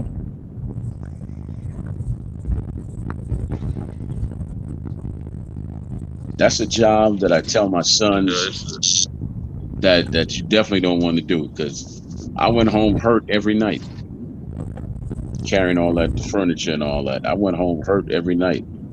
I got bigger from it. I built up some muscle and all, but I was hurt every damn night. Yeah, you can be sore or hurt if you don't do it right. I mean, if you got the right tools and people that don't mind working, I mean, you move a pretty good sized house same day and not even be so bad when you're done. But moving is a job, though. It's really a job. And that's exactly what it was, because we did 2 moves a day. And you're gonna do a lot of sweating on them. Yeah, I don't even do those jobs where people buy new furniture and appliances. I don't even do that because of the same philosophies I have about moving. I just got some new furniture recently, and I could have picked it up myself, but when they told me that it needed to be assembled and all that, warranty issues and all that kind of stuff, so I went ahead and let them bring it to me. And the guys were outside sweating trying to put the furniture together on my front porch. So I said, man, y'all just bring that stuff in here and assemble it in here. But they had to do all the unwrapping outside, of course. It's a job. It is a job. I don't understand why they were putting it together on your porch, because then it's harder to get through the door with the legs and everything. Yeah, they weren't thinking. They were trying to restrict me, I guess. But I told them just bring it on in. But, yeah, because I know some. This one like traditional furniture where you got the little legs you screw in, nothing like that. It wasn't like that, but it's got the little plastic cover for the feet. This more like little feet or something. I got that power reclining furniture. Oh, so you got the heavy furniture. You got the heavy ass furniture. Yeah. Yeah, I actually bought too much for my living room. Didn't realize it. But I don't want to give it up, so I'm making do with it. There's no one at the house with me anyway, so everybody says, why don't you send one of the chairs back or sell somebody the chairs? Nah, that's how I keep it. I tell you what, man, once I get my strength back, I'm gonna look into get a bread route, because there's something in here in Maryland where you get a bread route, you get contracts with different supermarkets, right? And you might get a contract with the companies that provide the bread to the supermarkets. No, but you make over $100,000 doing that, man. Almost everywhere I know. Right.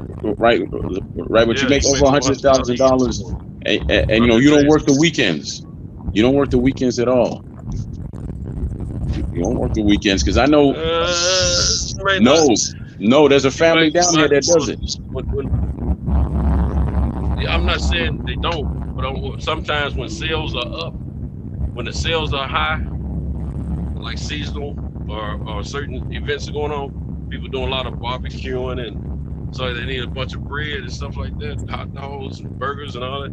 So them sales gonna be up, and then you might come out on the weekend and check the stock and all that. That's all right, because I've had to carry it. It's not back-breaking work, and it's good money. Hell no. Yeah, because I know a dude named Troy, funny enough. His son is Junior. And what the father did was he passed on his route to his son because he got another route. Yeah.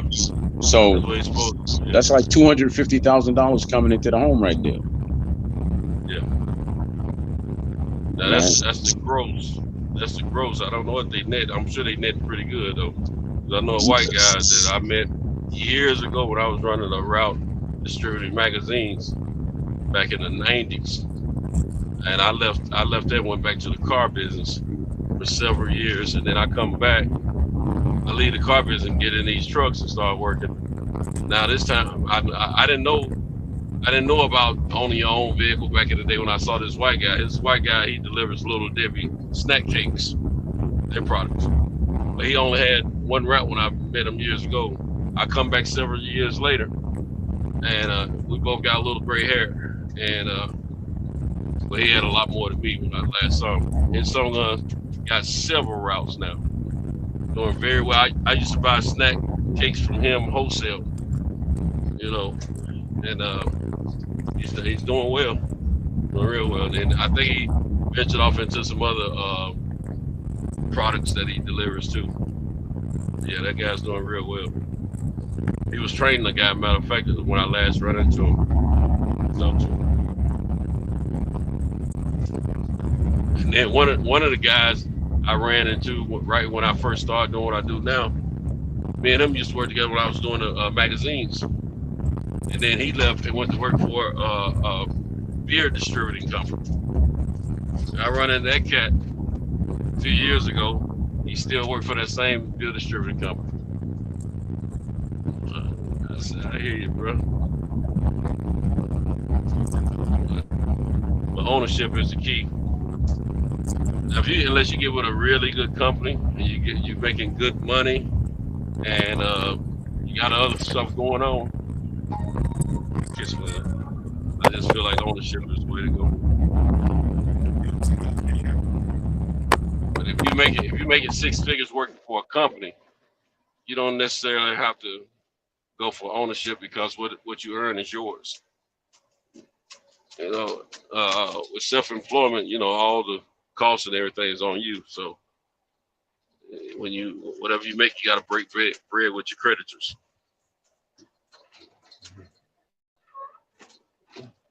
Pugilist. What's up, bro? Yo, I'm good. She just getting in the car. She just got in the car. Getting out of here. Got everything signed out. And the chat was on fire tonight when y'all going. When y'all all going at it, the chat was on fire. I was just glad it wasn't me in the middle of all that. You understand? Yeah. Hey, I got man, my blood pressure. I checked it yesterday, man. Man, it's jacked up, man. I'm trying not to get on more medication, man. I got to get off medication. Why is it? How you eating? It's still up. How are you eating? Man, that gal, I've been hanging out with this gal, man. She's been having me eating all kind of vegan food, man. I think that might have something to do with it. Then again, it could be the divorce. I don't know, man. I didn't think. I told you some of that vegan, you got to be careful because a lot of that shit is high in sodium, man. Yeah, man. I gotta get, you know, I ain't gonna throw it away once I finish eating it. Yeah, you got to look at the sodium content of a lot of that stuff. But just because it's vegan, don't necessarily mean that it's healthy in the way that you think. Right, right. Yeah, I was doing all right the way I was eating it first. Animal, you know, it just means that it's not from an animal base. Like it's not. That's what vegan is. It's not animal. That don't mean that it's necessarily. We might not be killing. Like we might not be killing you. We might not be killing you this way, but we'll kill you the other way. Yeah, real talk. That's a fact. So just because it's not, killed that motherfucking mosquito. Good. Got your ass. You riding to me all the way home. And I'm honestly, I hadn't been feeling bad or feeling like my blood pressure's up, but apparently that's the case. Yeah, like now what happened is that so you got to be real careful with that shit. Like just because it's so-called vegan don't necessarily mean it, because a lot of that stuff, you know, it's like you ever see that commercial saying like it's like a commercial when the guy was talking about like trying to eat healthy and he's talking about vegan, like technically beer would be vegan, but would be drinking beer all the time be good for you? Hell no. No. You know yeah, we talked about that this morning. Hey, or man. French fries vegan shit, but shit ain't good if you eating French fries all the time. So that really don't really necessarily mean that just because you know you eating something that's non-animal based doesn't necessarily mean that it's shit. You might be better off eating that fucking hamburger than eating some of that. Nah, hell no, nigga. No, it ain't. You eat the shit better too. it don't back your ass up. I said it don't back you up. I'm going back to my vegetables and fruit. And It depends on what the way I was eating it first. wanna The eat way I like was eating it first was better. you want to eat a good plant-based diet or something like that, then that's different. But like that ain't the same, man. You know what I'm saying? Man, I eat veggie burgers all the time, man. I feel way better. Well, I do too. But the thing is, though, it's the stuff that the seasoning and stuff like that they put in it. Before this shit became a fad, everybody wanted to try this shit. I was doing that shit way before everybody wanted to do this shit. You know? Hey, listen, I'm gonna tell you what happened though. People kept talking about this burger spot, right? And I was like, man, let me see this shit, man. Nigga, I was like, damn, all right. I see what's going on around this motherfucker. Yeah, shout out to Malibu Burger. Most likely on Friday, I'm gonna have him come on the channel and talk about his restaurant.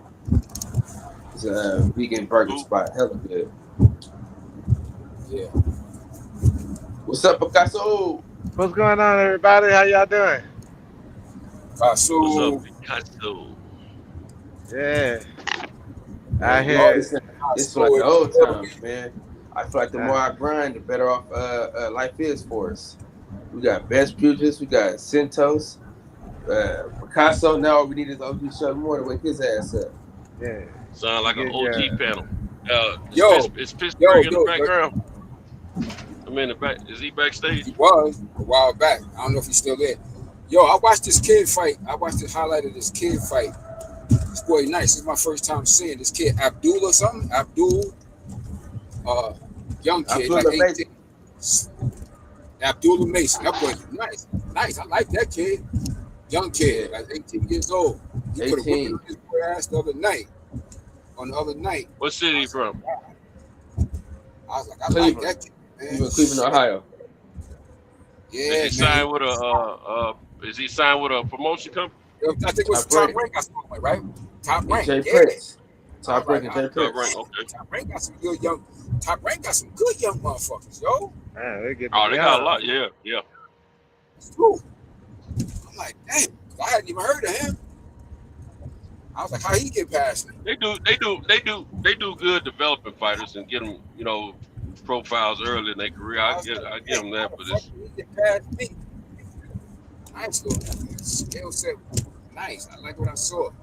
I was real impressed, man. Solid. Yeah, Abdullah Mason, that's his name. As a rock. Yeah, Cinto, I got to watch the fight. I got to watch the fight with my boy Gary Antoine Russell. That was a good goddamn fight, yo. Yeah, it was a good fight. It shouldn't have been stopped. Oh, that was a good fucking fight. Nah, they should have stopped that shit. That was some bullshit. But yeah, man, that was. But that's those kind of fights you get better from that because Francis Bartholomew, two-time titleist. He was putting something through Gary, wasn't he? Hey, and Gary got hurt first. But see, he hurt Gary first. But see, the thing is, Gary forced him to fight. See, them Cuban guys, sometimes you gotta force them to fight because they can box. Yeah, and that's what I've been mad about. That's what I've been mad about Francis lately because I knew he was a good fighter because I've seen him in the past when he was first up and coming. He went in there and made somebody look bad, man. And then he just started taking his time playing around with guys, so he just felt like he was so much better than the rest of them. The old man must not be here today. Yeah, but see that's what they could do. But see, Gary made his ass fight, and it brought out some of his ability and shit. And that's good for him though. That's good for Gary. It gives him some competition. Absolutely. Get him sharper. And that's an impressive victory over a two-time titleist, man. But they stopped that fight too goddamn quick. I'm like, come on, man. I tell them, like I was telling the referees, I'm like, look, man, this motherfucker, this is a black man livelihood. This ain't tennis, man. The Russells, boxing. The Russells felt like he stopped too soon also. Yeah, they agree. But like I said, you gotta let them motherfuckers know, man. Like, we trying to stop these fights so fast, man. It's the goddamn livelihood. And also, this ain't tennis, this ain't golf. It's boxing. I'm gonna tell you something. I like to see that fight again. Down. People get knocked down. People get their lips busted. People get their nose busted. You know. Yeah. Fuck all that soft shit, man. Anybody get in that ring know what they signing up for. Right. Absolutely. Yeah, you sound like Max. Nah, that's the facts though. I knew that shit when I started boxing from when I was a little boy. Every fighter knows what it is. Every fighter that gets into the fight game knows. Don't care how young or how old they are. They know what the consequences are. You know that shit. You know exactly. Saying like I tell all my young kids, I say, look, this ain't no soft shit. This the hurt business. If you want some soft shit, go play tennis. Go play those other sports. You can play them shit. You can play basketball. Right. You can play. It's a gladiator sport. You can't play boxing. Straight up gladiator. So I let that shit be known. This ain't golf. This ain't tennis. So if any of that soft shit, don't come here. You know, boxing ain't that. Yeah, this sport right here is about. This sport right here is all about long big balls. Long big balls. What this sport is about. Yeah, it ain't for the faint of heart, man. So you ain't built for this shit. Don't try to fuck around with it, man. You know, and I let referees do that shit. Like, yeah, shut that soft stuff up. Shut that soft stuff up. Me and my fighters. Yeah, me and my fighters and shit. I let the referee know, like, look, it ain't your responsibility to stop that fight. That's my job. If I think my fighter can I know you can do it. I know you can do it. No, hey, I can't get over that Adrian Broner joint, man. I'm realistic with that shit. Like, if I see my fighter getting his ass kicked to the point where I'm just not seeing nothing from him, I don't got no qualms about stopping that shit. You know? No, you got to save a fighter from himself because we gladiators at the end of the day. When we're in there fighting, we don't want. Just like when you're on the street, you don't want nobody jumping in it unless you just really want somebody to stop it. You know what I'm saying? But all in all, real fighter, he ain't trying to be stopped. When you've been working with a kid for some time, you know that. Yeah. You know. So if I see you getting your ass chopped up and you ain't doing nothing, I'm gonna let you know. If I say, because I'm gonna let you know before the fight. If I'm saying you not defending yourself, and man getting better, I'm gonna stop this shit. You ain't gotta worry about the referee. You understand what I'm saying? That's my job. But if you're doing your thing and you competing, I'm gonna let you get it. I'm gonna give you a chance. But yeah, this all. I told you the other day. She told me and my son I was showing him some old fights, and I was showing him some fights. Fucking up Pete Van Zandt and all that. He's like, God damn, they ain't stopped the fights back then. I was like, no. Yeah. He was like, damn, why they ain't stop that shit? Because he was like, how she was whipping his ass. He was like, God damn, like they ain't. I said, nah, this ain't like this new shit. I said, back then, it wasn't about that soft stuff. He was like, God damn. What about that soft stuff at all?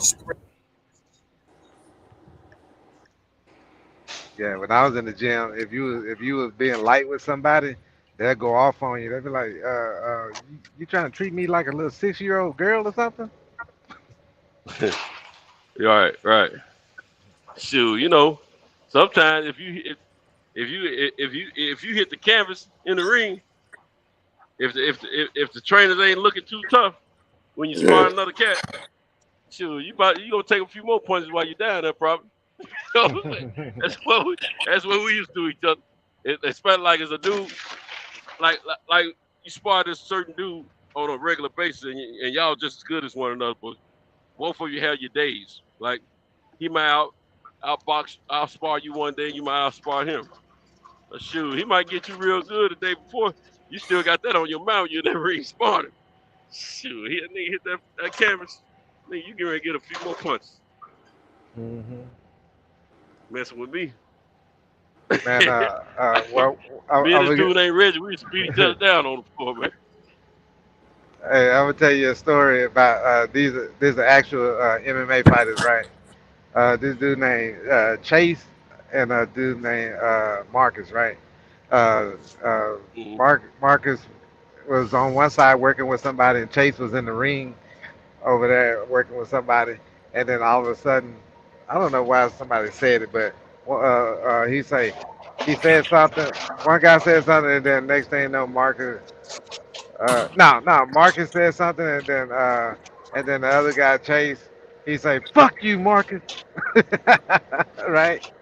He hollered across the room and say, "Fuck you, Marcus," and then everybody was like, like you heard it.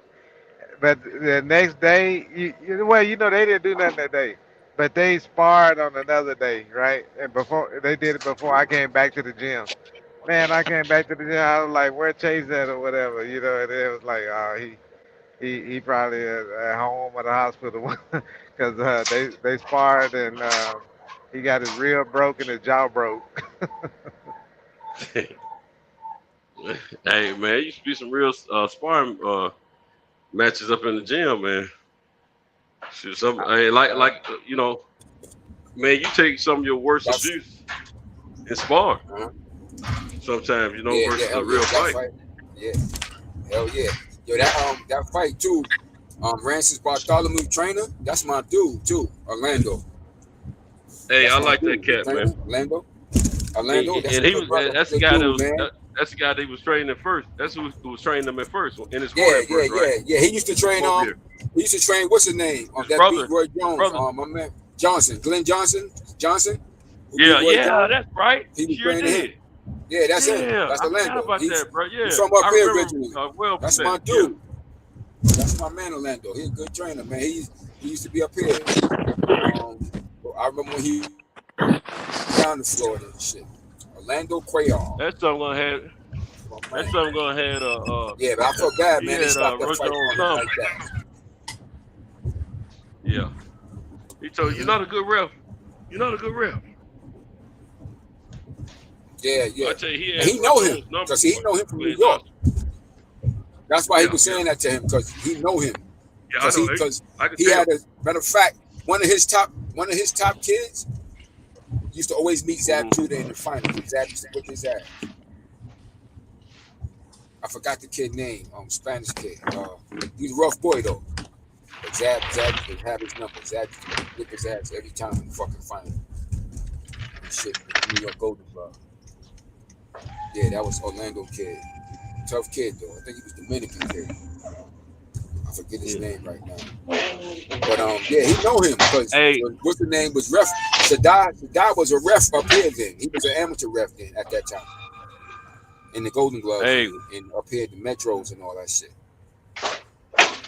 We'll see. Sadai We'll my see dude, Francis. but I was like, nah, man, like that. We'll see Rancis fight again though. Yeah, I expect so. Hey, but yeah. that's the best.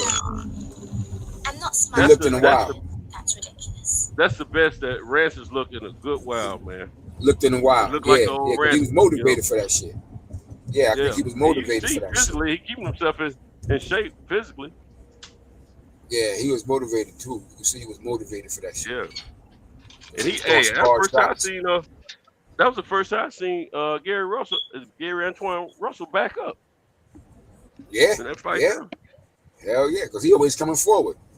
He's always He hurt attacking. Gary in that first round. That was a good shot. When they showed the game, it shot him, man. that was a good shot. I When was they like, showed shit. replay, he caught him good. Oh, he caught him real good. Yeah, he caught him good. I was like, damn, that was a good shot. That shit was because quick. honestly, man, Timing. I knew Rancis could hit, but not enough to get the fighters to respect him. But I didn't think he would hurt Gary. Yeah, he did. Yeah. Nah, he did. When you coming in aggressive like that, you know that. You know, Caught him. when you coming in with that force, man, you make those punches more dangerous. And he was coming in a little overly aggressive, not behind the jab. I don't know I if ain't y'all gonna lie. noticed it. Left hook, that left hook he dropped him with was pretty. That right hook, excuse me, Oh, right man. hook. Right hook. Yeah. That shit was pretty though. I ain't gonna lie.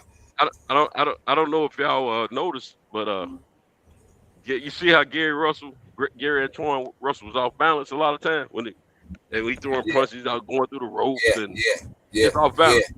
I did notice that. That wasn't because he's not a good boxer. That's because Rancis was giving him something to think about. You know, he was trying he was trying to beat Rancis to the punches. Yeah. But at the same time, he had to worry about something coming back. You know what I'm saying? Them counter shots. You gotta remember, them boys is well trained. Absolutely. You know, that boy Olympic boxer. He well trained. Right. He not just the average Joe. You know, them boys is well trained, and his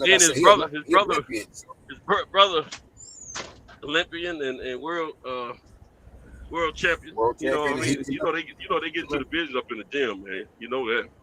Oh yeah, they know the game, man. They've been doing that shit since they was youngsters, man. They was well trained. Their father trained them well. That's why they had the success that they had in the sport. And his father was smart. Gary Russell Sr. is a smart man. He prepared them boys well. That's why you notice how long, but once he started getting sick, you see for the past 3 years or so, he started putting Gary Russell Jr. in that corner, and the other brother, and the other Gary in the corner, letting them work them corners so they can learn how to work them corners and get all the little nuances of working the corner and things like that. Once he started getting, his health started going down, that was very smart. So they can step right in, and they won't fill out. Hey, Philip. Slow. Let me say something to this cat here real quick. Hey Philip, I got your message, man. You said drink water after. I drink a lot of water, but I drink most of it when I'm driving and working. And I drink some around the house, but not as often as I should. Lately I've been going against the grain. I've been drinking some fruit drinks lately during my meal. But I'm gonna take your advice on that because someone else told me that a while ago too. So my whole system is different now because the way I've been eating and drinking. I gotta get back on track, man. I had a new set of titties in front of me. It kind of caused me to eat a little different, Yeah, my grandkids bought me a air fryer for my birthday that's coming up. So I'm gonna start using that. I got some salmon that I plan to cook, and I'm gonna have more salmon in the house from now on. I've been eating some fish fillets, which ain't really good for you. The outside of it ain't good for you. I'll put it that way. But a lot of those things. All that stuff I've been eating, I'm gonna eat all that stuff up because I don't believe in wasting and throwing my food away. I'm gonna eat it all up, then I'm gonna get back on my diet the right way. Hopefully I can get the stuff back under control. I don't feel no certain way, but when I every time I take my pressure, it's jacked up, man, worse than it's ever been. I've been doing the same thing Adam did when he ate behind Eve. High in sodium, man. You gotta be careful with that stuff. Yeah. I've been acting like Adam, man. Same way he did with Eve. She ate it out. Adam ate Eve out. No, I ain't eating nobody out. I'm just saying I was eating the same food.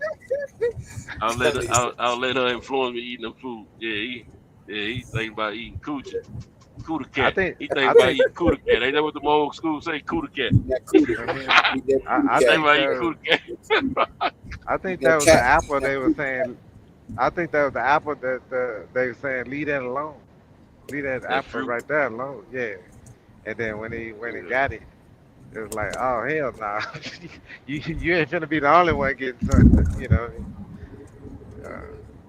I haven't realized. Oh man, Aaron, you find the song done? E. I thought you was just another something that God put here to keep me company. We gonna keep company, all right. I'm getting ready. Hey, I like the way Eddie Griffin said, "Mine come out, yours go in."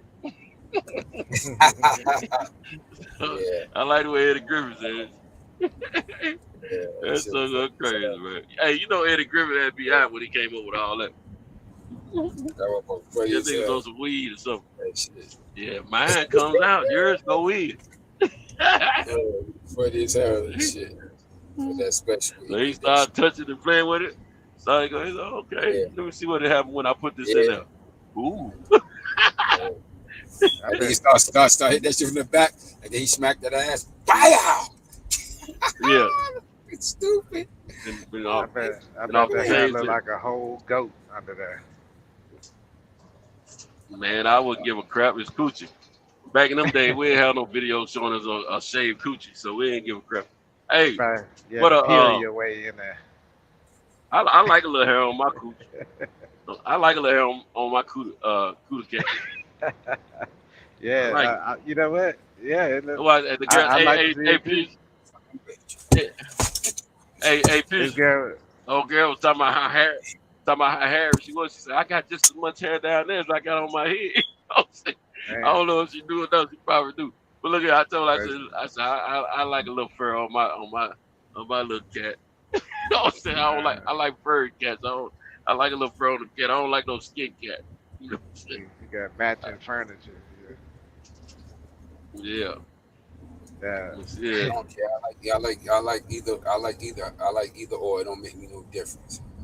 Me either. Yeah, as long as it ain't looking, I'm an equal disgusting, opportunity I'm cool with stroker. it. Yeah, I'm an equal opportunity stroker. I don't give a Well, fuck. you know, I'm like Clarence Carter, or an man. afro. Yeah. You know, Clarence Carter, he didn't care. He was like, hey, I'm stroking. I be stroking. What I be doing? Stroke it to the east. Stroke it to the west. Stroke it to the very one that you like the best. I be stroking.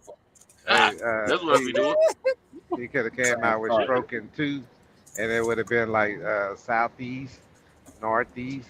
You don't mess it up, man. You don't mess it up. Man, he ain't talking about no compass. He talking about just how he hit that thing. You understand? He said, man, said southeast, south. Man. Oh, man, what you talking about? Hey, I'm about ready to go back on some words I said, Pews. I'm about ready to let some undesirables show up at the crib just for some little episodes. You know what I'm saying? Oh shit!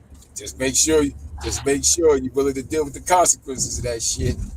I think what I'm gonna do with that one in particular, I don't know if we're gonna ever get to do that though, man. Because I'm telling them that my auntie moved in after I get these beds and all that. You know what I'm saying? And see, I'm gonna be real busy this month. I'm busy this weekend. Next weekend, I'm going to LA to hang out with Sheldon Moore. Then the weekend after that, I think I'm hitting a boxing match, local. Then later on, toward the end of August, some friends of mine may be coming up from Baton Rouge, some females. So I don't know, man. Let's see how it works out. Hey, Santos. Then in September, I gotta take the kids to the amusement park, huh? You Six gotta Flags. invest. I mean, not Six invest Flags, in but you gotta invest in a hotel, so that way, you know, you can take a well, bag. that's the only reason I ain't really kicked with the girl no time lately, because I'm tired of paying for hotels, man. I don't spend so much money in hotels this year, man. Shoot. Yeah, I get free points out here. So I got plenty of points too, but man, I be stacking my points up because see, like next year, I got almost 500,000 points. Damn, a little over 500,000 points. But next year, I'm taking my grandkids. That's the plan. I'm gonna book a trip to Disney, you know, and try to do Disney and Universal Studios and all that down in Orlando, Florida. They high down there. I was like $700, $700+ for me, my mom, and my daughter.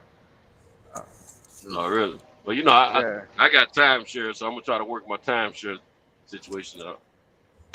That'll help out on the room and board, you see. I'm gonna tell you like this. I walked out of there. I've been to Universal Studios in Hollywood twice, and that was all good for me because the price is like it was like 70. It was lower then, so it's probably higher now. But you know, you got the fast track. The line B is the regular one, and lane A, I think, is the one you can just walk over there. They'll call you, hey, they'll see you in line with your badge, and they'll say, hey, come over here. Then you go over there, they shoot you right on in front of everybody because you pay like double. I ain't never been. I'm gonna look the prices up online, do some little research, figure it all out, come up with some dates. But I've never been before though. If you want to get through it and see everything real fast instead of waiting for hours, go and pay the double the price and shit. So you know, once you get in there, you'll feel good about it. Watch. I think I like seeing it at a slower pace.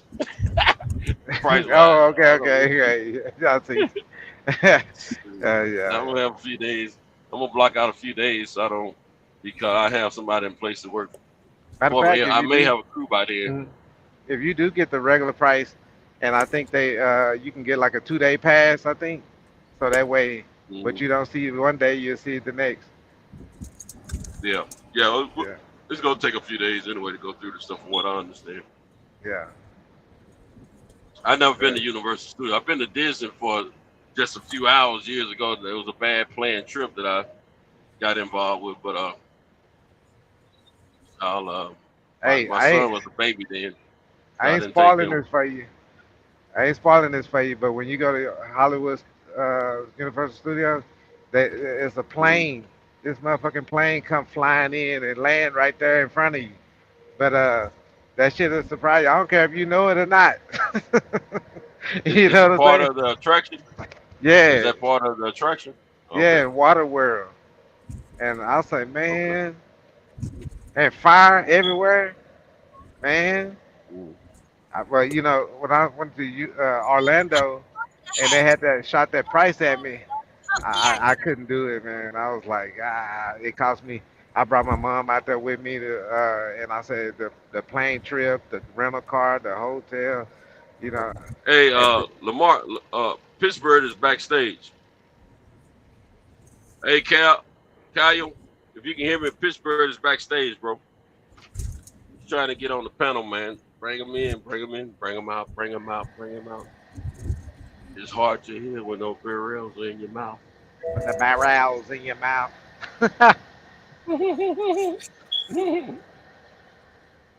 Man, this girl broke up with me, man. I broke up. I ain't gonna say I broke up because I don't consider us a couple, but I broke it off with the little girl I was hanging out with. Yeah, late, man. She pissed me off, man. Every time I think about her titties, man, I get mad at her, man. I wasn't finished sucking on them, you see. Like to suck on them little joints. I supposed to been sucking on them last night. I get nah, an man. I'd rather have peace. Get an ugly girl. That way when she break up with you, it's easy. Hey, check this out. This is what she did. She told me, she said something about check out this Who's the ugly reading. girl? What And I if she said, ugly girl with pretty titties though? oh, that's what it be. What you say- It be a what you say about the ugly. titties? You can't stand her face, but Said you know, he said get an ugly girl. I said, but what if she an ugly girl with pretty titties? yeah, that's Suck the titties, cover the face. Hey, you gotta put your hand up over her face, suck the titties while you down. You know what I'm saying? He missed. That's what he missed. He missed them titties. Hey, Fuse. Remember I told you I got choked before I went to Dallas by a titty. Oh, I'm thinking about calling that one out of the woodwork. I got a co-worker Hey, that almost died That's from been a some message to titties. him yesterday. Yeah, you gotta be careful. You get the wrong titties on top of it. You can get choked. That's first time I've been choked by a titty, man. Damn. I was embarrassed to say so because I didn't know if I was supposed to because I've been out of the loop for a while. I don't know what to do. Situations are. That was You a know, life when and you're in the death beard, situation. But yeah, I was like, shoot, bump that, man. I got to the point where I thought it was UFC, man. I was about to tap out, bro. I heard that. That titty cut my weird off, boy. I'm like, God, no. I say, man, I said, shoot, I gotta say something. This girl did me that. She can't even lay flat. She can't lay flat on her stomach because she got too much titty, man. It's crazy, man. Hey, when they squeeze their thighs and they cut off your hearing and all that, you I don't really know about that. you start panicking. Cut off your I don't hearing. know about Yeah. He talking about eating that cootie cat right now. I don't know about that, man. I don't know. I ain't never been Python. That's when you be in Python. You think you're underwater? Can't hear? Bloop, bloop. Hey, they Python you at that point. You hear a heartbeat.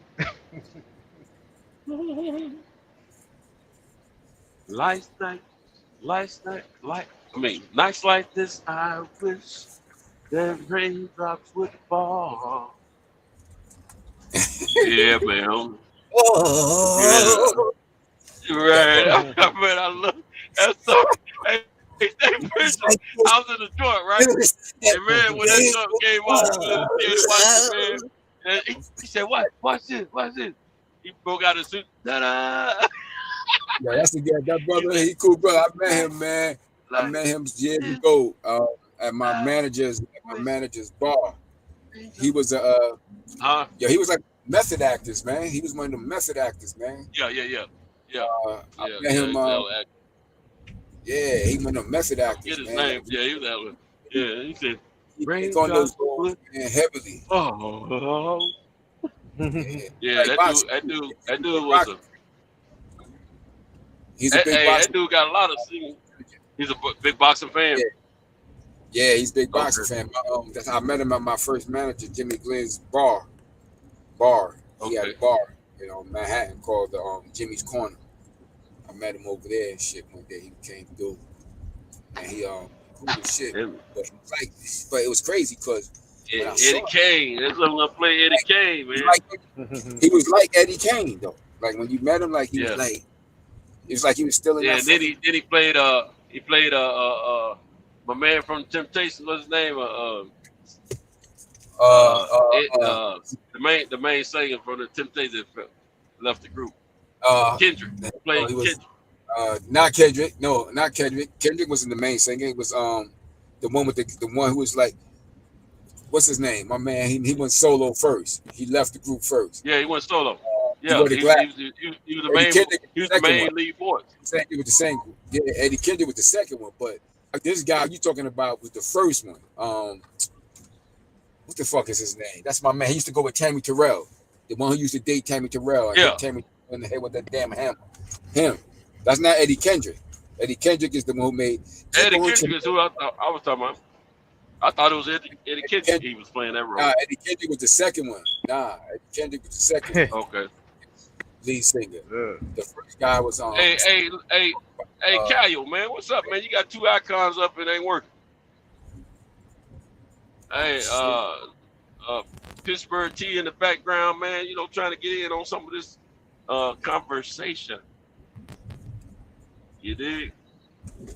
Yeah, man, I was sitting at the house yesterday, man, going through my bills and stuff, man. I got new bills and new expenses now. And I was like, I'm about to be broke again, And man, I said, shoot, man, I need to be have a chick up here riding a brother right about now. That's what I need. That'll relieve me of some of this tension. And last resort, I was thinking about the big old titty that choked me. I said, I probably, just for a good nut, I probably stand a little choking right now. Stand a little choking. Yeah, man. Yeah, I went on, cut a check for that new car note, paid that mortgage yesterday, had to go pay insurance. Shoot, I gotta go buy some tags today for this truck. They're gonna be almost $600. Damn. But I got a few little small bills that I won't have to worry about paying anymore. So it all work out. It all balance out at the end. Hey, how do you rent out property? Get your property management company. And you gotta do a little work on the house. What about that? You gotta fix it out of your pocket. Oh yeah, you need to get all that up and stuff, man. Make sure you up the codes and all that. Do they come in and look over it and say, this is what you need to do? If you go one, but I just a good friend of mine, they always recommended that I do that. That's what he used to do with his old property. He would rent them out, but he would put them on a management company, a property management company, and that way he didn't have to fool with a whole lot. You know what? Does that management? If you gotta do renovation, you gotta do something. But don't get stuff needed. That way you more for your money too. Does that management company come in and fix? Written.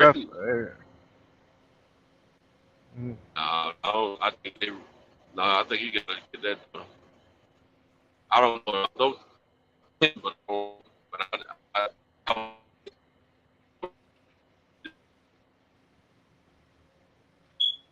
You're breaking up out there in the boondocks. You're gonna be going under that bridge or something.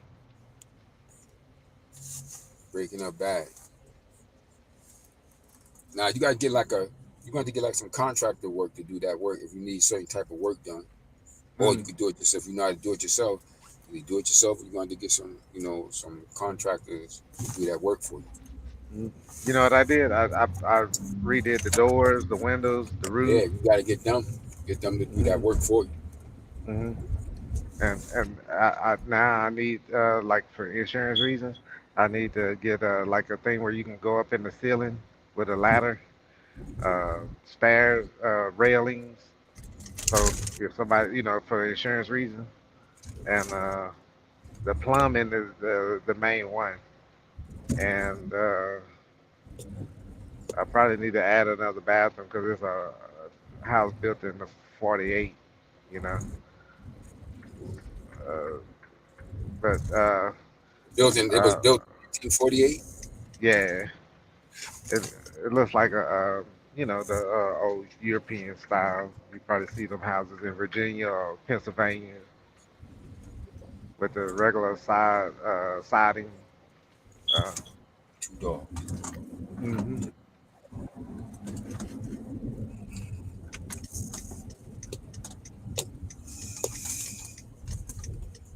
Yeah, I gotta get that done. Um, but I gotta go see my CPA because I'm working with my mom, property and whatever property that her mom gave her. She basically was asking me to take over it, uh, so nobody can't just come through scooping up her stuff because she knows that she's not gonna be in her right senses. And I said, yeah, eventually I ain't gonna be in mine either. So I gotta know who gonna start trying to manage stuff after me, you know.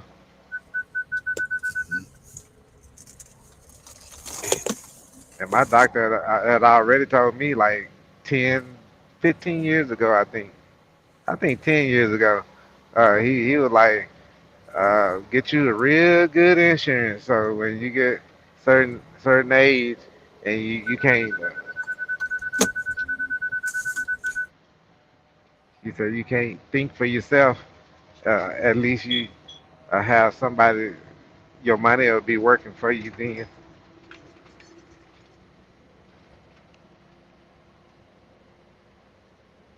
Yep.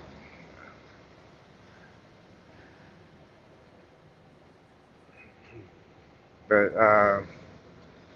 yeah, if I wanted to get this part out right here.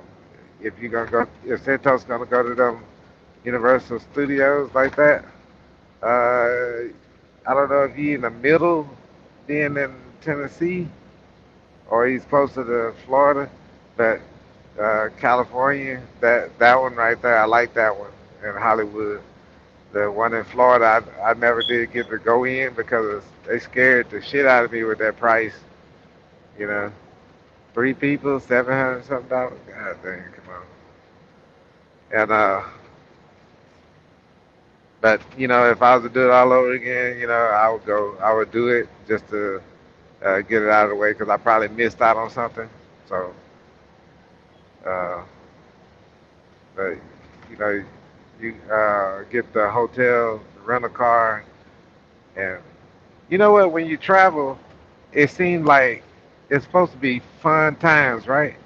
When I went to Portugal, I had to hurry up and learn how to do Uber, uh, the taxi, um, get in and out of the airport through customs or whatever, and all that stuff like that. And there's some stuff that I didn't even know, but now I know. If you have a CDL, and you had went through the federal background check, then when you go to the airport, you can go and get in that first lane where they board you first because you're already federally um, checked out, and they and whoever is with you, they can also go with you up in that first lane and walk straight through. I haven't did it yet, but I've been told that from people that have that mainly truck drivers. We got federal um, background checks for to have the CDL. So that's who's been telling me. This, we got this one guy at my job. He say he goes to the Philippines for like 3 months, 2 months to 3 months, and he say he done fucked about 800 Filipino little girls or whatever. And I was like, okay.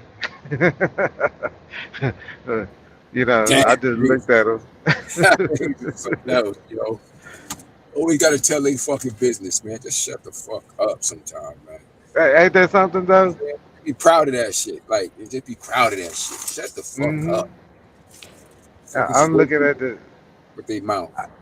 and I didn't even know the dude was at my job. I always think people like that are informants. They come around you to see if they say shit like that to see what you gonna say, how you gonna react, and everything. Yeah. Because some people probably come out and say, Shit, shut up.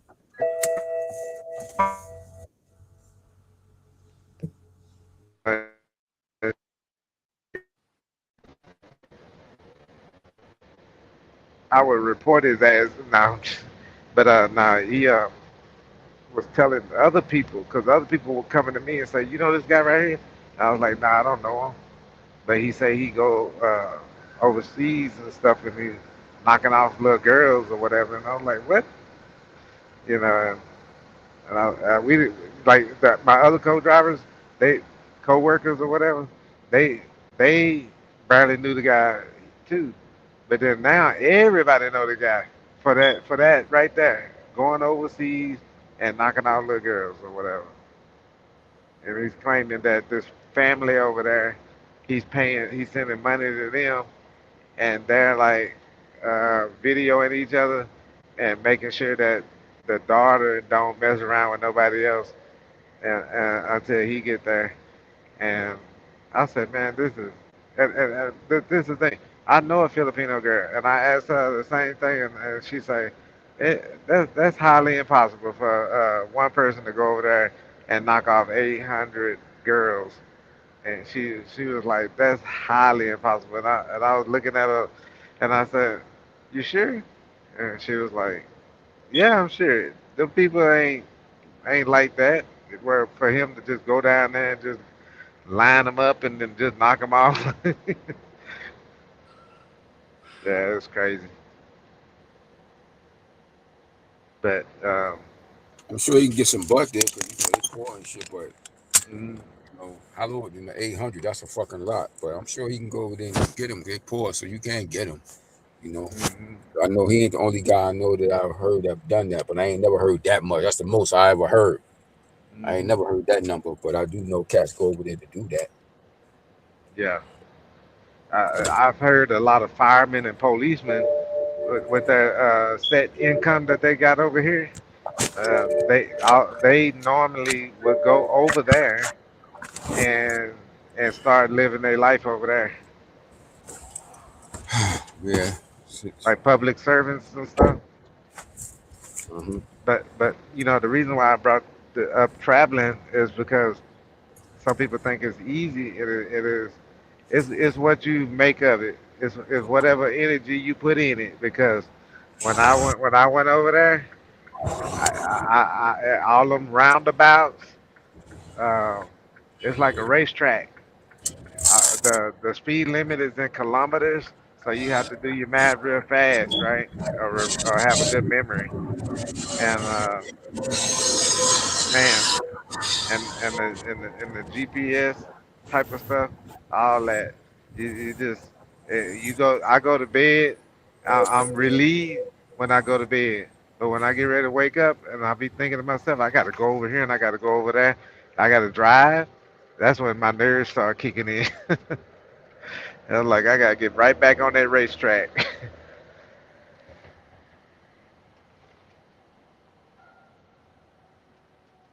But the whole thing is it's different from what I'm normally doing. So Um, to me, it's like a something outside of the norm. Makes me feel, uh, more appreciative of what I have, like say right here. And when I'm over there, I'm more like I have a drink or two and try to chill out and calm my mind and or go outside and go to these different places. I was visiting everywhere, the castles up in the mountains and stuff, the palaces, um, beaches, everything, churches, cathedrals, malls. I was going everywhere. Going, they had little museums out there, military museum. I even went to a Filipino birthday party. you know, so and chilled out with them for a little bit. Are you new to Uh, people, or you just party crack? I only knew like one person, and they the Filipino girl, and then she knew all them. So when I went, it was like I was the only one, that looked like me. Mm. And the shit I was seeing out there, they had a protest. The protest was real controlled. They had to, like they had security around the protest people, making sure that they didn't get out of line. They were just organized like some kind of regular civilians marching like a. But they ranting and stuff, but they're in a group like they're in a military parade or something. I said that is too organized. They got them under control. that takes the protest out of protest.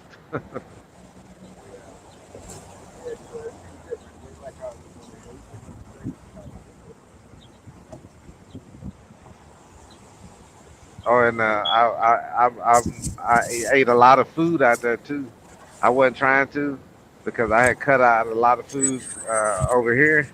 I stopped eating a lot of stuff like red meat. Um, what else? Just a lot of red meat, chicken, or meat. Period. I mean, I cut it out over here. So all I was eating was either bread or vegetables or fruit. Um, like I would eat a vegetable pizza.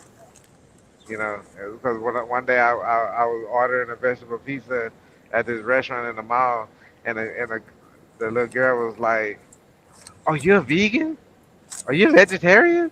And I was like, "Nah, I ain't none of that. I just don't want to eat the meat right now. I've been practicing on not eating a lot of meat, and the reason why I say that is because not because I've been looking up all these other things that people do. Man, I'm gonna park right there.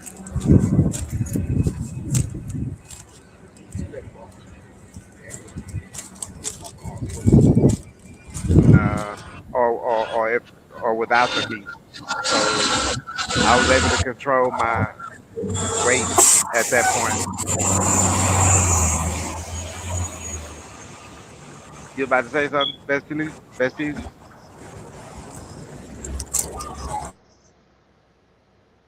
Yeah, yeah. Go ahead. There's a lot of noise out here. So I'm about to. Oh, okay, yeah. Go ahead. But yeah, as far as the traveling and stuff like that. Matter of fact, I was looking at TikTok, and then this lady was like telling telling Steve Harvey, her friend doesn't want to go with her traveling off to these little places. She been to, I forgot the first place she went to somewhere in Cuba or something like that. And then she say that was nice, and her next trip was gonna be Thailand. And she say, Steve, how do I get my friends to go, her homegirls or whatever, to go hang out with her in the other countries like that? And Steve told her, you crazy because anything can happen to you out there in these different countries. He said they'll have you dressed up like a little house on prairie or whatever, and doing the weirdest things probably. And she don't know where she going. That's a foreign place to her, right? So I can understand that. And I read like a book uh, that had this lady in it. I'm probably breaking up right now because I went down the hill. But I had I read this book. I read this book with this lady. She went to some kind of Middle Eastern place, and she was talking about how I guess she got away from the group or whatever, but uh, they had these these Arab men down there, over there, and they had her whereas they were planning, they were doing stuff to her like uh, looking over, debating how they're gonna do this, how they're gonna do that with her, and she said that I think she said that they probably groped her and all that stuff like that. And the only way that she was able to get away was she told them she had to use the bathroom. So when she went to the side to use the bathroom, she actually snuck out, right? Uh, um, and then once she snuck out, they were hunting her down, and the way she hid was crazy because she didn't have nowhere to hide, so it was simple wherever she hid, and then they went around her, and she went the other way, right? So she made it to wherever where she was able to be saved, but to have a woman go into a situation like that, and it's highly impossible to make it out of it. If somebody, I mean, you scared as I don't know what. So how you gonna even think? You're panicking. But and she was able to make it and come back and tell her story, and that was in some reading book that I had. That was part of the lesson that I had. I was reading that story out of that book, and I was just something came down over me when I heard that because I was like, hell, I be going places. But what I do is I'll read up on all the ups and downs about the place before I go there. How much uh, the drama killers. Um, what kind of hate groups are over there. Look at the boy the from Africa going to school in one of those countries in Asia. I mean, one of those yeah, one of those places in Asia. Uh, he got he had a Asian girlfriend, right? And these other Asian children, or boys, or teenagers, or however you want to call them, they jumped him with poles and stuff and beat him to death, and then had a picture of it on the internet. And and and uh, and and the people in Africa, when they saw that from where the boy's hometown was, they just say, you know what, we're not going to you know send our students there or whatever anymore, and they were supposed to be pulling them out of there. But it's shit like that going on to this day, in these different countries. So you got to do some real research about places before you go. And that lady on the Steve Harvey show was talking about going to Thailand with her homegirl, and her homegirl don't even. Our homegirl knows that she going somewhere different, and is supposed to be excited or whatever. And they're gonna probably go out there knowing that they're gonna have the cameras just showing out, doing uh, little pictures, how you do your pictures and stuff of each other doing this and doing that to show everybody back at home. That's all the good, but it's gonna be a risk behind it. So you never know what you're gonna get into. When I went to Even when I went to Brazil, I didn't even know all the dangers out there. I just went, with my some of my teammates, like one, two. I think I went with two of my teammates, and some other teammates came, like two other teammates came on the plane, on another plane or something. So when we got there, we went to the tournament, and you got to go to register to the tournament and everything. You have to go and get, sign the papers off and all this stuff. and we was in that stadium where the Gracies first started training at, I believe. Not on their, it's not their ranch or anything like that. It was the stadium. It's all made out of concrete on the inside, but it was in there.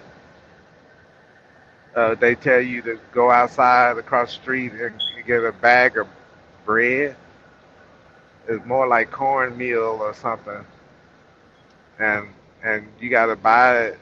I think it's like $5 or something. I don't know, but you buy it to enter the tournament. So you take it back over there, and what they do with the bread is they use it to give to the homeless. So, but it's the thing. I was moving around out there with my group of people, and I was told don't go to the ATM by yourself.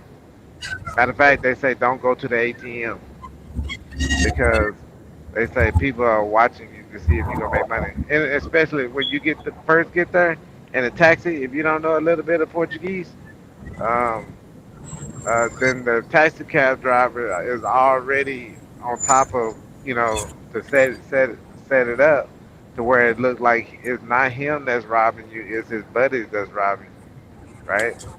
So just like when Michael Phelps and them went down there and they claimed they got robbed. When it's easy to get. I think they resorted to say that they got robbed, but I don't think they did. I think there was proven that they didn't after a while.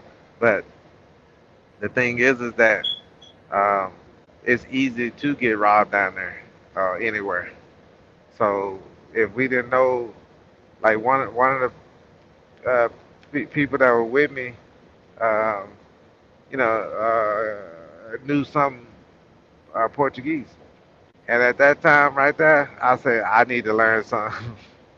So I just started teaching myself with Rosetta Stone, and I had a couple of other books.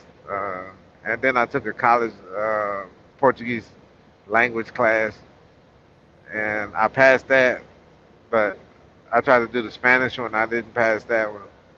There's certain things in there that just didn't compute because the Spanish language, you have a lot of different kind of Spanish people, or Hispanic or Latinos or whatever, and they speak in the same language, but it comes off different. It's like if they talking too fast, you can't even understand anything they saying. So, and that's even if you know the word, they just say it in a fucked up way, you know. I learned phrases. Yeah, they got Like their own. They got their own. They all got. When it comes to that, it's like they their own have their little own. twang. Yeah. Yeah, just like here in America. Just like people from the South talk different from people up north, or people from the West Coast talk different from people from both of them.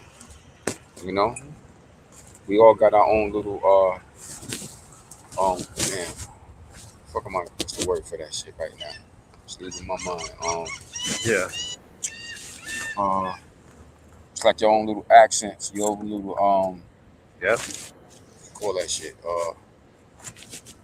Your damn, I'm tired. I can't remember shit right now.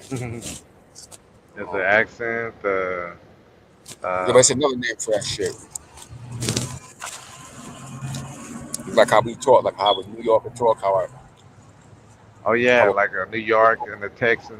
And, or how a person from the South talk. That's all Yeah. called not just the the accent, accent. Let's see. your accent. You got your accent and your Like a verbiture or something like that.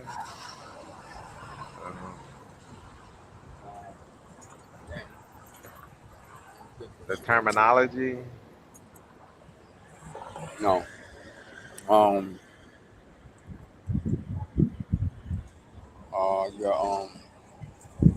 I really can't think of this shit right now.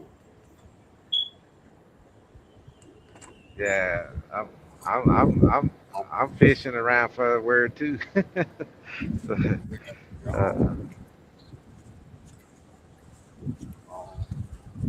I don't fucking know. But you know what I'm talking about. yeah, I'm thinking Ebonics. Yeah, it's some kind of Not like. advantage. It's like, that Mm,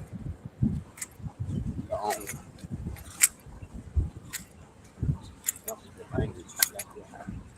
what's that?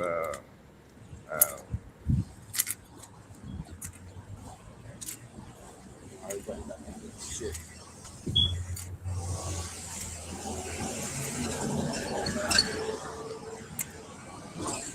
A language,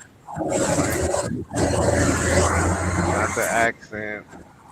Uh, Part of it is like the accent. uh, It's like you got two different accents. mhm. You know, like how you can tell the difference between us from New York and somebody from down south. Uh-huh. You see the chat. Maybe they put it in the chat. Like culture. Dialect. There you go. There Oh, you okay. go. Woo wee. Dialect. I couldn't think of that shit to say one like, yeah, dialect. I don't know why the fuck that shit couldn't come in my head. Yeah, that's the word I was looking for. Man, Dialect. that word sounds like a diamond right now. Different dialect. West Coast, East Coast dialect, West Coast Yeah, dialect, different dialect. yeah. That's a fact. Exactly what I was looking for. Hold on,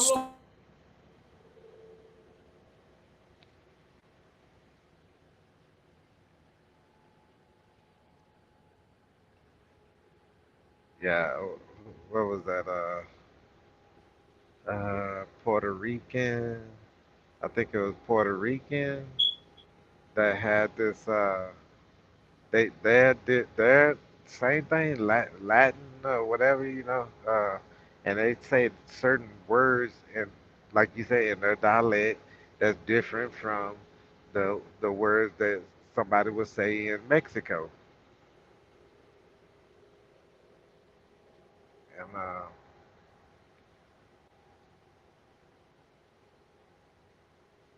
let's see, yeah, because however they grew up, they learned in the place that they grew up, they learned to say uh, that same word differently than somebody else in another place.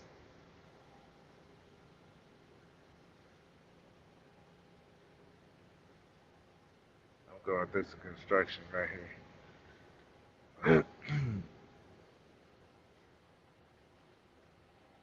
It's kind of dangerous. Yeah, take your time because you got people out here that sleepy and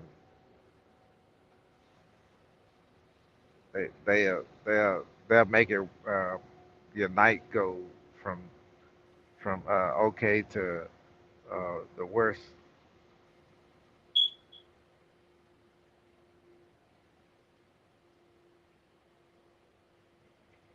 Yeah, I was talking about the difficulties in traveling and stuff like that because I was thinking about Santos taking the kids out to the Universal Studios in Orlando, and I was just thinking that after paying all the money on the flight, rental car, hotel, tickets, food, uh, you you you have to have a self awareness. You have to have be able to see past where you're going or around you. You got your head on a swivel, especially if you got little kids with you, you know, because you got people that will come and swipe them kids from out of your hand and jump in the van and gone, and they hit you on the head, pop, uh, and grab your kids and gone. like that. We don't expect that stuff to happen, but guess what? That stuff already happened, and I don't. I guess it's hard to for a person that have went through that to broadcast that. But I've seen it on TV. People literally trying to grab a kid out of somebody's arms at a store and run out and jump in the car. You see what I'm saying? So little things like that. When you know it already, when you know better, you do better. You feel me? So um, just the having the knowledge and everything, it's like take heed to all that stuff, put all that stuff together, and you have your database. You know that these things happen, so you prepare yourself for all those things. When you move in life, you prepare yourself for those type of things because you know it already that it happens, and this will make it better for you when you're traveling, especially inside the country, state to state. Each one of these states got certain type of clowns in it, and you don't know who gonna do what, but you stay prepared for anything like that, and you good. You see what I'm saying? Because what you're gonna do is when you take a situation that supposed to where you don't supposed to make it out of, you with you knowing uh, you seeing all this stuff ahead of time. Now you know what's the better decision to make at the end of the day. You know what I mean? You are more confident. You are to do what you need to do. It's less panic, and then you probably do more as far as saving your family than you would have if you didn't uh, practice for those times or study for those times. So the reason why I talk like that is because yeah, I've been in the military and everything, but it's not just that. Being prepared. I never liked to. I always thought about had that feeling of going to a war or a battle ground and not have enough ammunition. You know what I mean? And a lot of times your weapon can malfunction. So I always think about that stuff right there. I think about it, so I stay. That puts me in a position where I stay prepared and over prepared, right? So uh, back to uh, the what we was talking about is traveling. If you don't want to, how they say, you don't want to get caught without something. Uh, I forgot that saying, but you, it's better to have it and need it than not have it and need it. And I don't know if that sound right, but if y'all, I believe y'all probably got my point, right? So, um, but uh, but prior to something happening, um, you want to know ahead of time what your decision is going to be. So you don't even have to think about it when something pop up. It's going to be muscle memory. Pop, pop. You know what I mean? You ain't even like hesitating. You just do it, and that could save your life and your family. At my mom's house, we was in the house, and my nephew came in, and he say, uh, we was like, where your cousin at or whatever. I think yeah. So he say he outside, he arguing with the neighbor, and we say argue with the neighbor. We went outside. Our neighbor brother got out of prison, was arguing, was trying to argue with with my 9-year old nephew, and then my other nephew was over there mowing the grass. He just caught on, and he started going back and forth with the dude, the grown ass dude, right? And my nephew was like, what is that boy, like 19, 18, or whatever he was? And my nephew, he ain't no big old dude, he just a little dude. So I go outside and I'm like, I'm edging over there to the fence, like, dude, you need to stop talking to them kids like that and talk to me, right? So this motherfucker started talking big shit, right? Then my mom came out there, started trying to say, hey, we can settle this right here. Just calm down, calm down. What's going on? Take yourself back there and stop all this trying to situate everything, because this ain't your, you know, uh, thing right here. And I say, so get over that. So the dude said something out of line.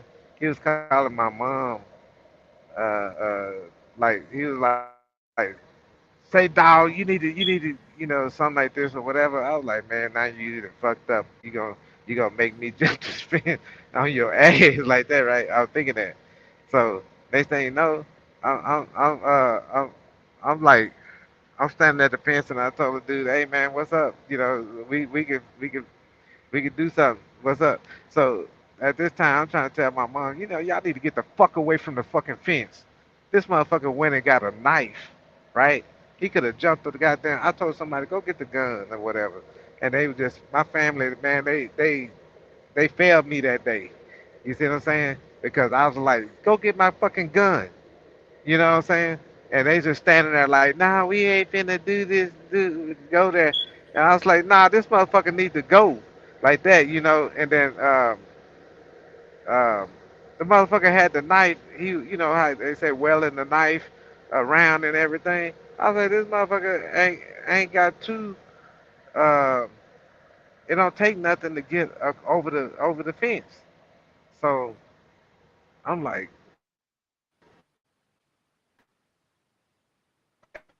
died down.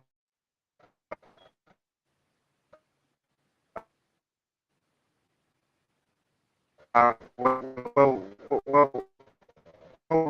what, you know what I mean? Oh, it didn't have. Get the woo, woo. I'm telling you. You see, that's why I tell my mom and them I can't be around y'all if y'all gonna play like that. You know what I mean? When motherfucker pull out a knife and everything, start talking shit and all this like he, just got out of prison or whatever and all this whatever. I don't give a fuck, man. That motherfucker finna hit that. He finna go. He finna get put in the dirt. That.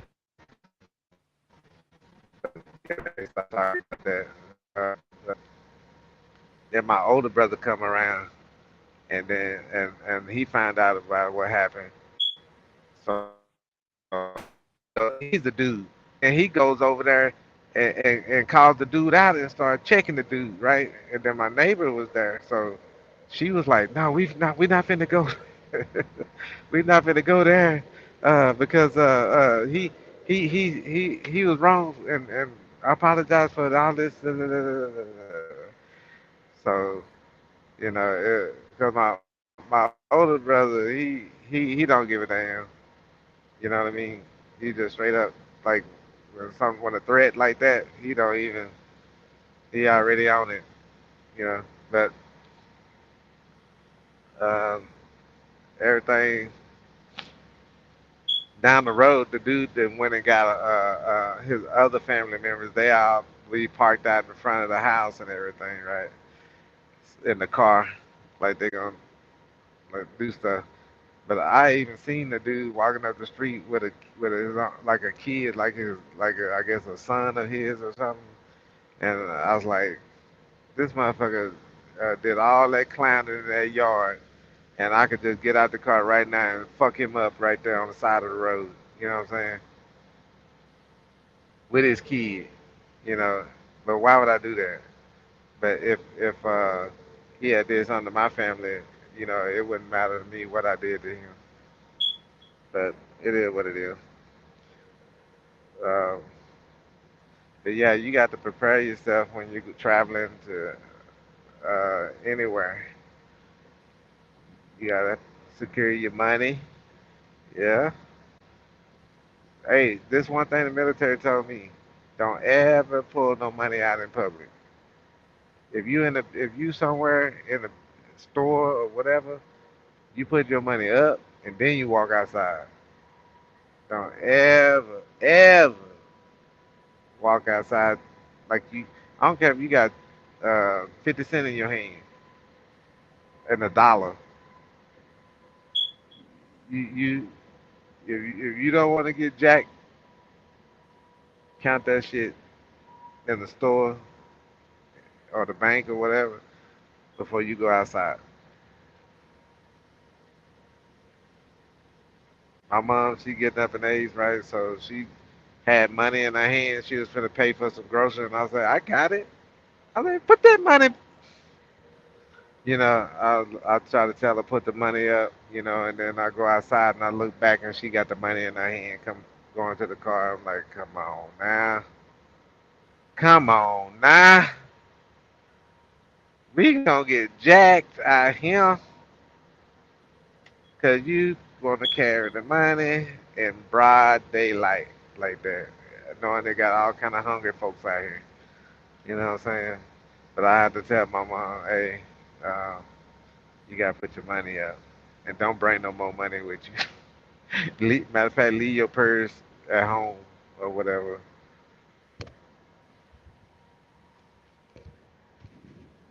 Yeah, you,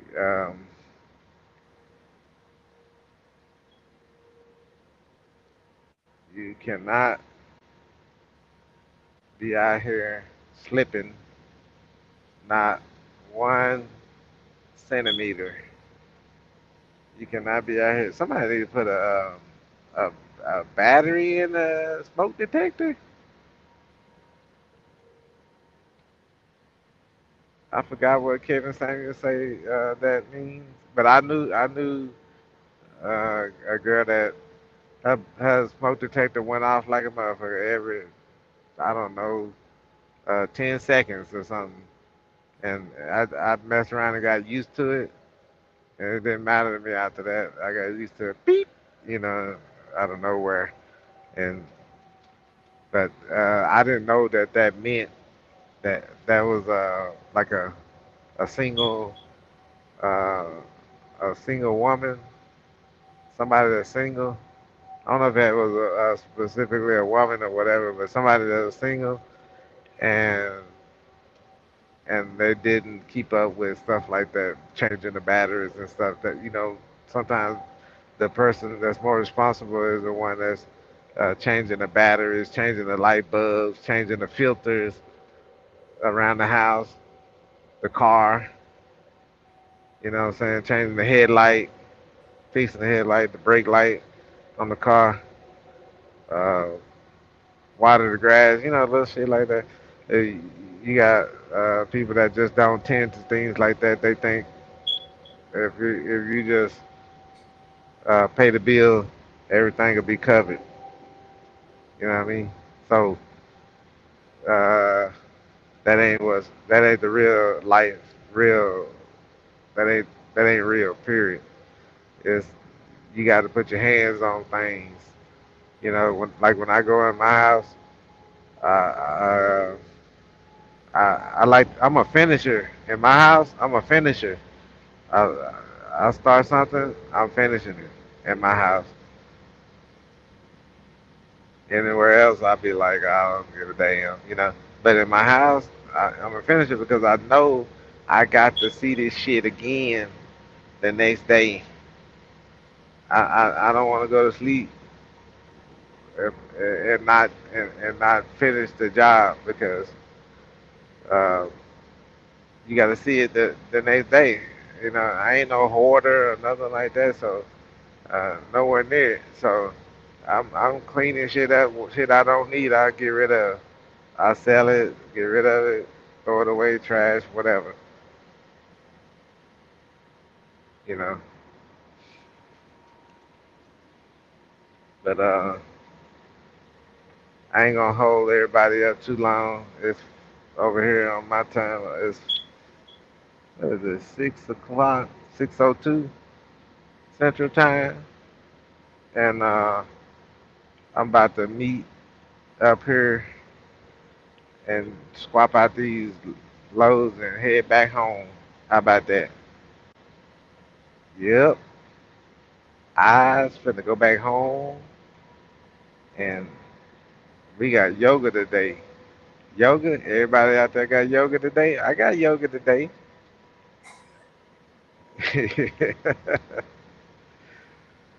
I got yoga today. I called my yoga teacher. I said, "Hey, I'm coming in today," and she said, "Yay!" She real nice. Uh, when she get to be single again one day, guess what? Mm, mm. But until then, so yeah, and hey, this is what I want to tell everybody before I get off of here. I want to tell everybody y'all should have like massage therapists, yoga instructors. You should have a martial arts instructor in your life. You should have a personal trainer or strength and conditioning coach in your life. I mean, one that you know of or whatever that you can, one day when you wake up and decide, hey, you know what? I feel weak today. I need to build up this and build up that. And you don't know how. You can just call up one of those people on your team in your circle, the people that really care about you once you put them dollars on them. That's like they probably come at you and say, "Hey, today is free. Today is a free day. Oh, today, just give me half. Today, da da da da. But whatever it is, just do it because guess what? That little bit that you get done, you're doing it for yourself. It's an investment on you know on your something that you own already. So if you own it 100% and you invest 100% into it, that's 200%. And I ain't even no um, money strategist like that, but I do understand that investing in something that you already own is doubling up on your investment. So if you want to feel good and live good and all that good stuff, I suggest you get your circle together, you know, get all them little coaches and therapists and all this other stuff together and have them on speed dial and then after, you get all that stuff in your life and you can enjoy your life better and a healthier um, um, at a healthier pace because you want to go through life with one lung, one kidney, a bad leg. You know what I mean? You don't want to go through life with all that handicap on you. You kids out playing, throwing frisbee and kicking the ball. You out there trying to keep up and can't. So you know if if anything was to happen, you want to be there and you want to be able to perform at like your highest uh, uh, you know capable you want to have the capabilities to be able to do something um, with a healthier body. You know what I mean? So strength and conditioning, uh, flexibility, the massaging and all that keeps you relaxed, calm, make good decisions, eat right, and that's difficult in itself because how are we gonna eat right when all the stuff that's supposed to be right is artificially uh, manufactured or produced or whatever, and your body is still gonna react in a negative way. How can I ask you to be on the safe side when it comes down to watching what you eat? How can I do that? Well, check it out. My mom, even she, we don't even know what we're doing, but we're doing it. What we're doing is, what she's doing is she boils a lot of food. We're not perfect. She don't. We eating all kind of stuff, but for the main part, I would say eat like it's Thanksgiving. When you eat like it's Thanksgiving, what you eat? Chicken, turkey, cornbread dressing, greens, beans, potato salads, sweet potato pies, um, giblet gravy on your uh, cornbread dressing. You got, uh, I think my mom put some gizzards or something, the liver meat in there to try to season up that that the gravy or whatever, But you got the turkey, butterball turkey. You got what else you got? You got the cranberry sauce. You got, I don't know if people be eating macaroni and cheese and stuff. I don't really care for no pork and beans. I'd rather eat some kidney beans, lima beans, some field peas, or some navy beans or something like that. You feel me? Let's see. Uh, I'd rather eat some sweet potatoes, sweet, uh, which is whew, sweet potato pie, sweet potato pound. Um, yeah, I would say cook like it's Thanksgiving, and that's one of the healthiest advice I can give my own family is to eat like it's Thanksgiving, cook like it's Thanksgiving. You can, put shit on the grill, yeah, but you know, that's after eating a whole Thanksgiving meal, you gonna and they go down and get in your system, you gonna feel strong as I don't know what, you know. But like I go back to what I was saying before, my mom, I don't know if she know it or not, but her boiling some of that stuff, boils. She's actually like getting the chemicals out of the food before we eat it. And all the food gonna have some kind of chemical in it because they spraying.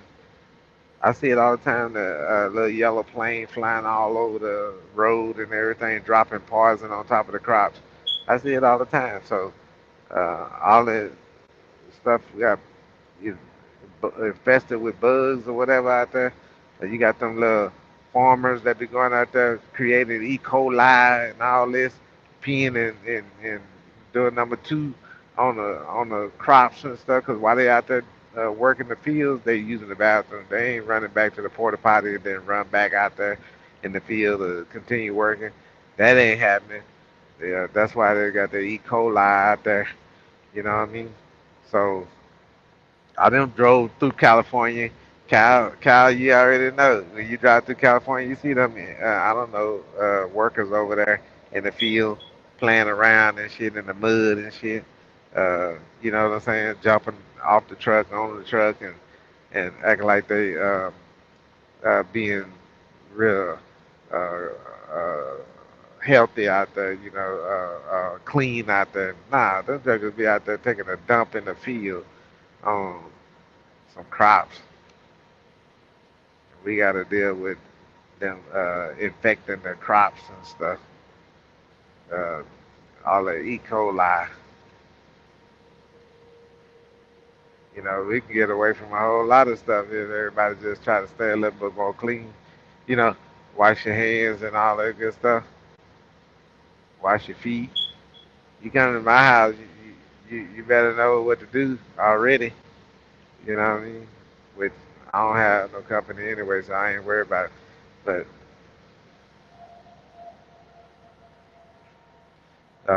When I like, man, I took this. Whew, I'm ashamed to say it. I took this girl to the freaking lake, and I told her, I said, hey, you clean your workout clothes, you wash it with some bleach or whatever, and all that good stuff.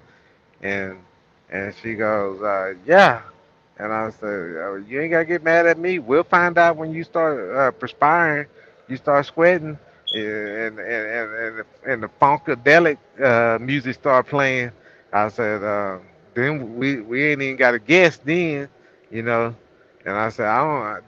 That's the worst thing, you know. That messed up my whole fucking day. The girl, we went out there. This girl smelled. I mean, I couldn't.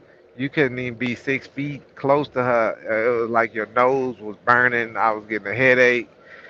I was like across the street. I was like, look, you stay over there. Don't keep coming over here making it look like that's me, making people think, oh, that's him. Nah, you stay over there on that side of the street. We could talk from here to there. That's how we did too.